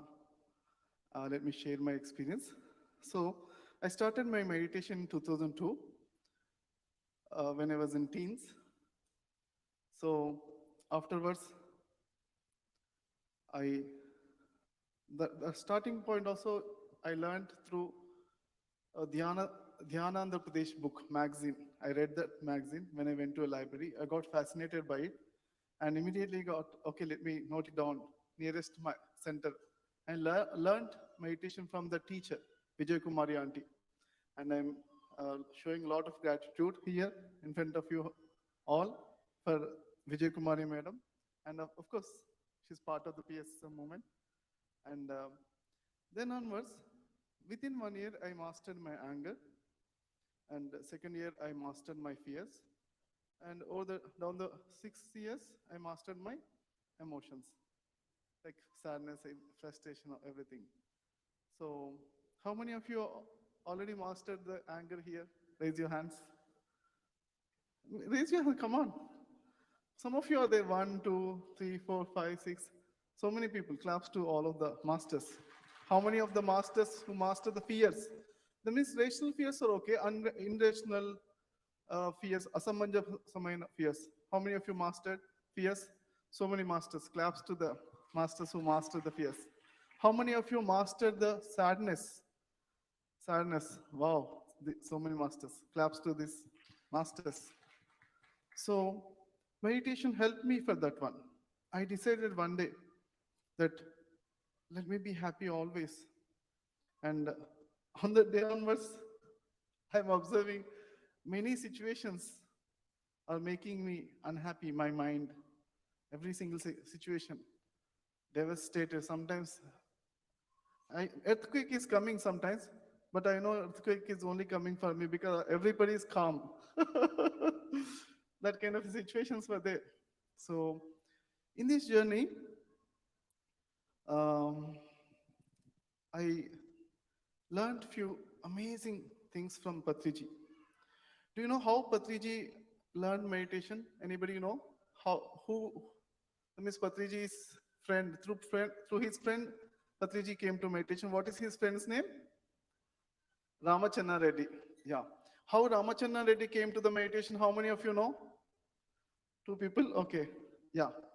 So he was having back pain. And when he was having back pain, somebody suggested that why don't you do meditation? He went to Vellore hospital. In the hospital, there is nothing. They could not say cure his back pain. They said that, okay, why don't you learn meditation? Somebody said that. And at the time, he doesn't know what is meditation is. Then what he did is, a rough idea he got, like he was sitting in meditation all night. And after 2 nights, he sat. Third day morning, that's all, his back pain is gone. That's where he learned meditation.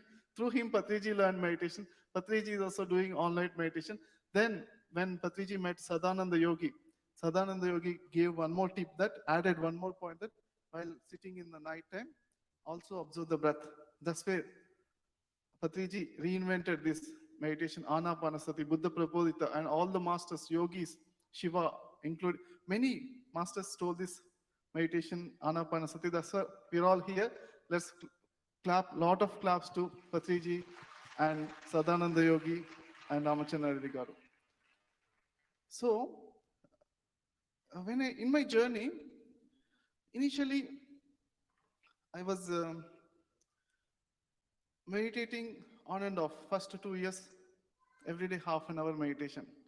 Or sometimes I'm skipping the meditation, not regular. Okay, after 2 years, somebody asked me, "Hey, are you getting the benefits of meditation?"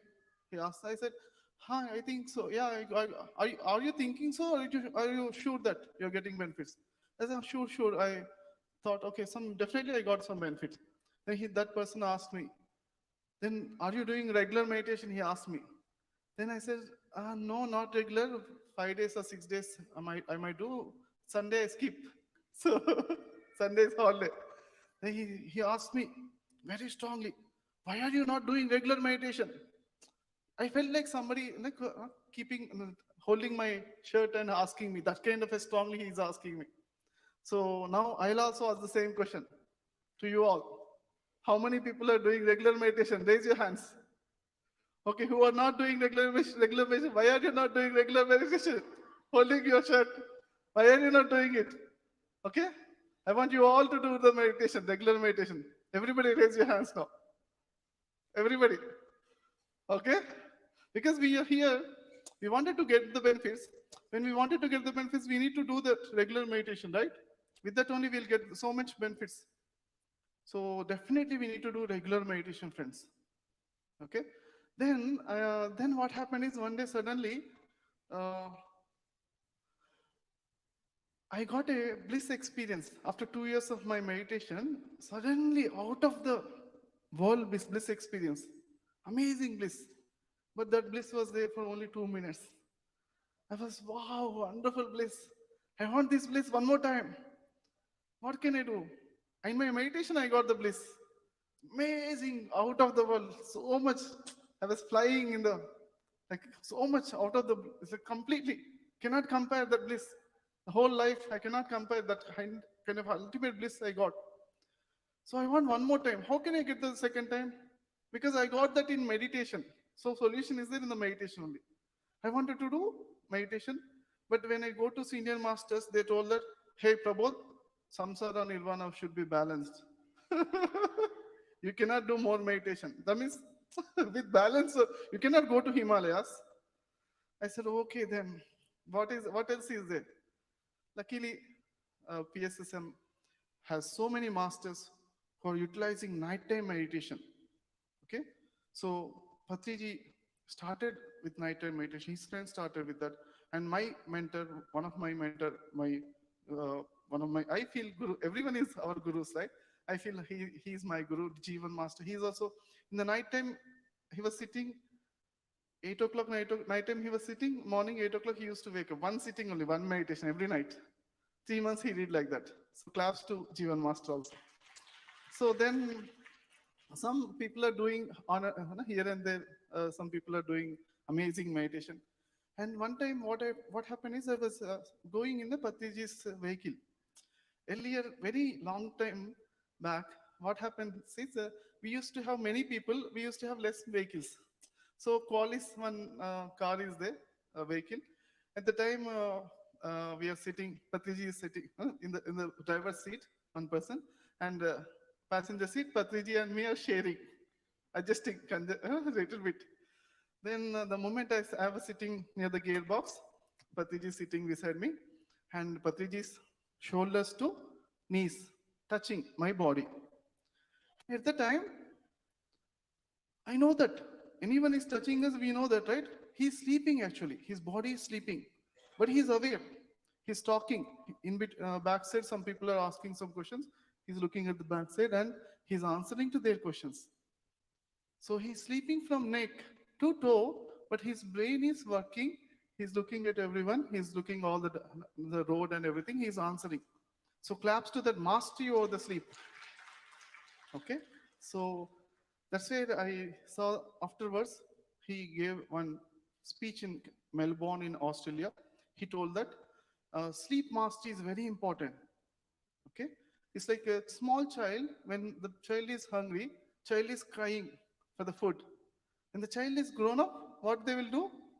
They will ask mommy I want food. Otherwise, they'll know where is the food is on the table or refrigerator. They'll take the apple or something. They'll take the food, right?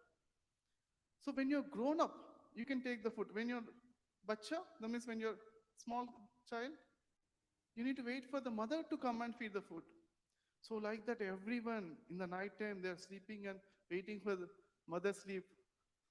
Sleep goddess, come and give me sleep, come and give me energy. They're crying like that.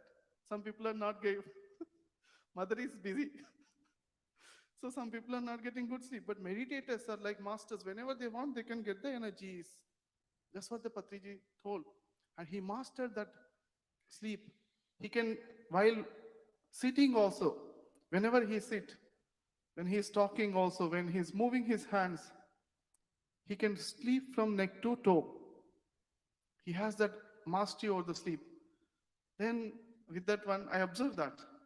And also Ramana Maharshi's quotation is, every night, everyone is getting bliss in their deep sleep time. Okay, Garda Nidra. In the deep sleep time, bliss they are getting, ultimate bliss. But at the time, they are not aware of it. That's the reason they're living like normal life. But anytime anyone person is getting awareness in their deep sleep, they'll be realizing the ultimate bliss. Then the beggar's life will be transformed to the emperor's lives. That's what Ramana Maharshi's quotation said. So I got some clue. Patriji seeing Patriji, and okay, then I need to master the deep sleep. In the deep sleep, I need to be aware. So I was then I was sitting all night trying to increase my meditation every day, little bit meditation, 1 minute more, 1 minute more. So it's like America is called an opportunity land, right? So one question I'll ask you: every day is an opportunity. Is the opportunity knocks only one time? How many people agree? One time only it knocks in your life, or every time it will come?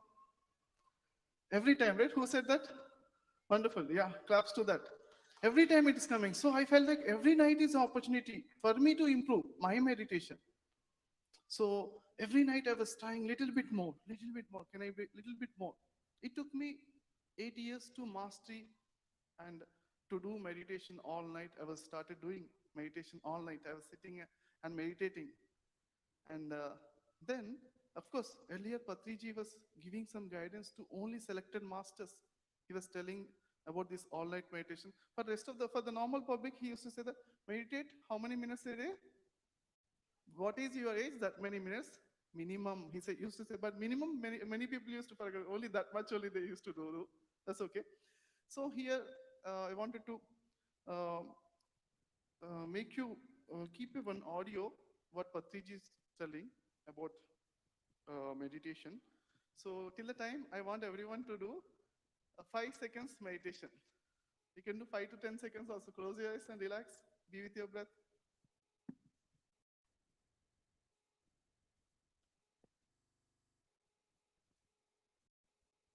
3,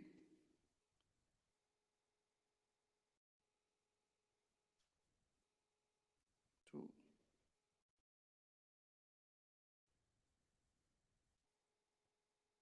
1, 0.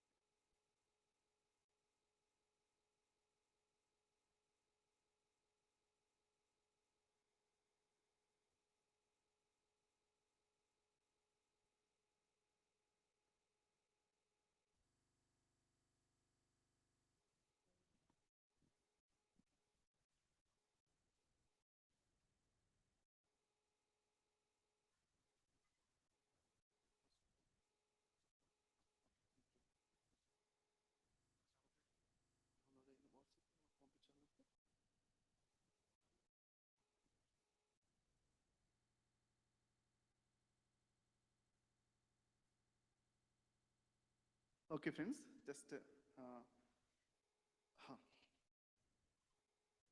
till the time I'll be sharing one more couple of points.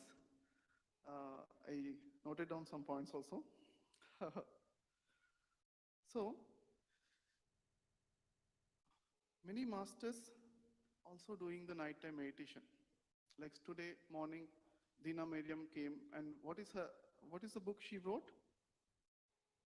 Untold Story of Sita. In that story, in that untold story, Sita was meditating all night. How many of you know that? Raise your hands. See, these many people read the book. So claps to Sita, Master.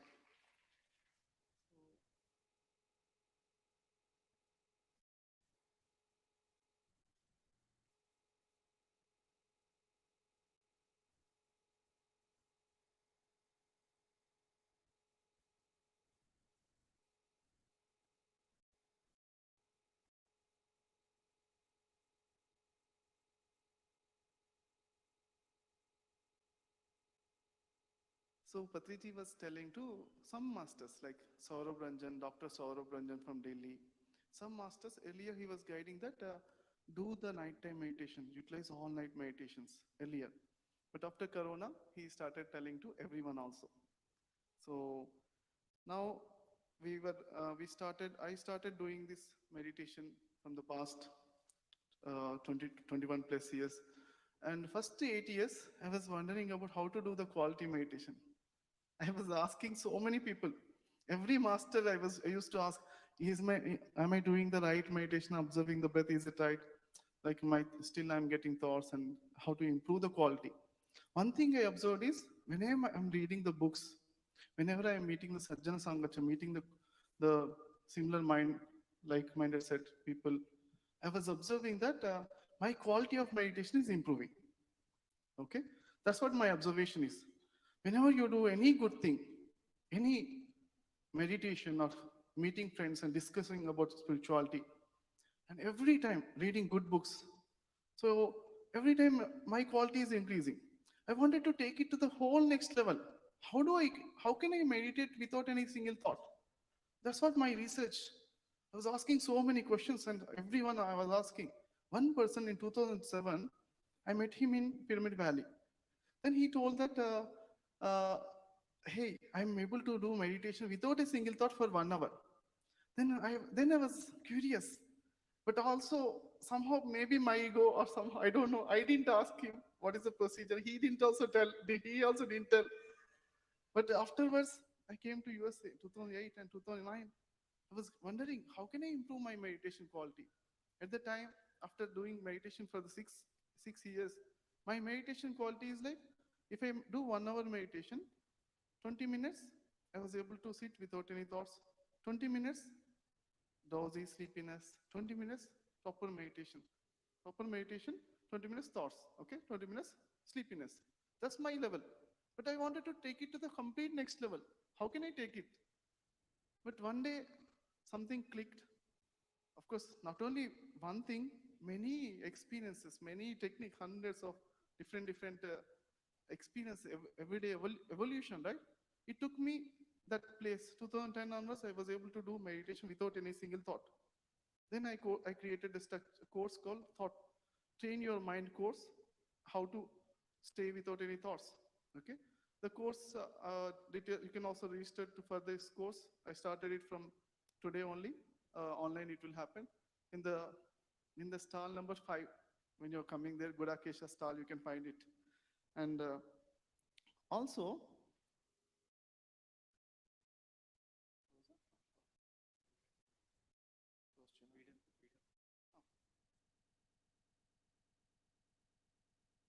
I want somebody to come here from the first row. Somebody come fast. Who will come fast? Yeah, please come. So we'll see Patriji's vision. Okay, we are all here for the Patriji's vision, and lots of claps to Patriji.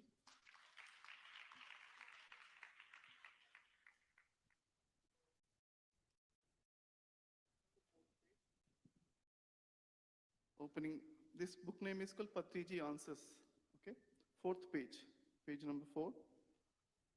And just to read his vision. Page number 4.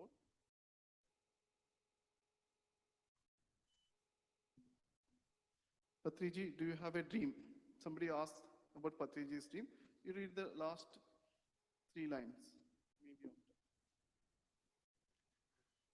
Maybe after 10 years, you will see billions of people in meditation at the same time.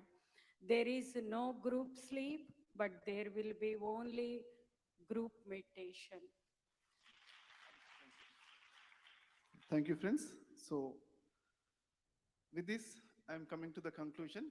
So friends, I practice this how to meditate in the night times because I am busy in the morning times working.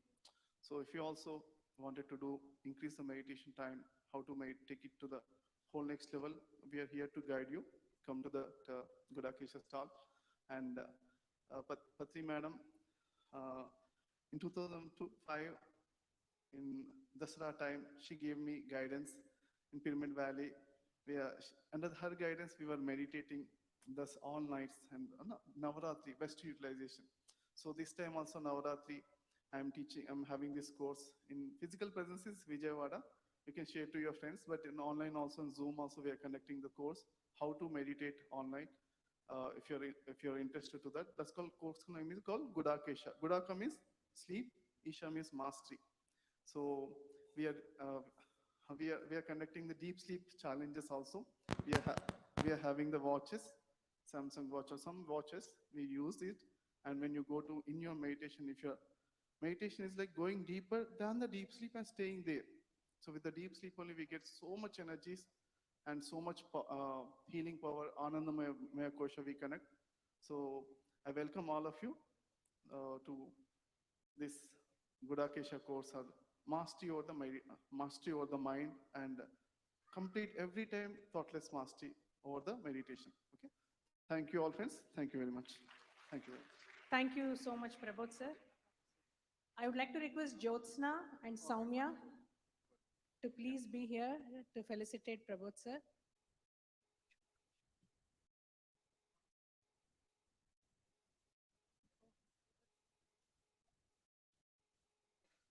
Yeah, we have Anil Garu and Shrikant Garu who are here to felicitate Prabodh sir. Yes.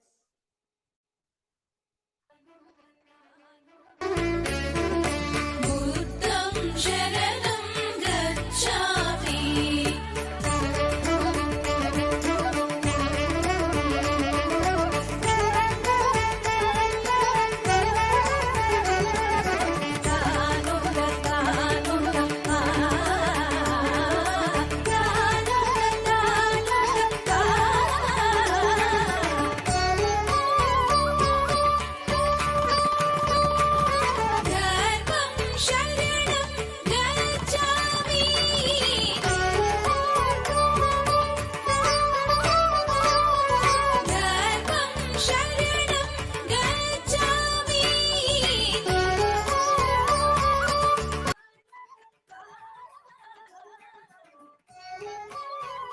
Thank you all.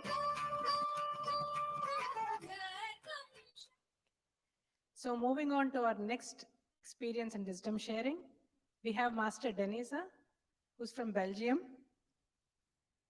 She's a certified mindfulness teacher and a personal development coach, and she's also a humanitarian who's relentlessly promoting and guardian of holistic well-being.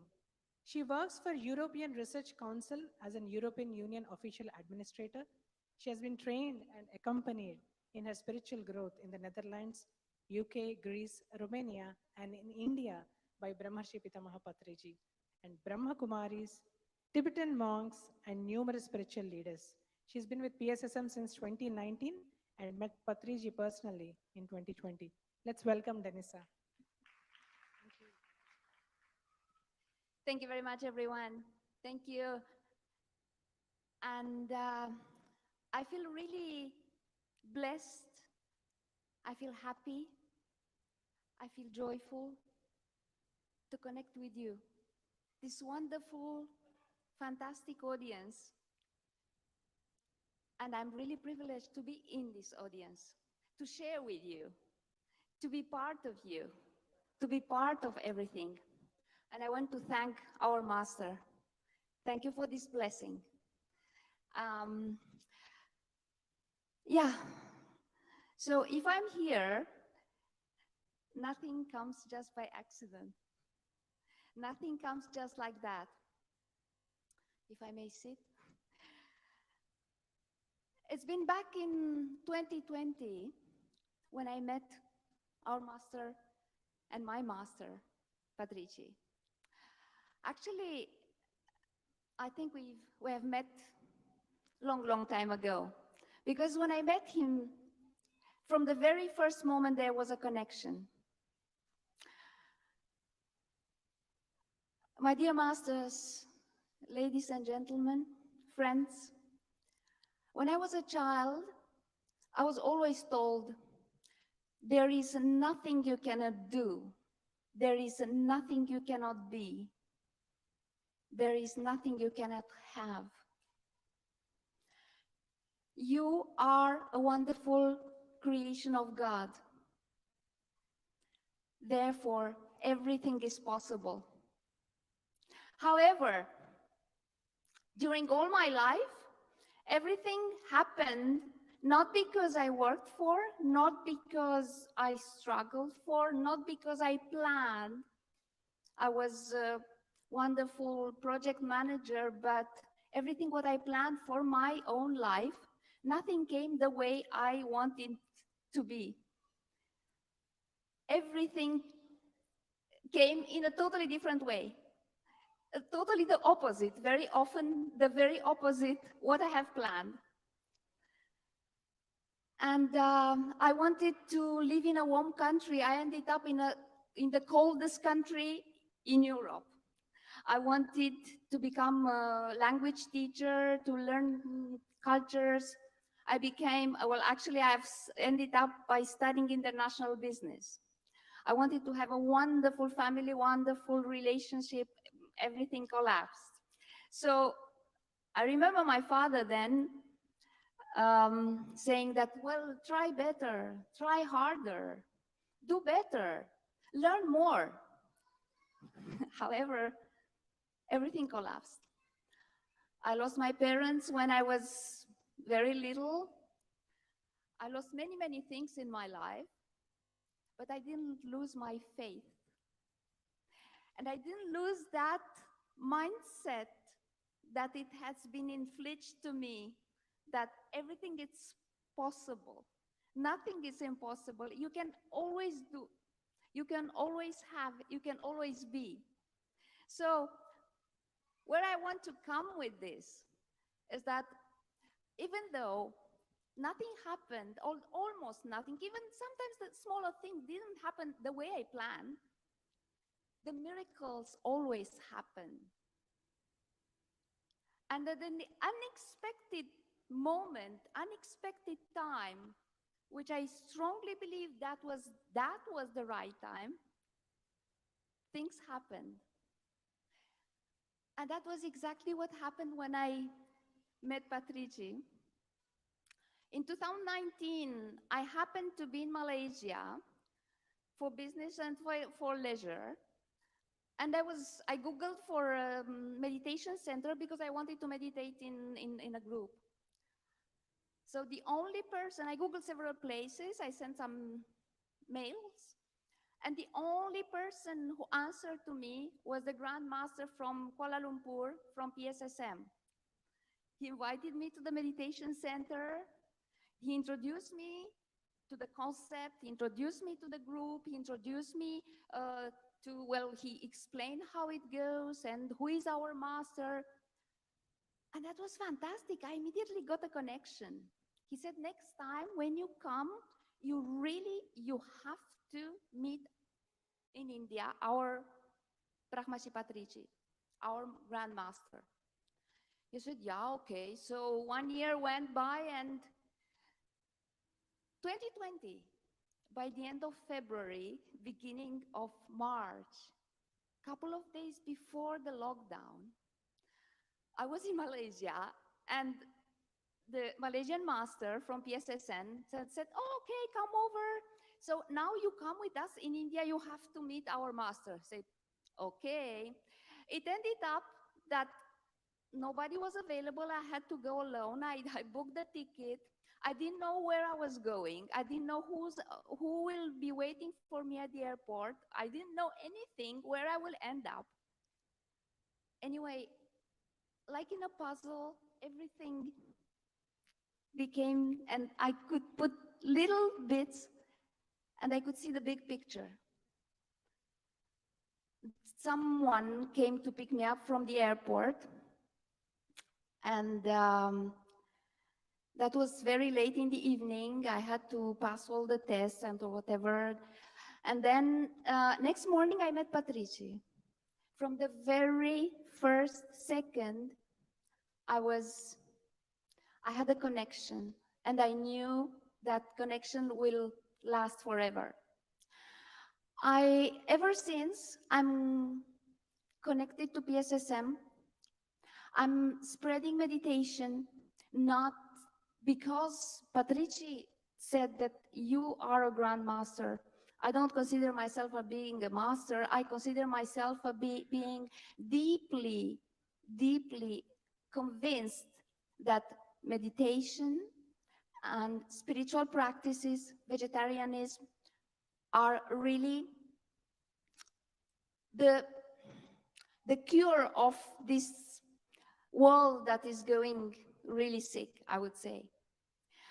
And what I'm doing currently, I'm guiding meditation sessions. I'm giving workshops on different topics. And I must say that every single time I meditate, I see our master. I see his picture. I see that vision. I see his teachings. I had the privilege to spend 3 days with him, travel with him, attend different conferences where he was attending. I had interactions with him. We exchanged a lot. We talked a lot. And there was something that I would like to share with you that was absolutely fantastic. We were on a stage with other masters, with swamis for a festival. I don't know exactly, I don't remember what it was. I was nicely dressed, wrapped up in a nice sari.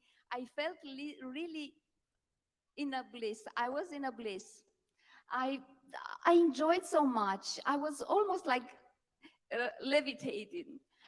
All of a sudden, but it didn't last for long, because all of a sudden he handed me in the mic. He said, "Speak."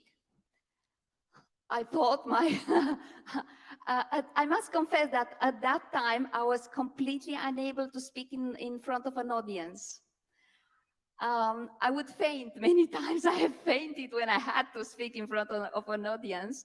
So I thought I will be freezing. I felt like frozen, and said, "Sir, what shall I say? Tell about yourself. So tell your story, your journey." I don't remember exactly what I have said. Some silly things. Anyway, he started laughing, and in that very moment, I realized that he took me out of my comfort zone and unlocked that potential that we all have. We have so much potential. But the only thing, we have to go out of our comfort zone. Only by that we can wake up that huge source of everything that we have inside. Absolutely everything. So ever since, I'm always thinking, at least once a week, if not every second week, what is my contribution to my community? What is my contribution to my world? How do I take care of myself? How do I contribute to myself? Physically, spiritually, emotionally, intellectually? What do I bring in to make this world a better world to live? And I always think that everything is possible. There is nothing you cannot do. There is nothing you cannot have. There is nothing you cannot do. Because we are all creations of God. Therefore, everything is possible. Thank you very much, everyone. Thank you. Thank you so much. Thank you so much, Denisa. Please be on the stage. I would like to request Soumya and Jyotsna to please come onto the stage and felicitate Denisa.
Thank you all. I would like to now invite Bhiksham Garu to come and share his wisdom and experience. Master Bhiksham is from San Diego, California. He is a software engineer and has been with PSSM since June 2022, but made great progress with meditation in a short period of time and experiencing the benefits. Welcome, Bhiksham Garu.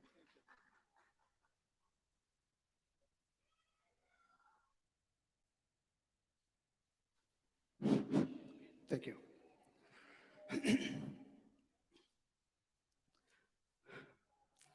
Hello, everyone. So my name is Bhiksham Palabindala. I'm from San Diego, California.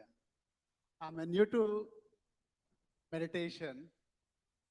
I can say this, I'm a one-year baby in meditation. Last year, 2022, June, I came into meditation. So I would like to share my experience. So why did I come to meditation? What is the purpose of my meditation? Okay, how did I come? Just a few minutes, I will share my story. It's a very interesting story. I hope you like it. It's a real story. It's not a fake or it's not a made story. Last year, I was watching a TV, like in a YouTube channel. Suddenly, one video came up, and somebody was PSSM master sharing the experience, saying that by meditating, I overcome my health issue. What health issue? My back pain. Somebody was saying that cancer, my sinus problem. Whatever the problem they're saying that, they lost their mind. I don't believe that. It is stupid. Like somebody was paying them and for the reviews. After we join the program, definitely they will come up with the charges, like maybe monthly $100 or $200 or $300.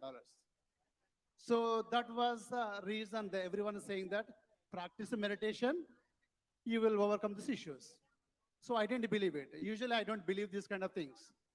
So as usual, after I watched the video, was a 1 hour video, I watched it, and a second video came up saying that somebody was saying that, okay, I overcome my cancer by practicing the meditation. I said, come on, what are they talking about?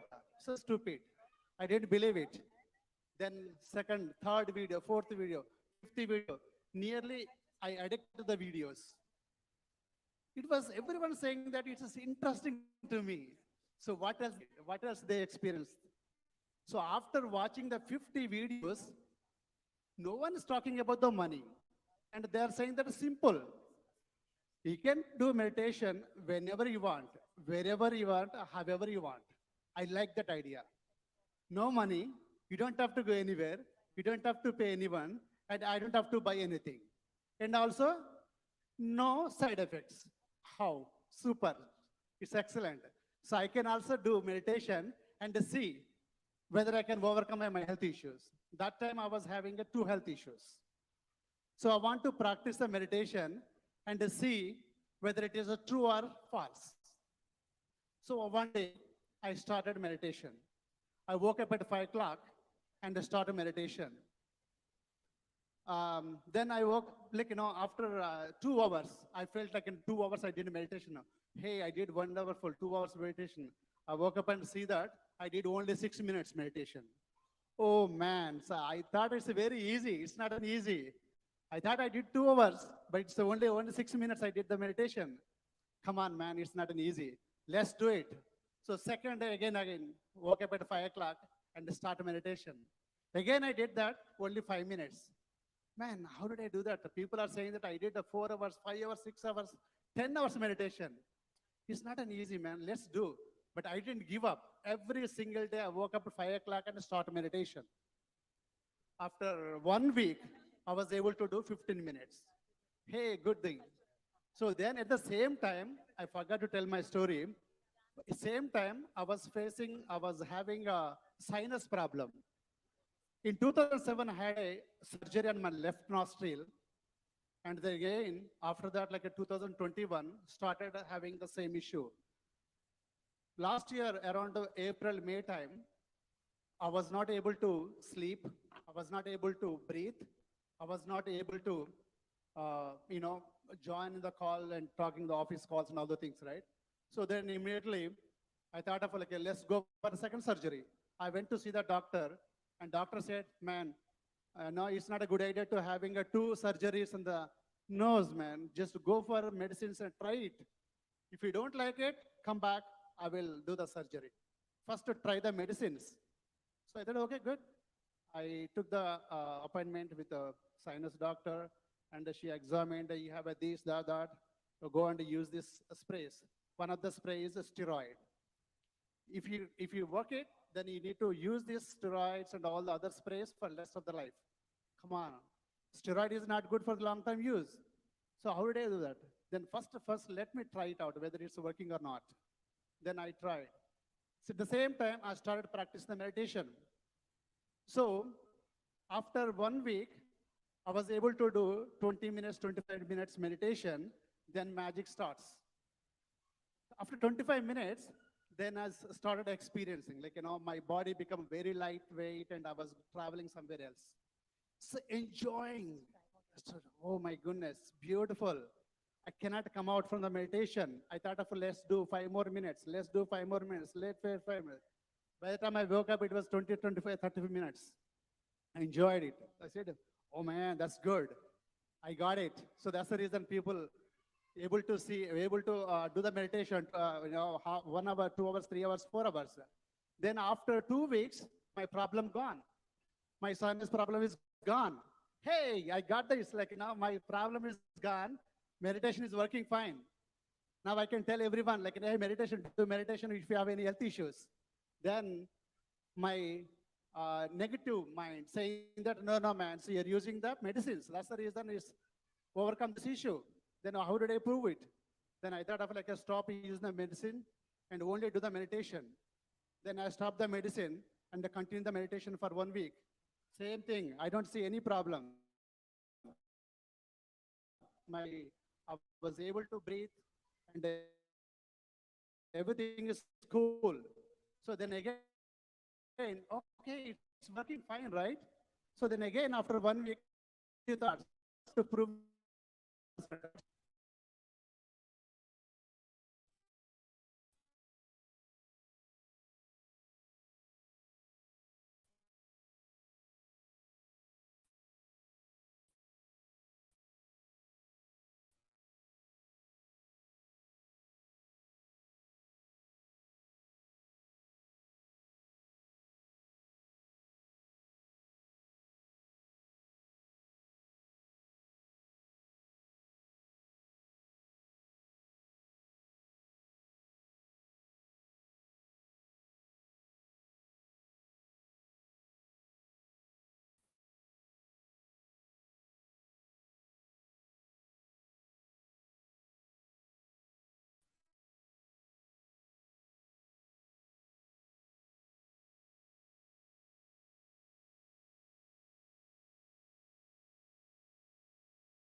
whenever I want to share my story, I want to show these medicines. Hey, come on, man, look at that medicines. There, prescription date. What is today's date? So how much is that empty or is still full? So I was showing that. This is my experience. So that means you can do the meditation, you can overcome this issue. Once I overcome this issue, then my next problem is acidity. Acidity, I've been using the everyday one single pill since 30 years. Okay. So since I overcome this sinus problem, I can overcome this, my acidity problem too. So then what I did was, after this, so I continued, I started meditation June. July 4th was my birthday. So from July 4th, I stopped eating non-vegetarian. I became a vegetarian immediately. Hey, so Patriji said, whether you do meditation or not, but you must stop the non-vegetarian. By birth, I'm a non-vegetarian family. So I stopped eating non-vegetarian. I became a vegetarian from July 4th. So then after that, I started working on that, my acidity problem. Every single day, I used to take one pill in the morning. The day starts from my pill. So if I forget the pill taking, by afternoon, I start having the problem. So then I stopped the medicines from last year, October. And then till now, I didn't take any medicines for my acidity. So I had the two problems, then I overcome these two problems. So that's it. That is my experience. I hope you like it. You will also do the meditation. Jai Patriji. Thank you so much, Bhiksham Garu. I'd like to invite Anil Garu and Shrikant Garu to felicitate Bhiksham Master.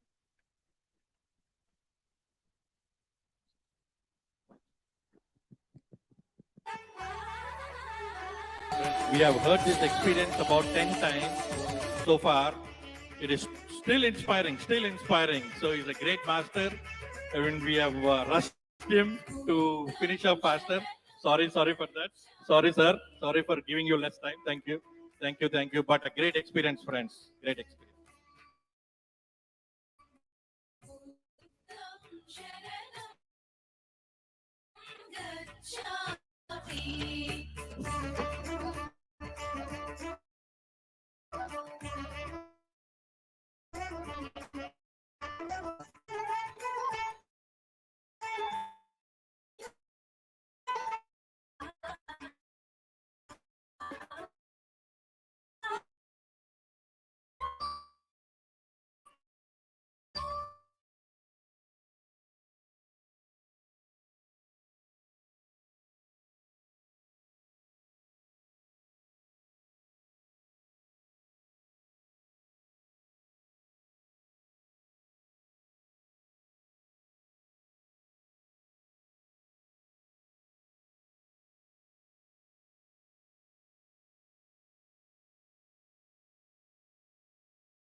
अच्युतं केशवं कृष्णदामोदरम् अच्युतं केशवं कृष्णदामोदरम् रामनारायणं जानकीवल्लभम् रामनारायणं जानकीवल्लभम्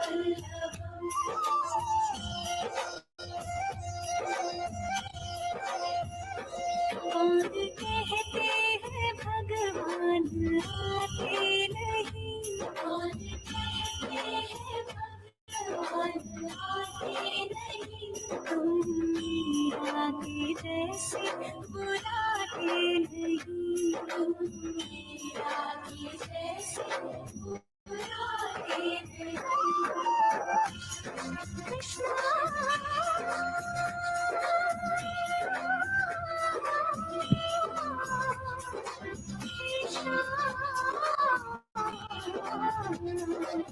कृष्ण हे श्याम श्याम हे गोकुल नंदन प्यारे कान्हा कुंज कुंज में कृष्ण खेलते नित्य निरंतर प्यारे कान्हा कृष्ण कृष्ण हे श्याम श्याम हे गोकुल नंदन प्यारे कान्हा कुंज कुंज में कृष्ण खेलते नित्य निरंतर प्यारे कान्हा रास राधिका संग खेलते गोप गोपियाँ सारे हे कृष्ण मन में लीन हो रहे मंत्र मुग्ध है सारे अच्युत हे Shyam Krishna Damodar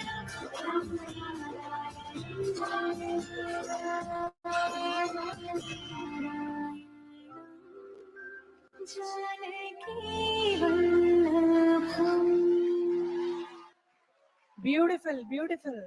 Wow, what a wonderful. Thank you so much, Chandrika Garu and group.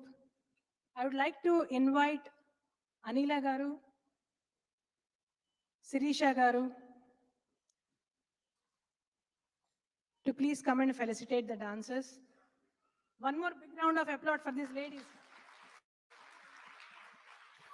They've learned this dance by taking time out of their busy schedules, so they definitely deserve big round of applause.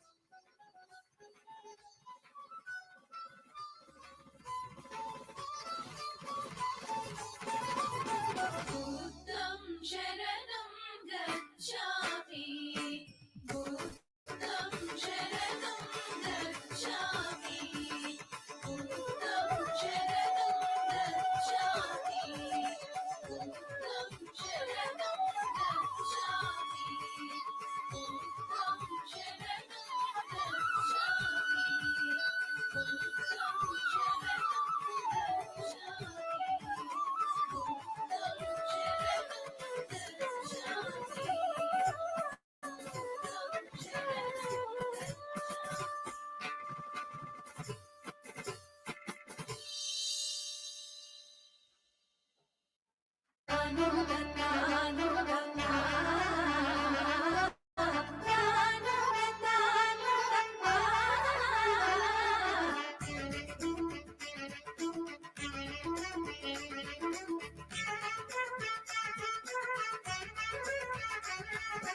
बुद्धं शरणं गच्छामि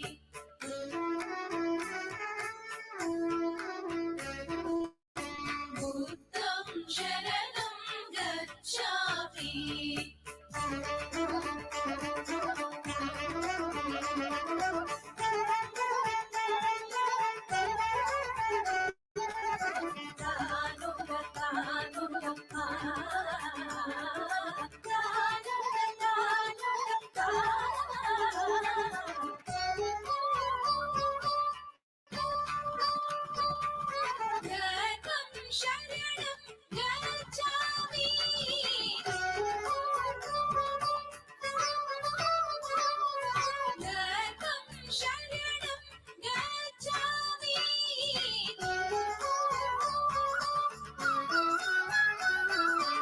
बुद्धं शरणं गच्छामि बुद्धं शरणं गच्छामि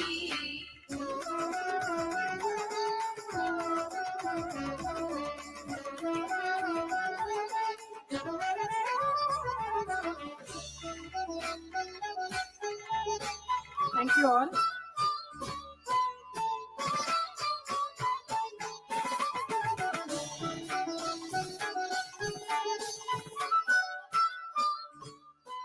Now I would like to invite our next speaker, Master Chandu from Pyramid Valley, India. He was introduced to meditation by Brahmarshi Patriji in the year 2000. He's the director of programs at Pyramid Valley International and also chief coordinator of Pyramid Valley Nitya Annadana Seva and a director of Soul Management Services Private Limited. He is a very well-known anchor of the Swarnamritam and Dhyanamritam web series, having hosted hundreds of episodes on the Pyramid Meditation channel. Last but not least, he's an artist himself, He is a dancer of semi-classical and contemporary styles. He has also directed several spiritual music videos of Patriji and a number of short films. Please welcome Chandu Garu.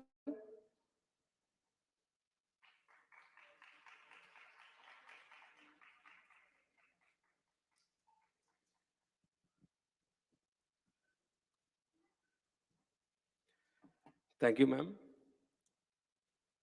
First of all, my great gratitude to our founder, Brahmashi Pitamaha Patriji, for giving a greatest opportunity to all of us to meet at one place. That is Dhyana Maha Chakram, USA. So I give a big clap for our master, Brahmashi Patriji. Myself, Chandu.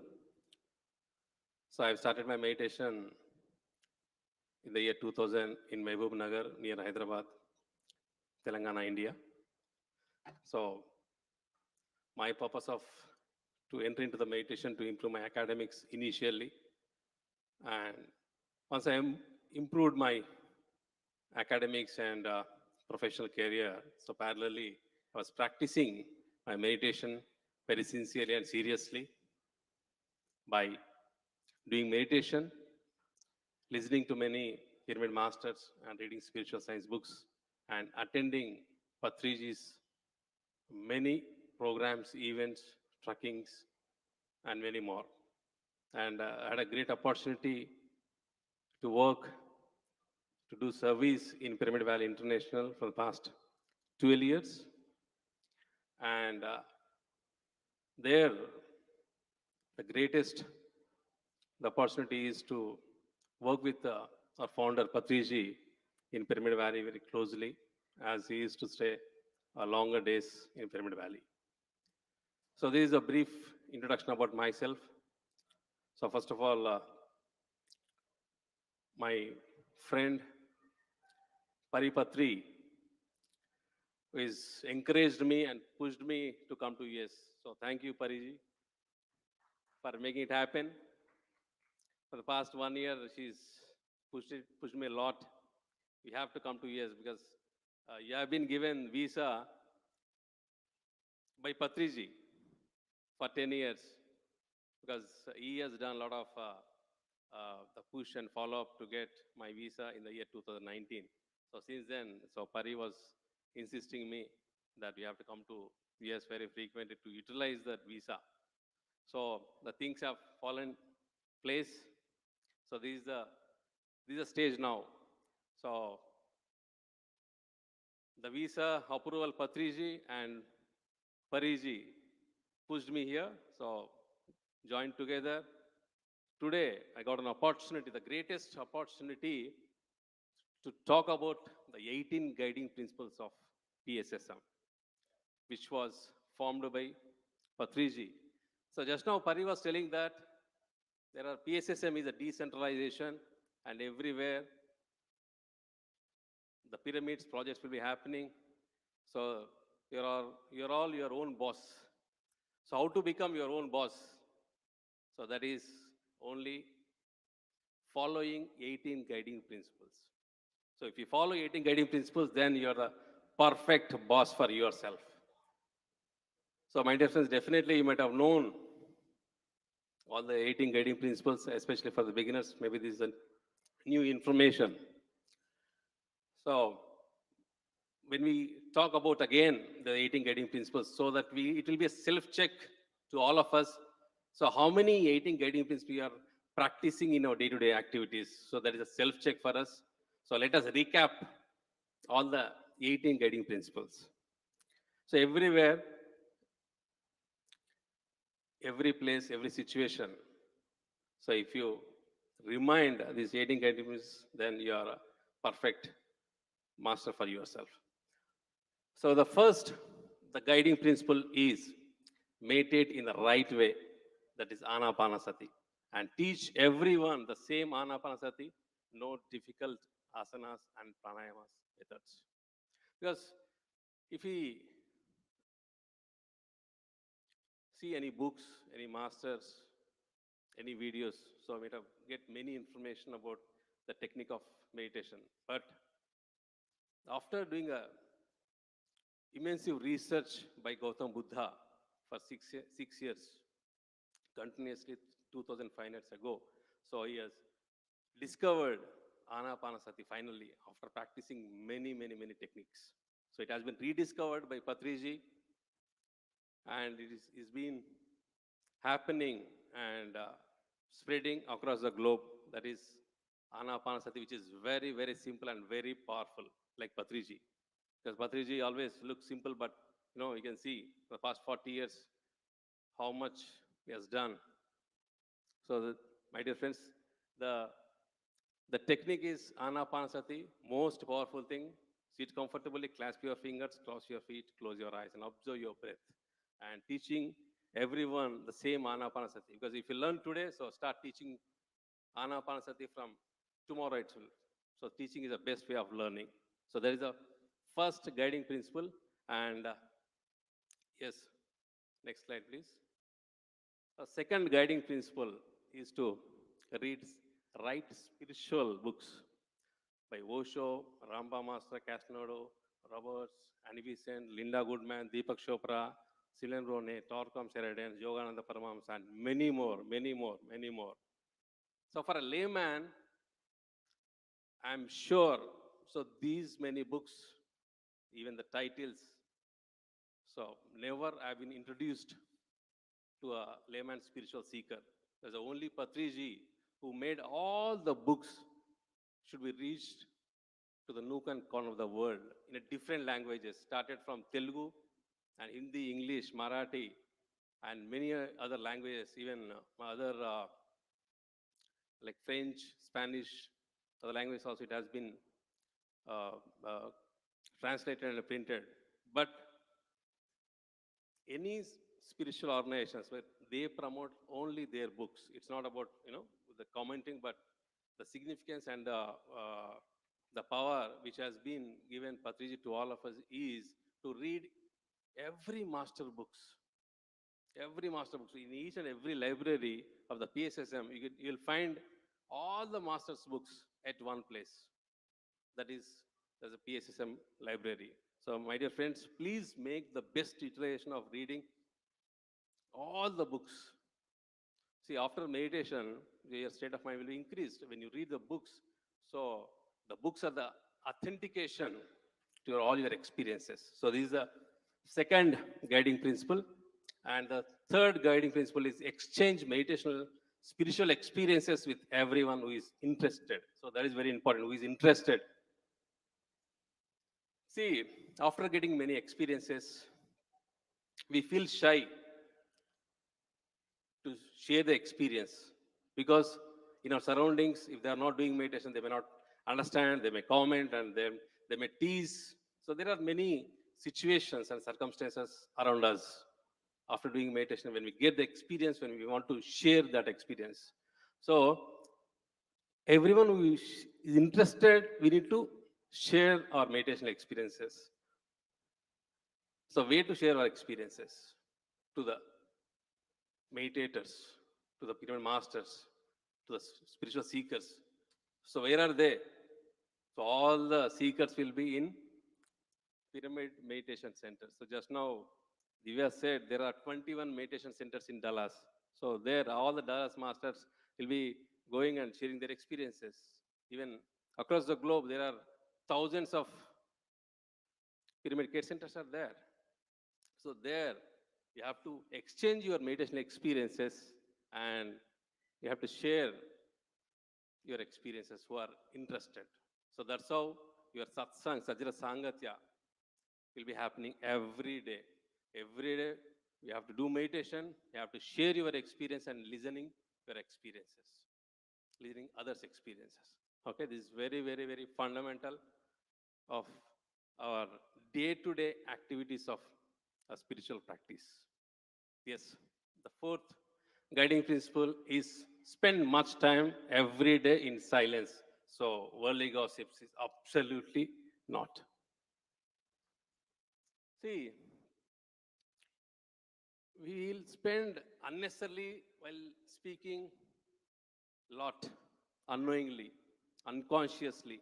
So we are doing meditation, we are getting the energy, but we should have the wisdom and knowledge how to spend that energy.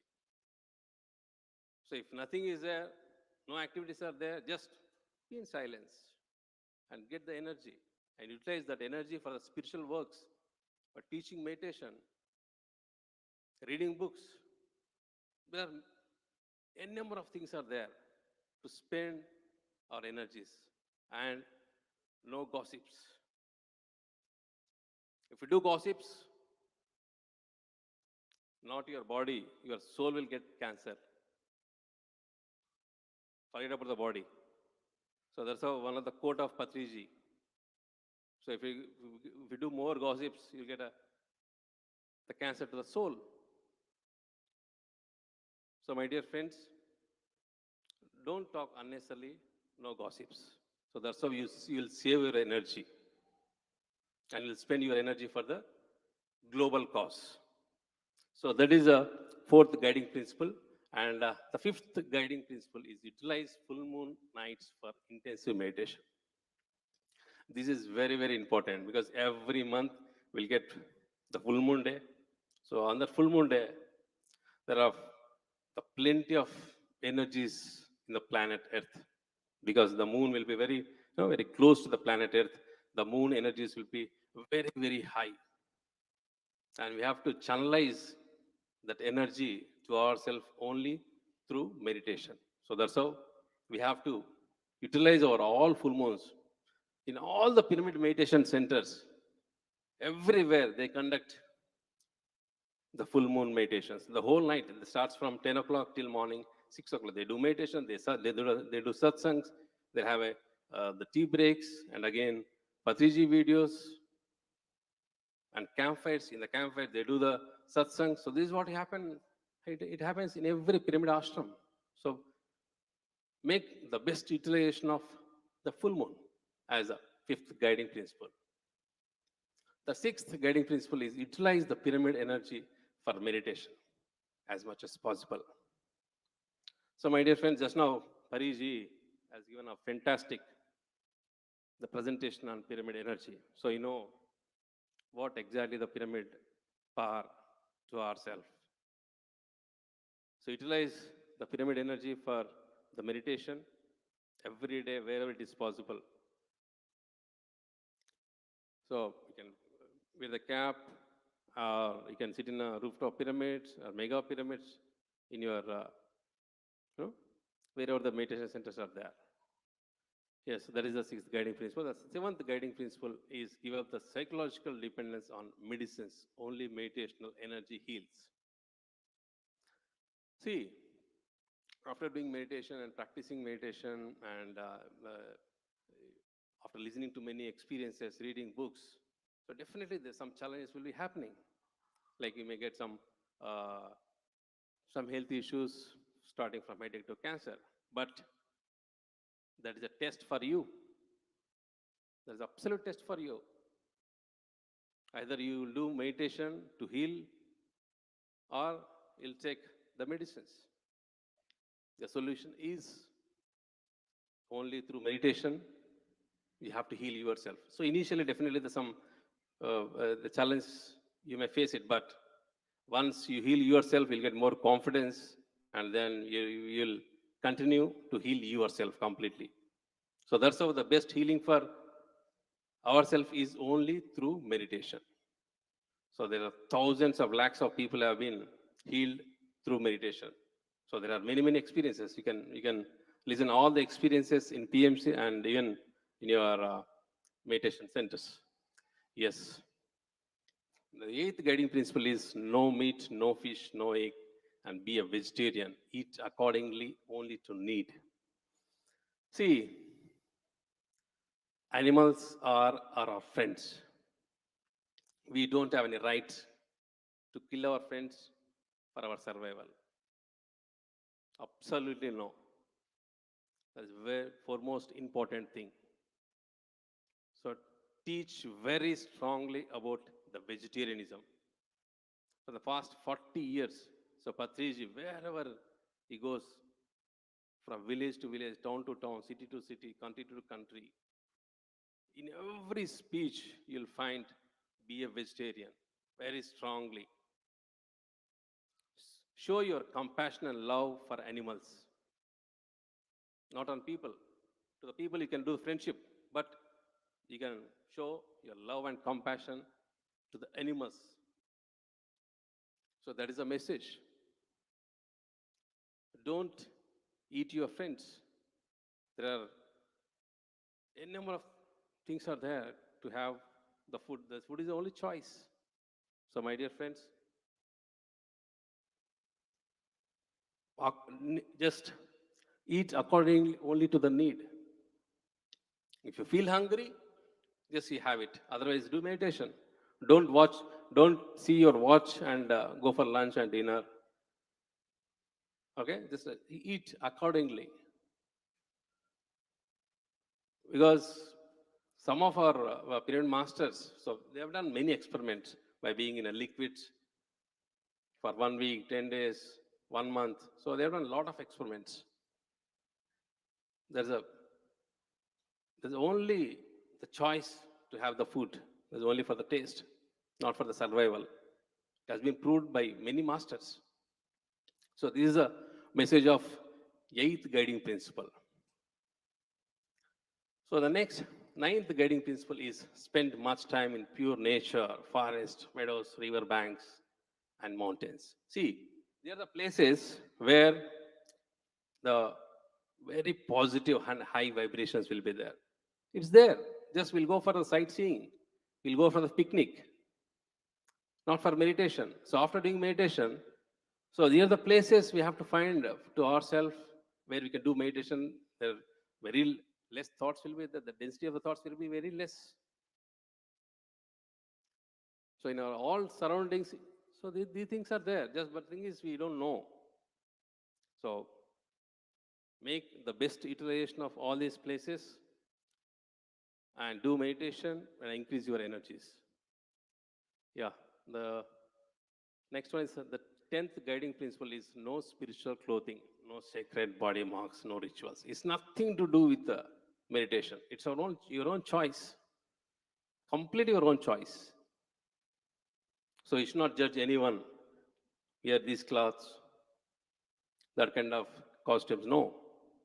Even to our children, it's only their choice. If you want to do meditation, just we need to wear the red clothes. So there is the brought up, and in the society it has been completely they made up all our minds. So Patriji made this as a strong principle. So to do meditation, only the breath is required. No clothes. The cloth is, it's your choice. So that is the 10th guiding principle, which is very, very important.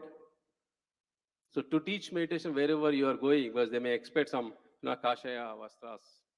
But after seeing many, many pyramid masters, they found that, to teach meditation, only the knowledge and wisdom is required, not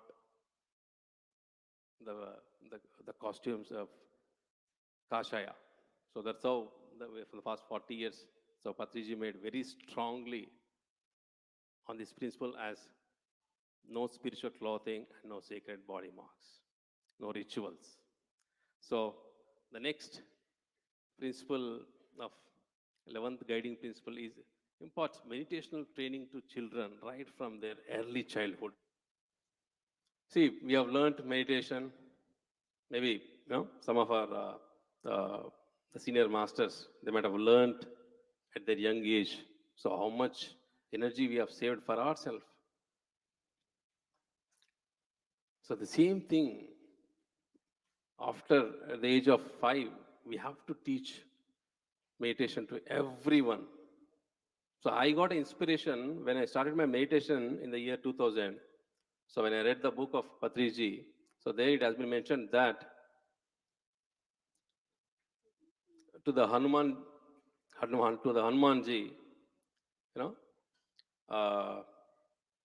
Anjani Devi had taught meditation to the Hanuman at the age of 5. So since then he has been practicing meditation. So that's why it has become so powerful. And it has been mentioned that whomever observe the Vayu, they are all Vayu Putras. That is the first the line which got inspired to me in the year 2000 when I started my meditation. So it's very, very important to teach the meditation to the children starting from the age of 5. So that is a 11th principle. And the next 12th principle is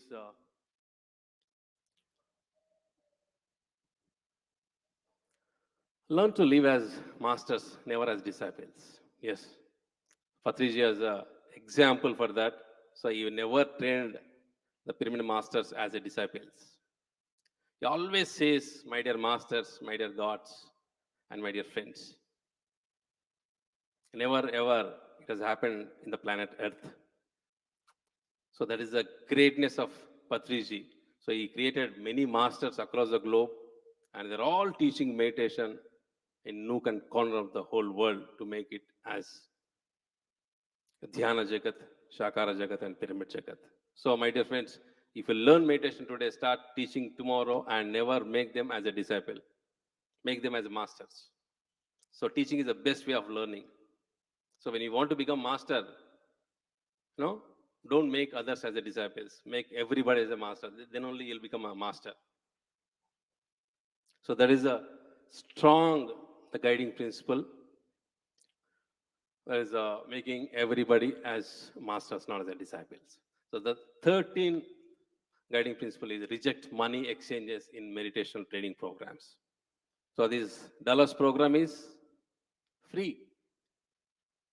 So give a big clap to all the Dallas masters. So that is a principle to conduct the meditational programs, events is absolutely free. To teach meditation, no money exchange. It's absolutely free. So that's why in the whole globe, since 1990, the movement of this meditation is happening very, very fast, very rapid. It's only because of all the pyramid masters, they're teaching meditation without taking money. So give a big clap to all the pyramid masters. And the 14th guiding principle is no worship of idols and no worship of living masters. So here I can just remind Patriji's some of the talk that whenever he speaks, as part of this principle, if you put Sachin Tendulkar photo, ideal, will you get a cricket? No. We have to go to the ground and practice. Then only you'll get all the techniques of the cricket. So you put up photos and frames. So you'll not become a master. You'll take the inspiration, you'll take the knowledge, wisdom. Then we'll put in the practice. So that's how the Patriji made everybody as a masters. The 15th guiding principle is overcome all your personal problems using own meditational strength. So definitely you'll get many challenges in day-to-day activities. But we have a Vajrayuda in our hand. That is meditation. If you get any problems, the problems are the best gift to ourselves to learn new things. If you get a problem, we have a Vajrayuda. Sit in a meditation and increase your energy levels and solve your problems.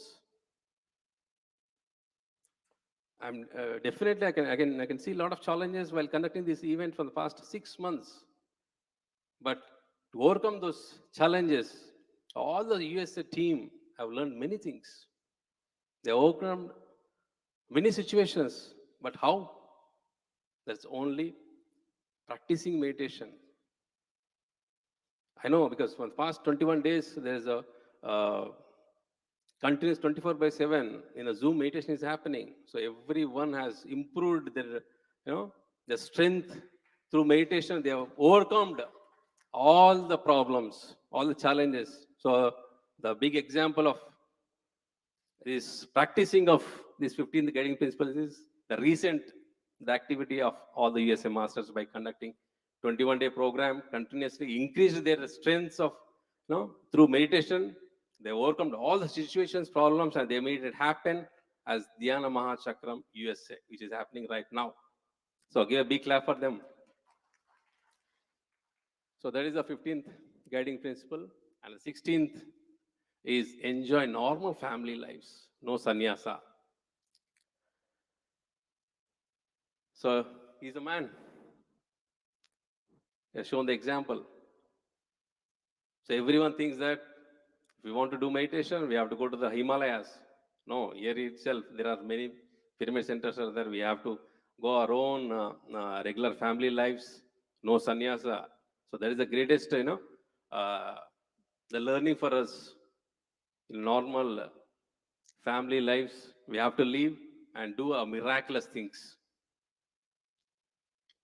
So, no sannyasa, my dear friends, and do your family lives normally and do the miraculous things. So that is the 16th guiding principle. And the 17th guiding principle is establish pyramid meditation centers in all the villages, towns, and cities, and even the countries, all the countries. So just now, Divya said, 21 meditation centers are there in the Dallas. So they are following 17th guiding principle. And Pariji is putting a global headquarter in California. And rallies, their rally team is doing some activity and pyramid activity. So these are the centers which will be benefited for all the upcoming spiritual seekers. So we need to establish, because to gather at one place, we should have the pyramid centers. They are the hubs. Then only all the satsangs will happen. So we need lakhs of pyramid meditation centers in all the villages, towns, cities, countries, and which is already it's happening for the past 40 years. So more than 20,000 meditation centers are there. So every day, every weekend, every Sundays, the activities are happening. So that's how Dhyana Jagat, Pyramid Jagat, and Shakara Jagat is going to be happen. So we need to follow this. Wherever we are, we have to establish the pyramid meditation centers. So what are things are required? We need pyramids, we need books, and we need seekers. That's all. It's not a big thing. So Patriji made everything as very simplified. Everything is simplified, no complicated. Thing is complicated, including meditation. So to start a meditation center is also very, very easy. So wherever you are, start your meditation centers and teach meditation all your surrounding people and gather them and make them as a masters. The 18th guiding principle is publish meditational experiences and personal spiritual transformation. See, when you read a book of master, you can get a lot of inspiration which he has done in his whole life for the practices and learnings and experiences. There are a number of things will be there which will be helpful for our spiritual growth. So every pyramid master who has got many experiences, start writing it. And give the articles to the magazines and collect all your information and articles and publish your experiences of the book. Until now, the many pyramid masters have published their experiences and is getting inspired to many people. So that is the 18th guiding principle, and which is happening with Pariji by our Grand Master. Patri Sari's book is going to come. So by reading that book, there are many transformations that are going to happen. So every book will have such a powerful information and wisdom, knowledge, and it will be motivated to all of us. So my dear friends, so all the 18 guiding principles are, it's for each and every spiritual seeker who are come to the meditation, it has to be all the 18 guiding principles posters in your meditation centers, in your houses, wherever you are. Every day, we need to check ourselves. I know the mind is always playing. So we need to check every day of these 18 guiding principles, where exactly we are. And if any corrections are there, just we need to do all the corrections and take the inspiration from Patriji. And my dear friends, so they are the 18 guiding principles which will lead to everyone in our daily activities to amplify our energies, our growth of soul. So this is the best gift the Patriji has given to all of us. So make the best utilization of this great wisdom. And thanks to all the organizers for giving this wonderful opportunity by PSSM USA and PSSM Global and Meditation Magic Masters. Thank you, thank you, thank you. Thank you so much, Chandu Garu, for reminding us of these principles and also elaborating on them. I would like to invite Anil Garu and Bhiksham Garu to felicitate Chandu Garu.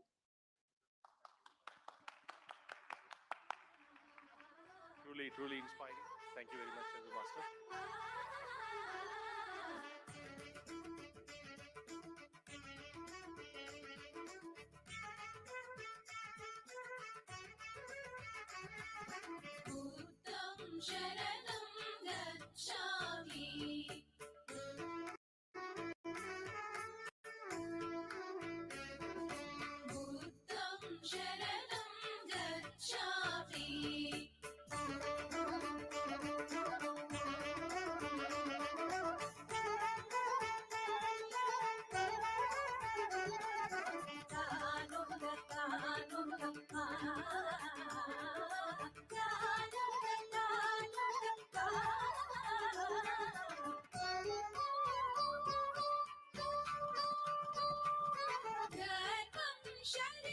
Thank you.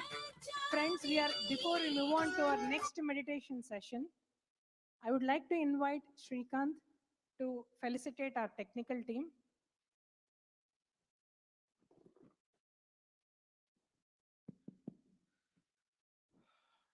Hello, friends. Are you still there? Yes, thank you, thank you. So, how do you like the LED screen? Not enough, guys. Yes. How is the lighting? Sound? Right? So, photography, video, friends, all these great team has put to this wonderful program, and that is the beauty we are seeing here on the stage. So there are a lot of departments who worked for this program day and night for last, I've not said 1 month, 2 months, 3 months. Some of the departments have worked, my dear friends, to get this together. And we'll take some time to facilitate most of them tomorrow, but today, one of our technical lead is leaving out of station, so we want to recognize this beautiful work. So please spare some time and let's facilitate and thank them for this wonderful job they have done on the stage, my dear friends. So I would invite Arun and Nanda as the lead for this technical department. And I would request them to invite their entire team, including the video, photography, LED, all these, my dear friends. This is making this event so beautiful. So we'll listen few words from Nanda and Arun. Meanwhile. So, hi everyone. My name is Nanda Maharshi. I'm from Dallas, Texas. So, for past 4 to 5 months, we have been working around this technical part, and most of the technical part came successful here.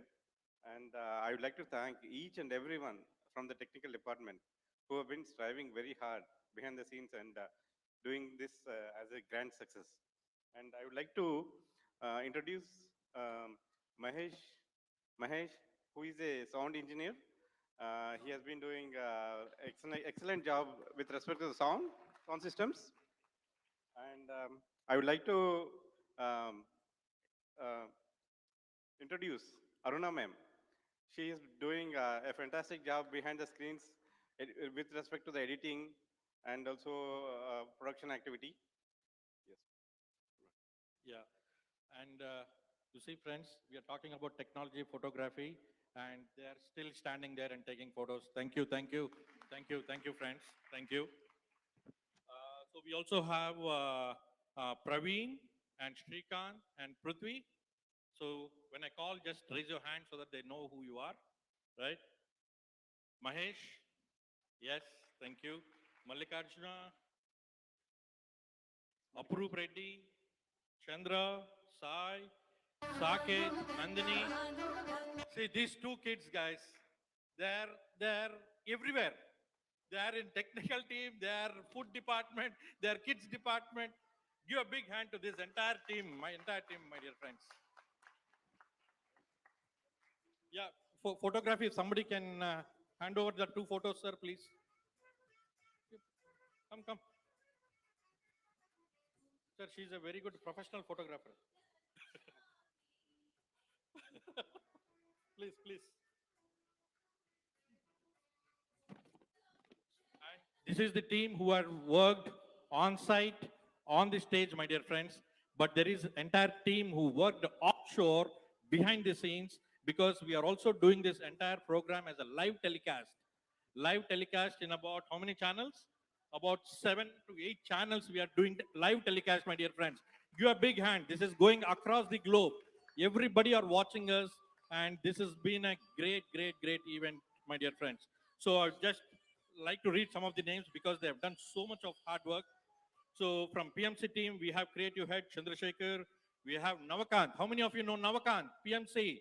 Woo! Shout for him, guys. He's doing great job. And then we have editors, Mahendra Reddy, Yashwanath. So all these people are always behind, but they are doing great job, my dear friends. So Shravanti, Sriram from the graphics team, and the producers, we have Kavita. And of course, we also have producer Chandu. Give a big shout out for Chandu, who is a producer. And the live streaming team, we have Raghavendra from UK. They are masters from working from UK, my dear friends. Saranya from Canada, Marisol from Mexico. Holy cow. This is really a global event, my dear friends. So give a big hand to this entire technical team. And I would request Nanda and Arun to come a little forward. Yeah. And taken by Anil.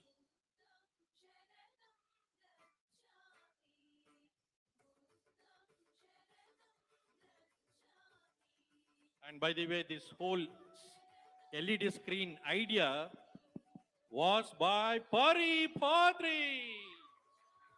I heard from you, so can we request you, Pari, please, if you don't mind?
Quick, we'll do a group. Oh, quick.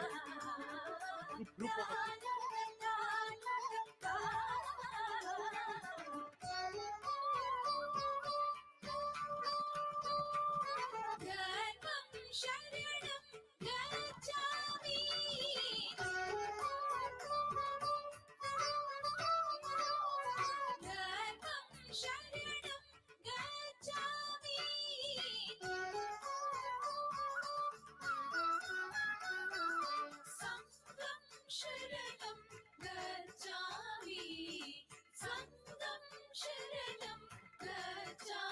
And we also have one all-rounder.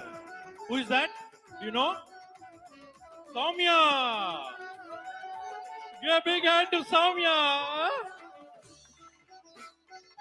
Pandu, come on, Pandu. Prithvish Pandu.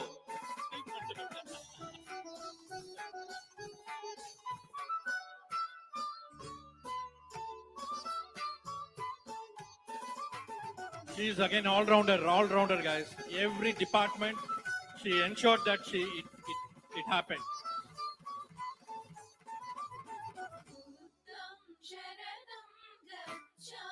He's the guy, so young, behind the LED output. He's the guy.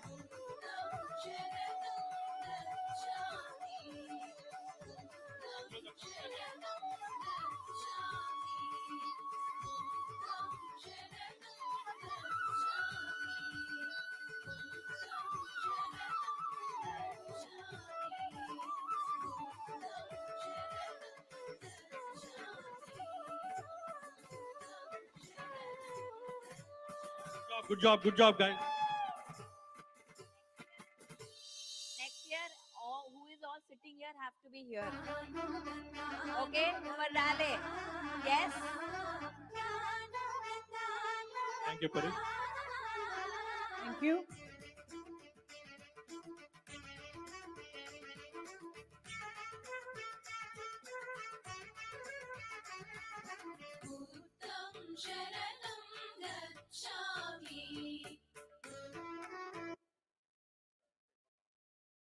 Friends, we are going to get into our second meditation session for today. I would like to invite Sirisha from Atlanta. Sirisha has been practicing Anapanasati meditation since 2001. In 2019, Brahmarshi Pitamaha Patriji has inaugurated Siddhartha Pyramid Meditation Center in her house. She has organized several group meditation sessions, one-on-one spiritual sessions, guided meditation sessions, full moon meditation sessions, and various wisdom sessions. Let's welcome Sirisha from Atlanta. Thank you. you. Welcome, Sirisha. Thank you, Swapna, for introducing. Friends,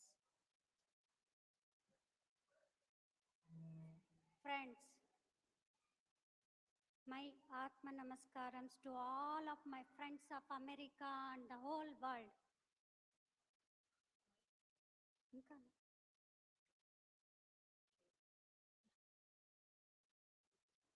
Friends, happy evening to all.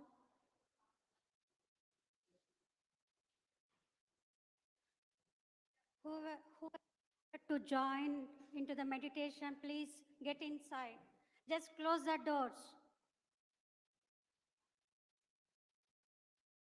Friends, we have been hearing since morning so many enlightened masters' experiences. So PSSM is meant for enlightened masters. Friends, I am Sirisha from Atlanta, Georgia. I've been meditating Anapanasati meditation for 22 years. Anapanasati is a simple book. It's written by Brahmarshi Pitamaha Patriji. Through that small book, I got an enlightenment, my dear friends.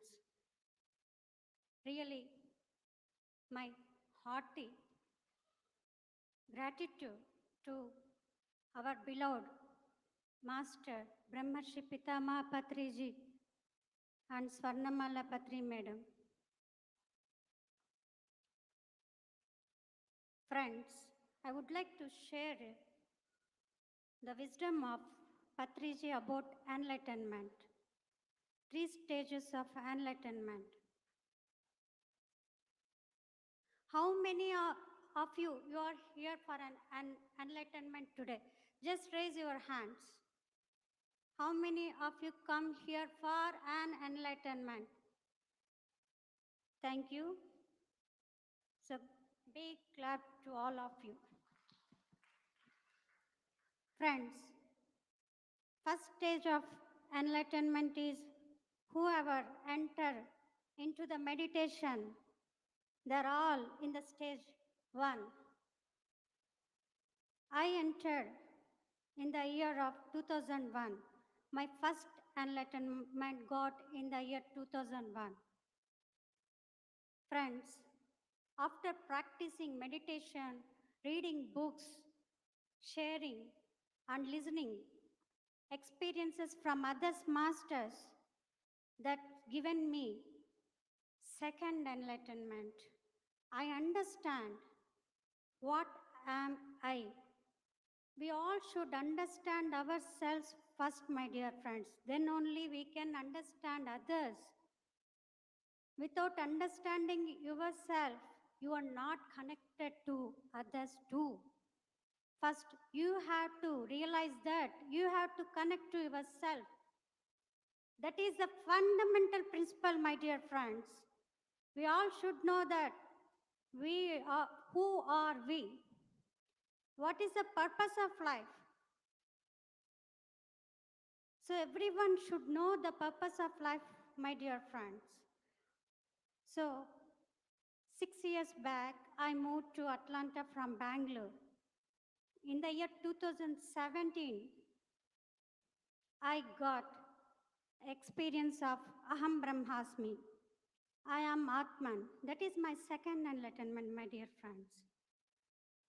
After that, I started to spreading meditation everywhere through the PMC USA meditation YouTube channel from PMC USA multilingual channel.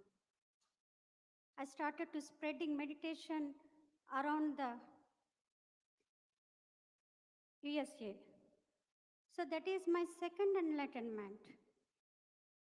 So with that, really, I got promotion. I ascended to myself into a third stage of enlightenment. During Buddha Purnima in the month of May 2023, I connected to my Punatma. So whatever we have come from the consciousness. I am that, Tattvamasi. That connection I got, understood myself the secrets of creation, my dear friends. So it is very, very easy. Anapanasati is a simple technique, safest technique, greatest technique, my dear friends. It's a very simple technique. In advanced stages also, nothing Kriya Yoga is not required. Our conscious breath is taken care of me. So, we need not to search out any other methods of meditation, my dear friends. I practiced at home. I achieved this stage of enlightenment. I released my past and myself, I came out from the cycle of birth and death. So myself, I ascended in this lifetime, my dear friend, only the practice of Anapanasati meditation. Only Anapanasati meditation. So we all know that since morning we are talking about Anapanasati, Anapanasati. See, Anapanasati, when you are, Ana means in breath, Apana means out breath, Sati means to become one with your breath. That is the secret. You should become one with your breath. That is your consciousness, where you are come from, from consciousness. Again, you are traveling to go back by increasing your consciousness, by increasing all your energies, my dear friends. So let us see PSSM meant by meditation. Theory you can hear from anywhere, but practicals only is happening in PSSM. So today I'm going to take into a inner journey, okay, by observing our normal natural breath. So I'm requesting you all gently, gently close your eyes, cross your legs, clasp your hands, fingers into fingers. Friends, it is a very, very easiest procedure. So Just silence your mobile and spectacles, remove your spectacles. Sit in a comfortable posture, my dear friends. Comfortable posture. Sit in a comfortable posture. Just observe your normal, natural, soft, easy, tender breath, my dear friends. Don't worry about your breath is coming from navel or from other place. No, no need. Just observe your natural breath wherever it is. When you observe your breath, your mind becomes calm, my dear friends. So we are going to travel today beyond mind. Let's see the inner worlds. Let's see our true self. We are all connecting to our true self by observing our own natural breath. Need not to be chant. Don't imagine any deities, any gurus. Nothing, nothing. Just keep your body aside, keep your mind aside, keep your intellect aside. Just surrender to yourself, my dear friends. So meditation means nothingness. Just be with your breath. Just be with your breath.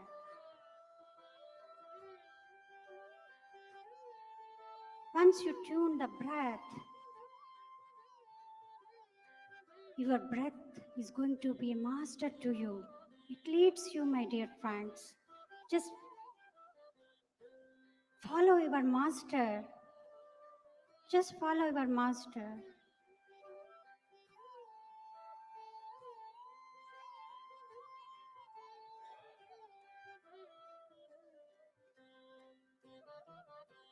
So your breath is connecting to your true self, my dear friends.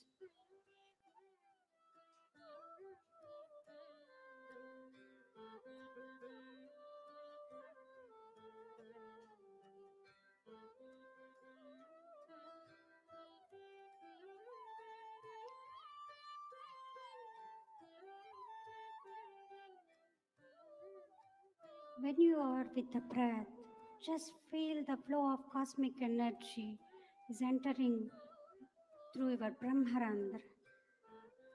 So stage 2, Kayanupasana. When you receive the cosmic energy, the nervous system is going to be cleansed. Just observe the flow of cosmic energy, how it flows into your body. Just feel the energies of cosmic energy, my dear friends.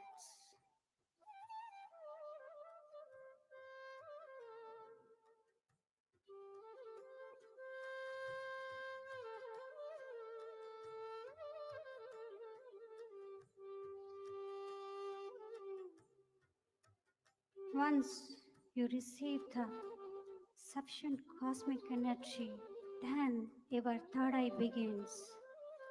Just feel the energies of your true self, my dear friends. Our true potential is within us.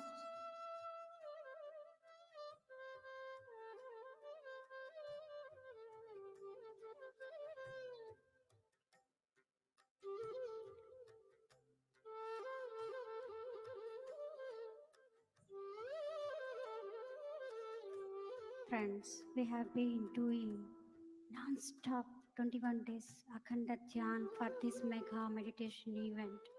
We are all connecting to the mega meditation event energies.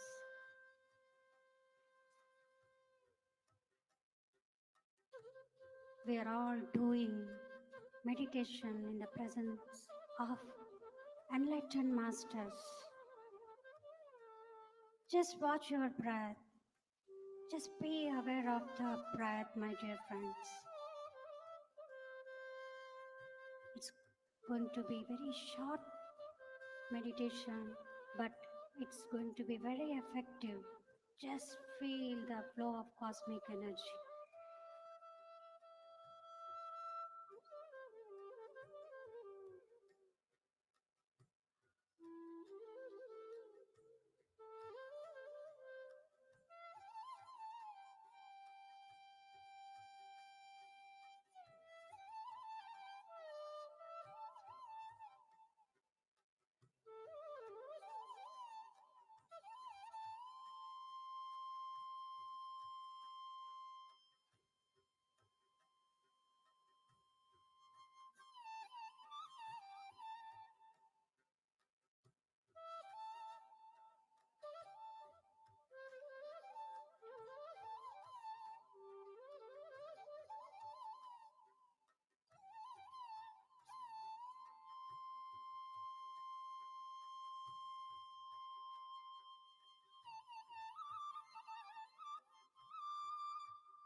Just feel the energies, my dear friends, how it is raising your consciousness is within you.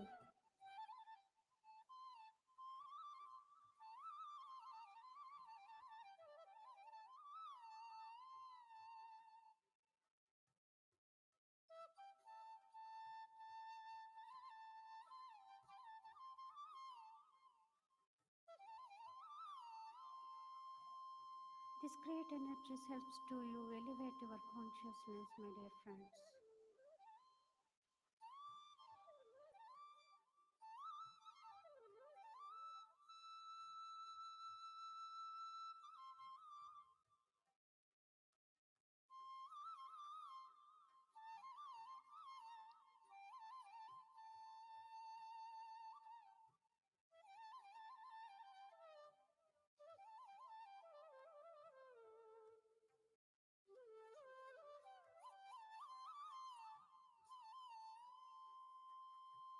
Just shut down your mind for some time. Just give an affirmation to yourself to shut down for some time. Request your mind.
Just forget your surroundings, my dear friends.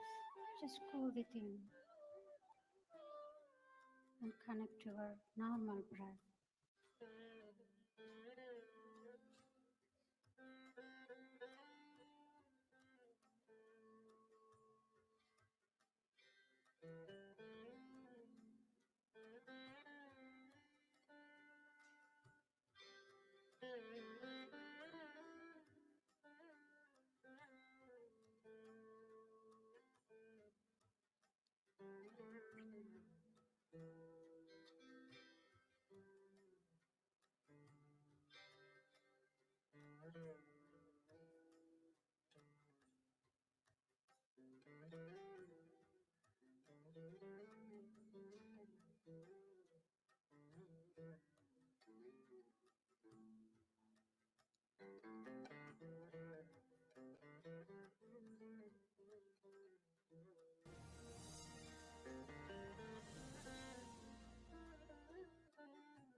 Whenever thought comes, just back come back to your breath, my dear friends. Just give attention on your normal breath.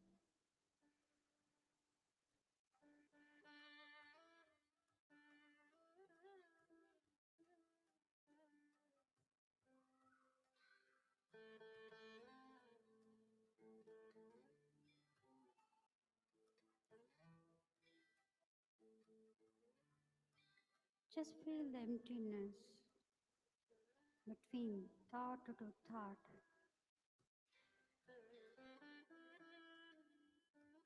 Just observe yourself.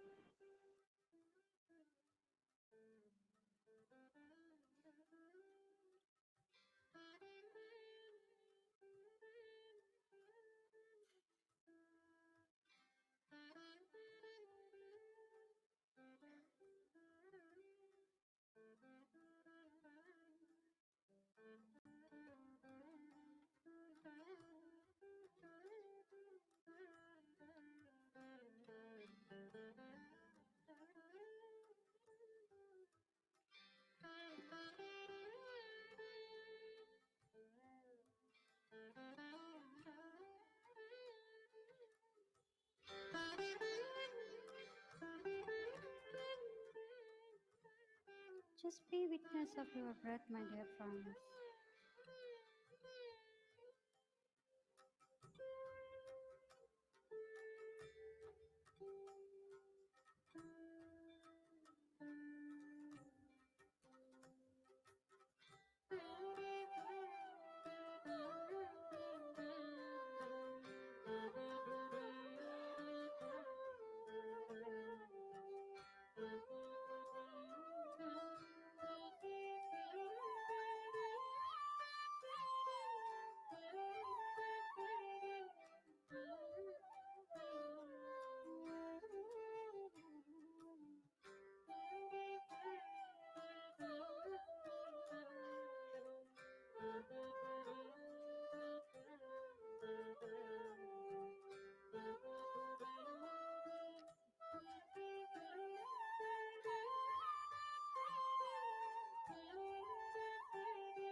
Definitely these energies are helping to you to elevate your consciousness. Just go into deeper states of meditation, my dear friends. Just connect to yourself.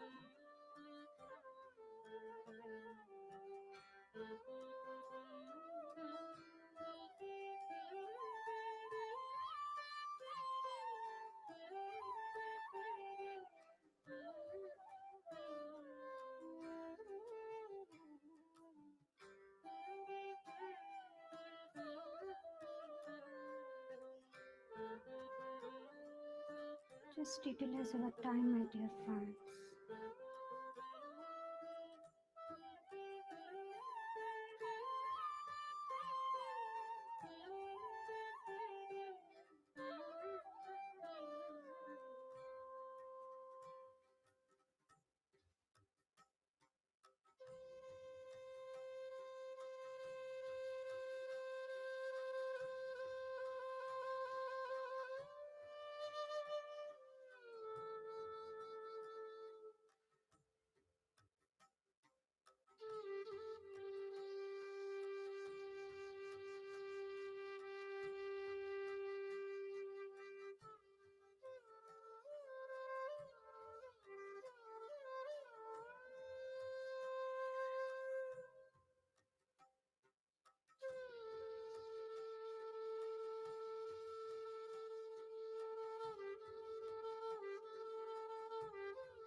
Remember that you are all gods, my dear friends.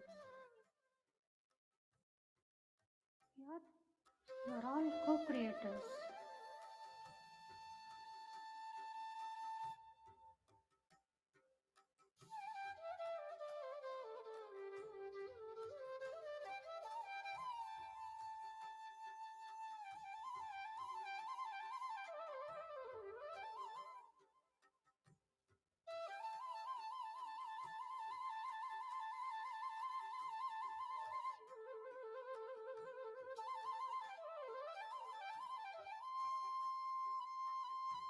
Just allow yourself into the deeper states of consciousness.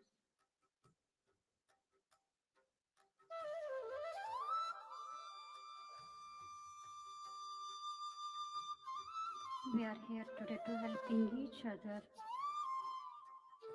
to elevate our consciousness.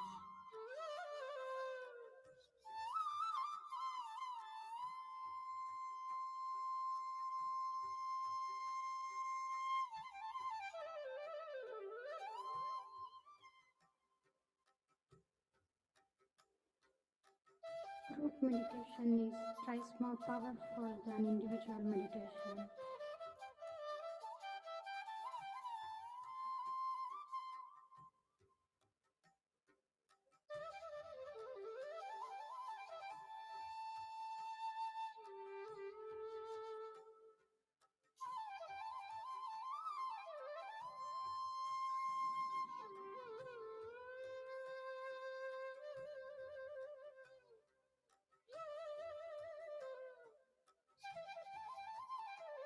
Such a huge amount of cosmic energy is drawn with our collective consciousness.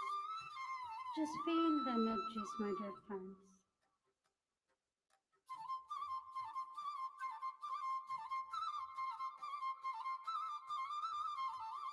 Just by observing normal, easy, soft breath.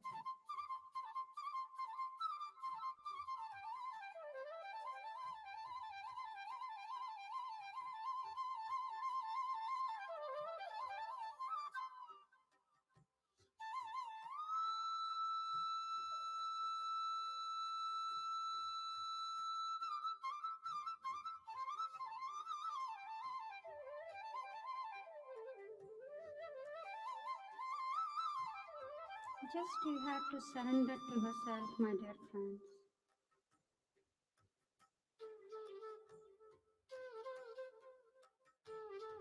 Without a single thought, just be with your breath.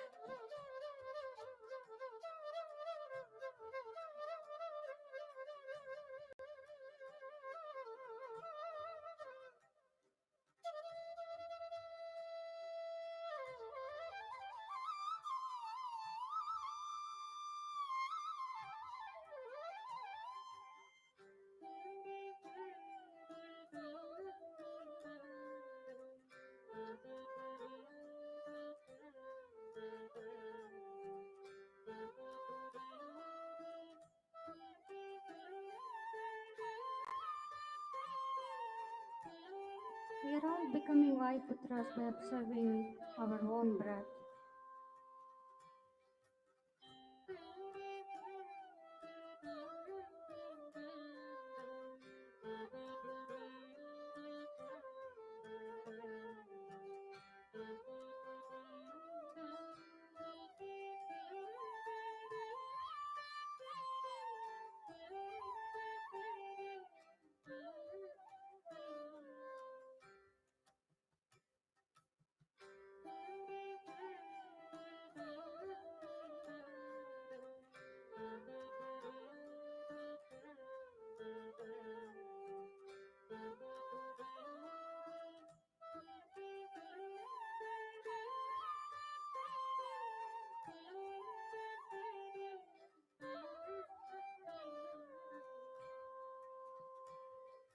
We are connecting to the higher state of consciousness at this moment by observing normal breath.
During meditation, you may get pains.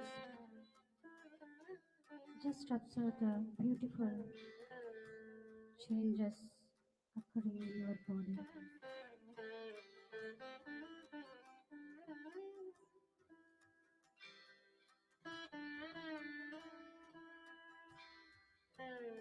It is bearable. Just be patient.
Final 10 minutes.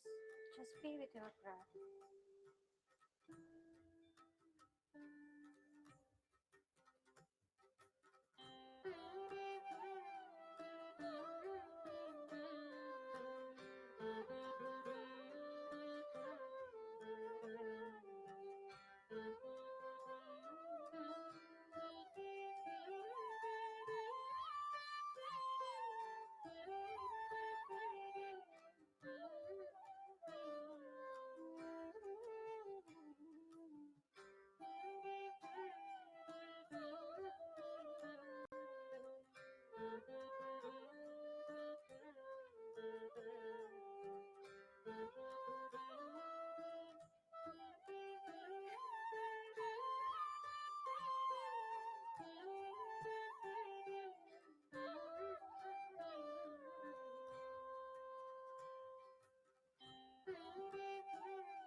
Final 2 minutes.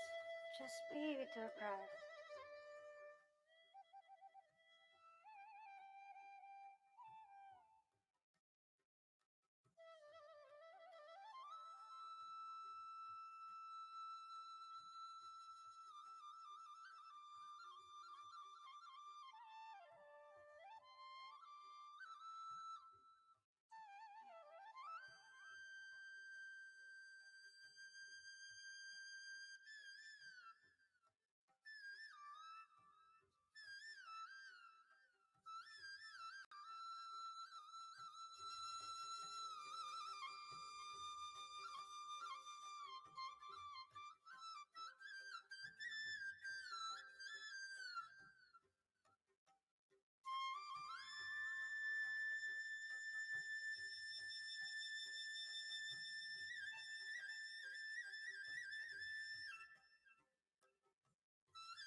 Final 1 minute. Slowly come back to all your senses into the physical body.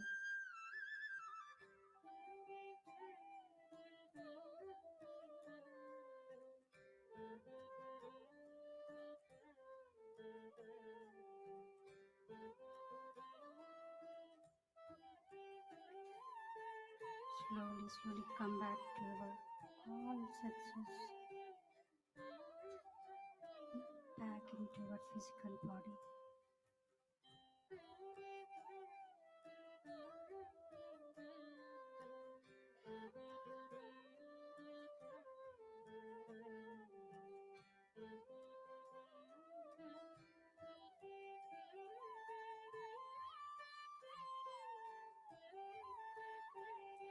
Friends, let us show our gratitude to our beloved Master Maha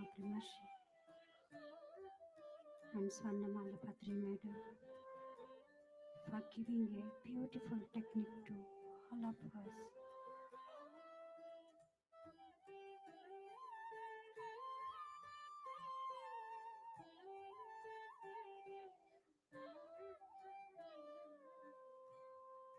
Let us thank to all our organizers for giving a great platform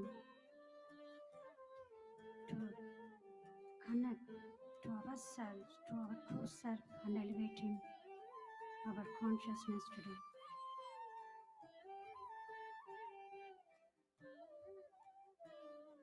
Let us all say thanks to the group energies.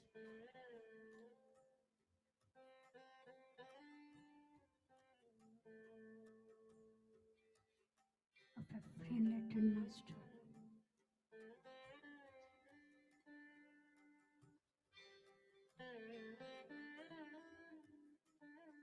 Let us say thanks to our body. Let us say thanks to our mind. Let us say thanks to our intellect.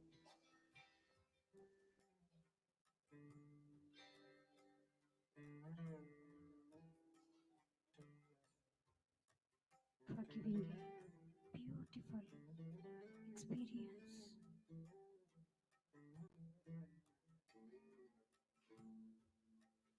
And connecting to our true self with inner child.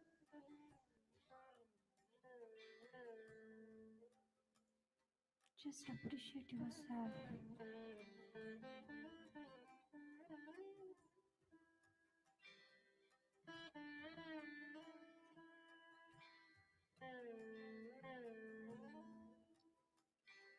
Friends, so this is the great service for humanity. That's what we are teaching today. Anapanasati meditation to all. Thank you all.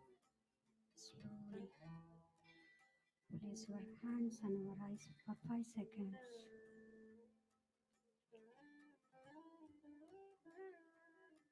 5, 4, 3, 2, 1, 0.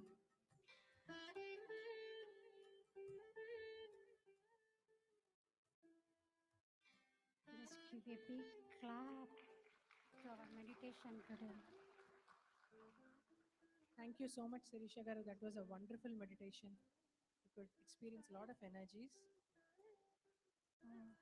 Masters, If you permit, can we ask experiences from one of our audience? At least one experience, let's.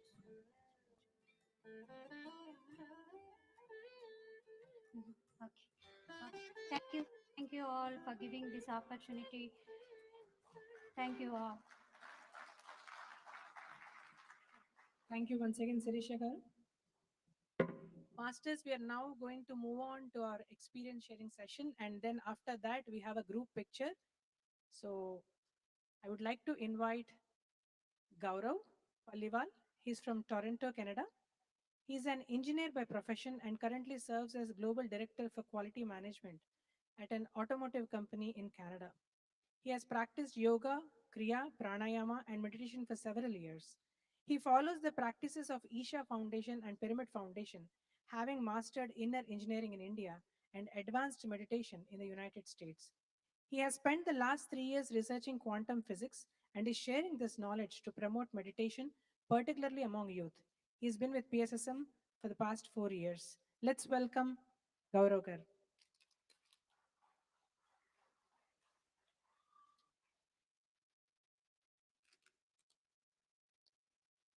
Namaskar, masters.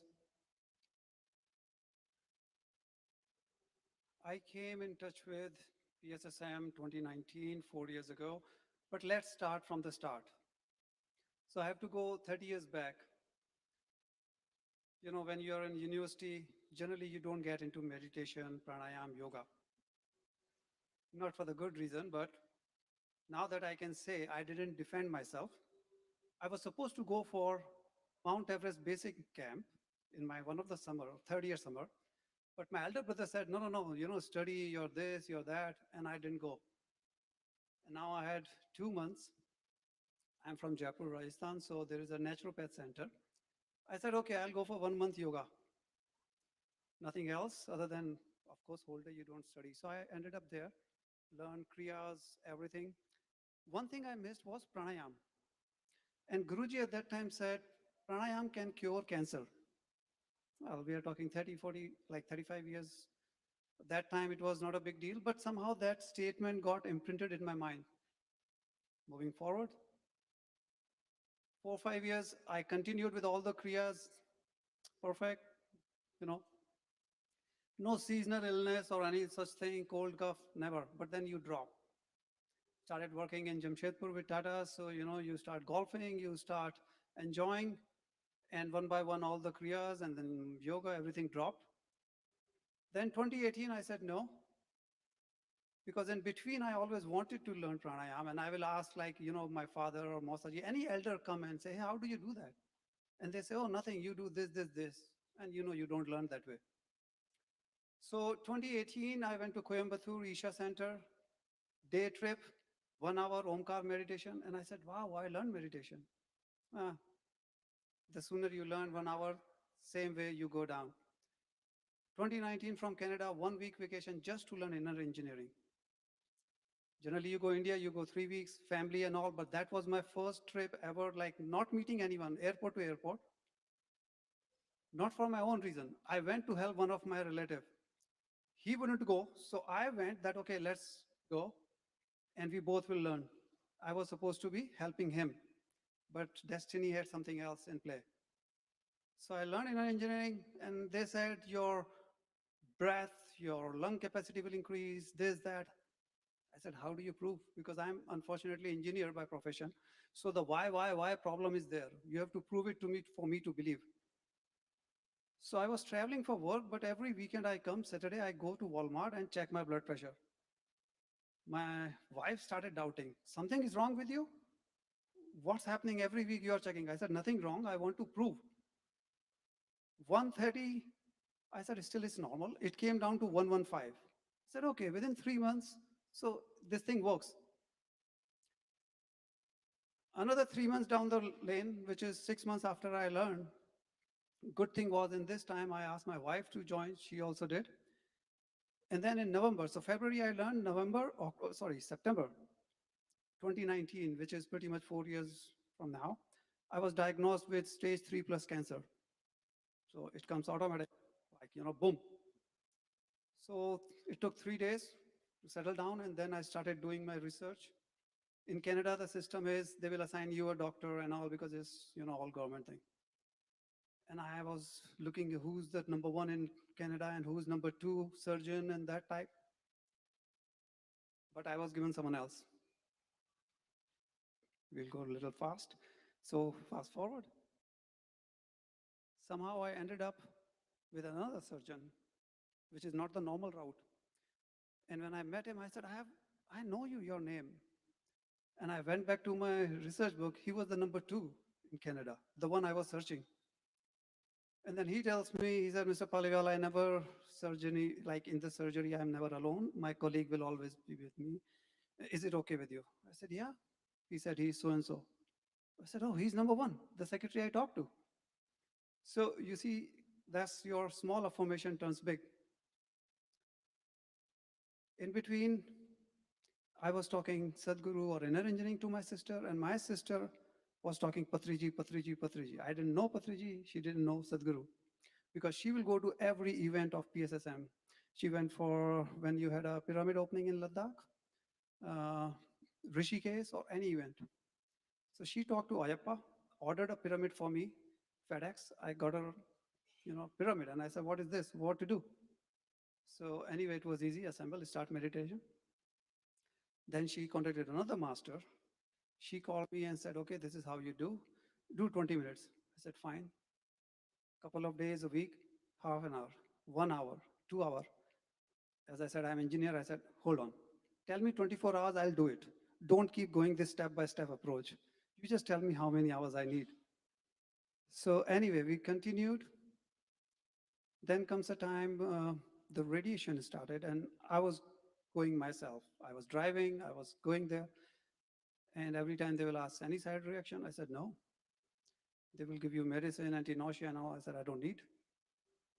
And come that, one good thing happened is, at that time I was introduced to Dr. Joe Dispenza. So then I started looking into his work and all. Then I did his online workshop, and I remember the 4th meditation, it hit me. And the way the energy was flowing, I knew there's DNA change happening, guarantee it, because the way it was going. Now, was it real or placebo? Who cares? Because I cannot judge unless I get my DNA tested, but to me, it doesn't matter. End result, what matters? And of course, continued. But the confirmation came when, okay, in between also I did my affirmation. At that time I was told, okay, this is what the formal affirmation is. And I had that I cannot see my tumor. And surgeon was very clear that we have to shrink it, and then only we can do the surgery. So it will be a little bit smaller, and then we'll surgery, and then chemo and all that. So after radiation, I went for my advanced meditation, which is in Tennessee. There's another center. And that was Shunya. So did advance, continued with that, long hours, 6, 8, whatever was. And just before surgery, which was in February, he said, okay, we'll have to do a scan with the camera. I said, okay. And I could see because I've seen this screen before. And before the surgeon came, the assistant, all the fellow doctors, they will do. And I'm looking at the screen and I'm saying, where is the damn tumor? I can't see it. And the surgeon came and he said, this is 1,000 times better because there was no tumor. It was flat. I said, wow, let's go party. Job done, out. He said, no. It's gone, but the roots must be there. So I will still do the surgery. And now that was a point where I had to decide. Either I say no, I have to write it down that I am saying no, or go through the whole process. But that was only 6 months me into this. So that was too early for me to make that call. Though I could have. Today, I could have done this differently. So lesson learned. One of the principle, number 11, get your kids to meditation so that they don't have to be in doubt that, oh, I'm only 1 month into this, or I'm into this after I having a problem. Get before. Your decision will be like this. But when you are in it, it becomes tricky. Clock is ticking. So for long time I kept thinking, I wish. But again, now I know the universe message. The reason I had to go through chemo and surgery, everything, because my consciousness level has gone up tremendously, no comparison. If I would have come out then, I would have been talking about just affirmation and bit of meditation. But after that, what I've gone through the whole, because I was not listening to others. So master said, okay, you don't listen to me, talk to a doctor, and they connect me to Dr. GK. So I did all the spiritual tablet, all the exams. I think I was the first batch in Canada before it went all the way. And then I went through the whole process of forgiveness, gratitude, everything, and listening to different doctors. And there's a very good surgeon in Harvard. He's a very good heart surgeon. But he said very good thing, that don't listen to me, do your own research. And there is a website in US, PUBMED, publication is medication, any paper you can research, PubMed. And I would go there, whether it's spiritual or scientific, you get every kind of paper. So I could see, okay, this is how meditation works, this is how this, that, and the other. And I started making my own notes. Because you have to go by the way your brain works. You cannot copy paste from someone else. Does not matter what. Yes, learn, go to the base, but from there you have to go learning who you are. So I did a lot of things. I went to Greg Braden. Actually, Greg Braden helped me one big way, because I was told, find out why it happened to you. And I said, are you telling me I invited that? Well, answer was yes. I found out 4 reasons. And one of them, Greg Braden helped me, because that was very clear. And that was the example, what I just mentioned. When 25 years I had in my head, pranayam can cure cancer, the word was there for 20 years. Anything that you are thinking, energy you are radiating, universe says, okay, whatever you want, here you go. That was one of the 4. So keep it in mind. Be aware of negative thoughts, fear, anything. And then went through with a couple of workshops, whether it was different topics, but soul plan. That was one thing. Rob Shaw's great person. In fact, I did twice. Second time he didn't even charge me, because I said, hey, first time I didn't get this right. But now it's so easy to see without workshop, how can you learn? You can know your soul plan, you can do things, and miracles will come. I know in between, one time I was on my bed, I think after surgery, 5 a.m. nurse came, blood pressure 147. I'm like, I never had that.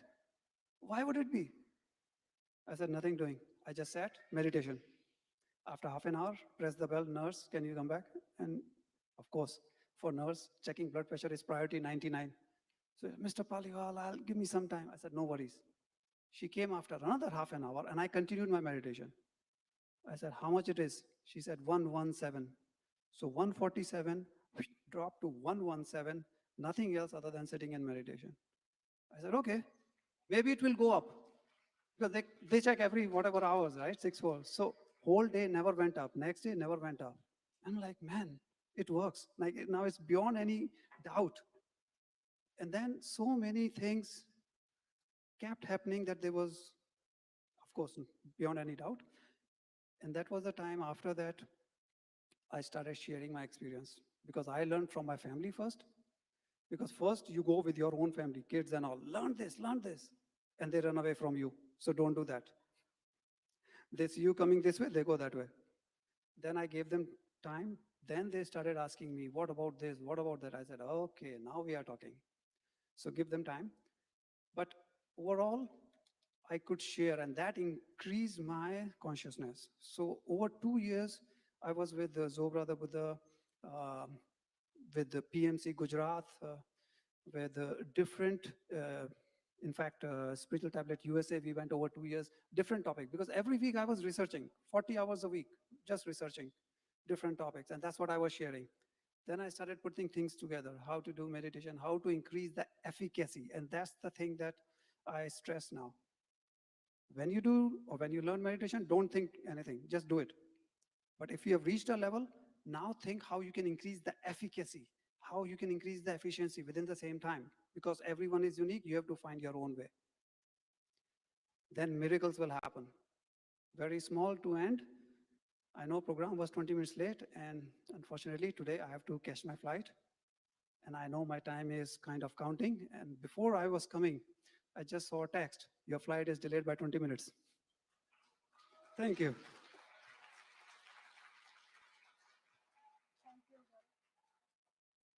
Thank you, Gaurav. I would like to request Hari and Shibu to please come and felicitate Gaurav.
Thank you.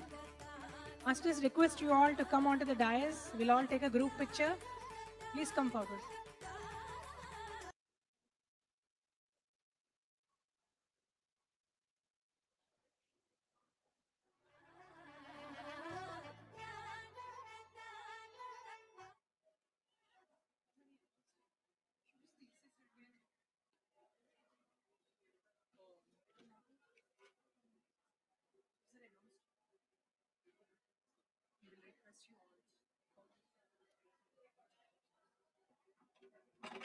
Request you all to please take out your shoes and come to the dais.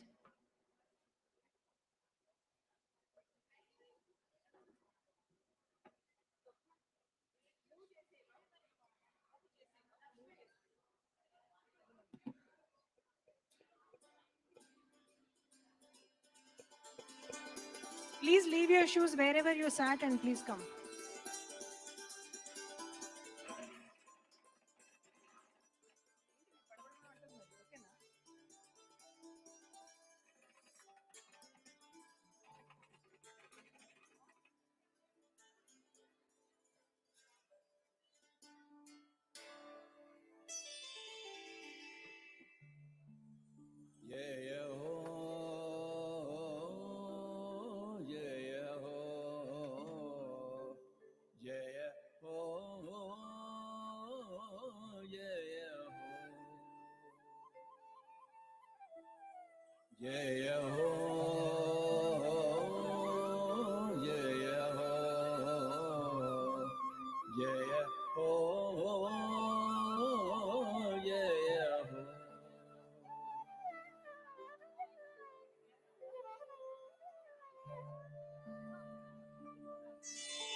आत्मविद्या जय जय हो ब्रह्म विद्या जय जय हो आत्मविद्या जय जय हो ब्रह्म विद्या जय जय हो आत्मविद्या जय जय हो ब्रह्म विद्या जय जय हो आत्मविद्या जय जय हो ब्रह्म विद्या जय जय हो आनंद विद्या जय जय हो आरोग्य विद्या जय जय हो आनंद विद्या जय जय हो आरोग्य विद्या जय जय हो निर्वाण विद्या जय जय हो भाग्य विद्या जय जय हो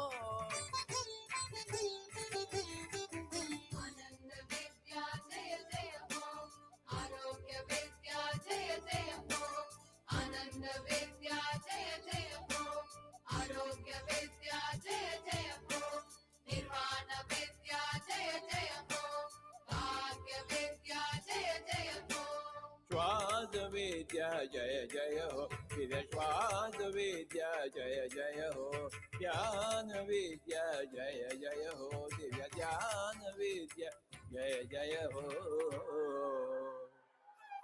जय हो जय हो जय हो जय हो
संकल्प शक्ति जय जय हो इच्छा शक्ति जय जय हो संकल्प शक्ति जय जय हो इच्छा शक्ति जय जय हो संकल्प शक्ति जय जय हो इच्छा शक्ति जय जय हो संकल्प शक्ति जय जय हो इच्छा शक्ति जय जय हो ज्ञान शक्ति जय जय हो कर्म शक्ति जय जय हो ज्ञान शक्ति जय जय हो कर्म शक्ति जय जय हो स्वाध्याय शक्ति जय जय हो ज्ञान शक्ति जय जय हो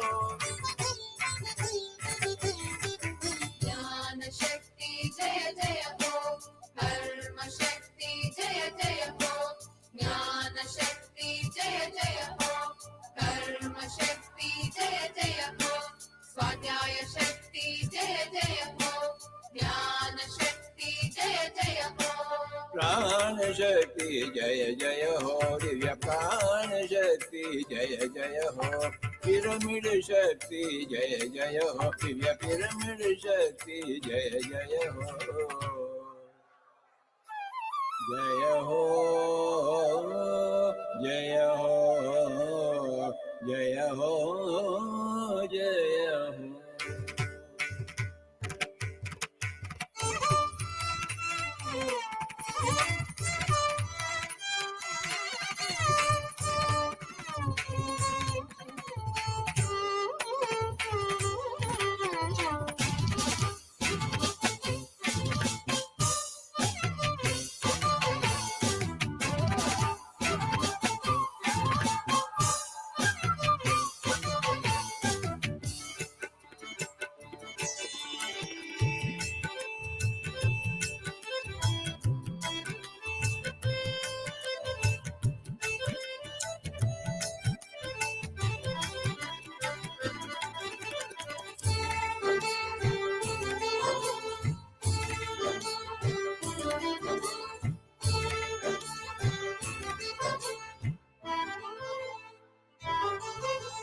सत्य अहिंसा जय जय हो, शौच संतोष जय जय हो, सत्य अहिंसा जय जय हो, शौच संतोष जय जय हो, सत्य अहिंसा जय जय हो, शौच संतोष जय जय हो, सत्य अहिंसा जय जय हो, शौच संतोष जय जय हो, श्रद्धा दीक्षा जय जय हो, बुद्धि प्रज्ञा जय जय हो, श्रद्धा दीक्षा जय जय हो, बुद्धि प्रज्ञा जय जय हो, श्रद्धा दीक्षा जय जय हो, बुद्धि प्रज्ञा जय जय हो, श्रद्धा दीक्षा जय जय हो, बुद्धि प्रज्ञा जय जय हो, श्रद्धा दीक्षा जय जय हो, बुद्धि प्रज्ञा जय जय हो, मैत्री करुणा जय जय हो, दिव्य मैत्री करुणा जय जय हो, समता शांति जय जय हो, दिव्य समता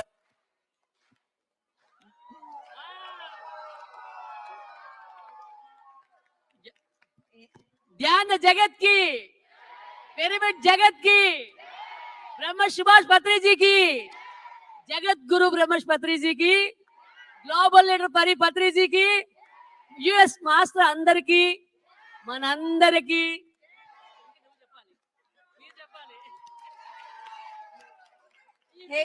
Hip hip hooray! Hip hip hip hip. Masters, thank you so much for a successful completion of day 1.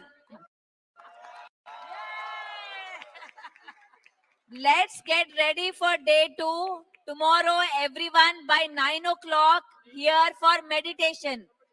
Do not miss meditation. Everyone, 9 o'clock.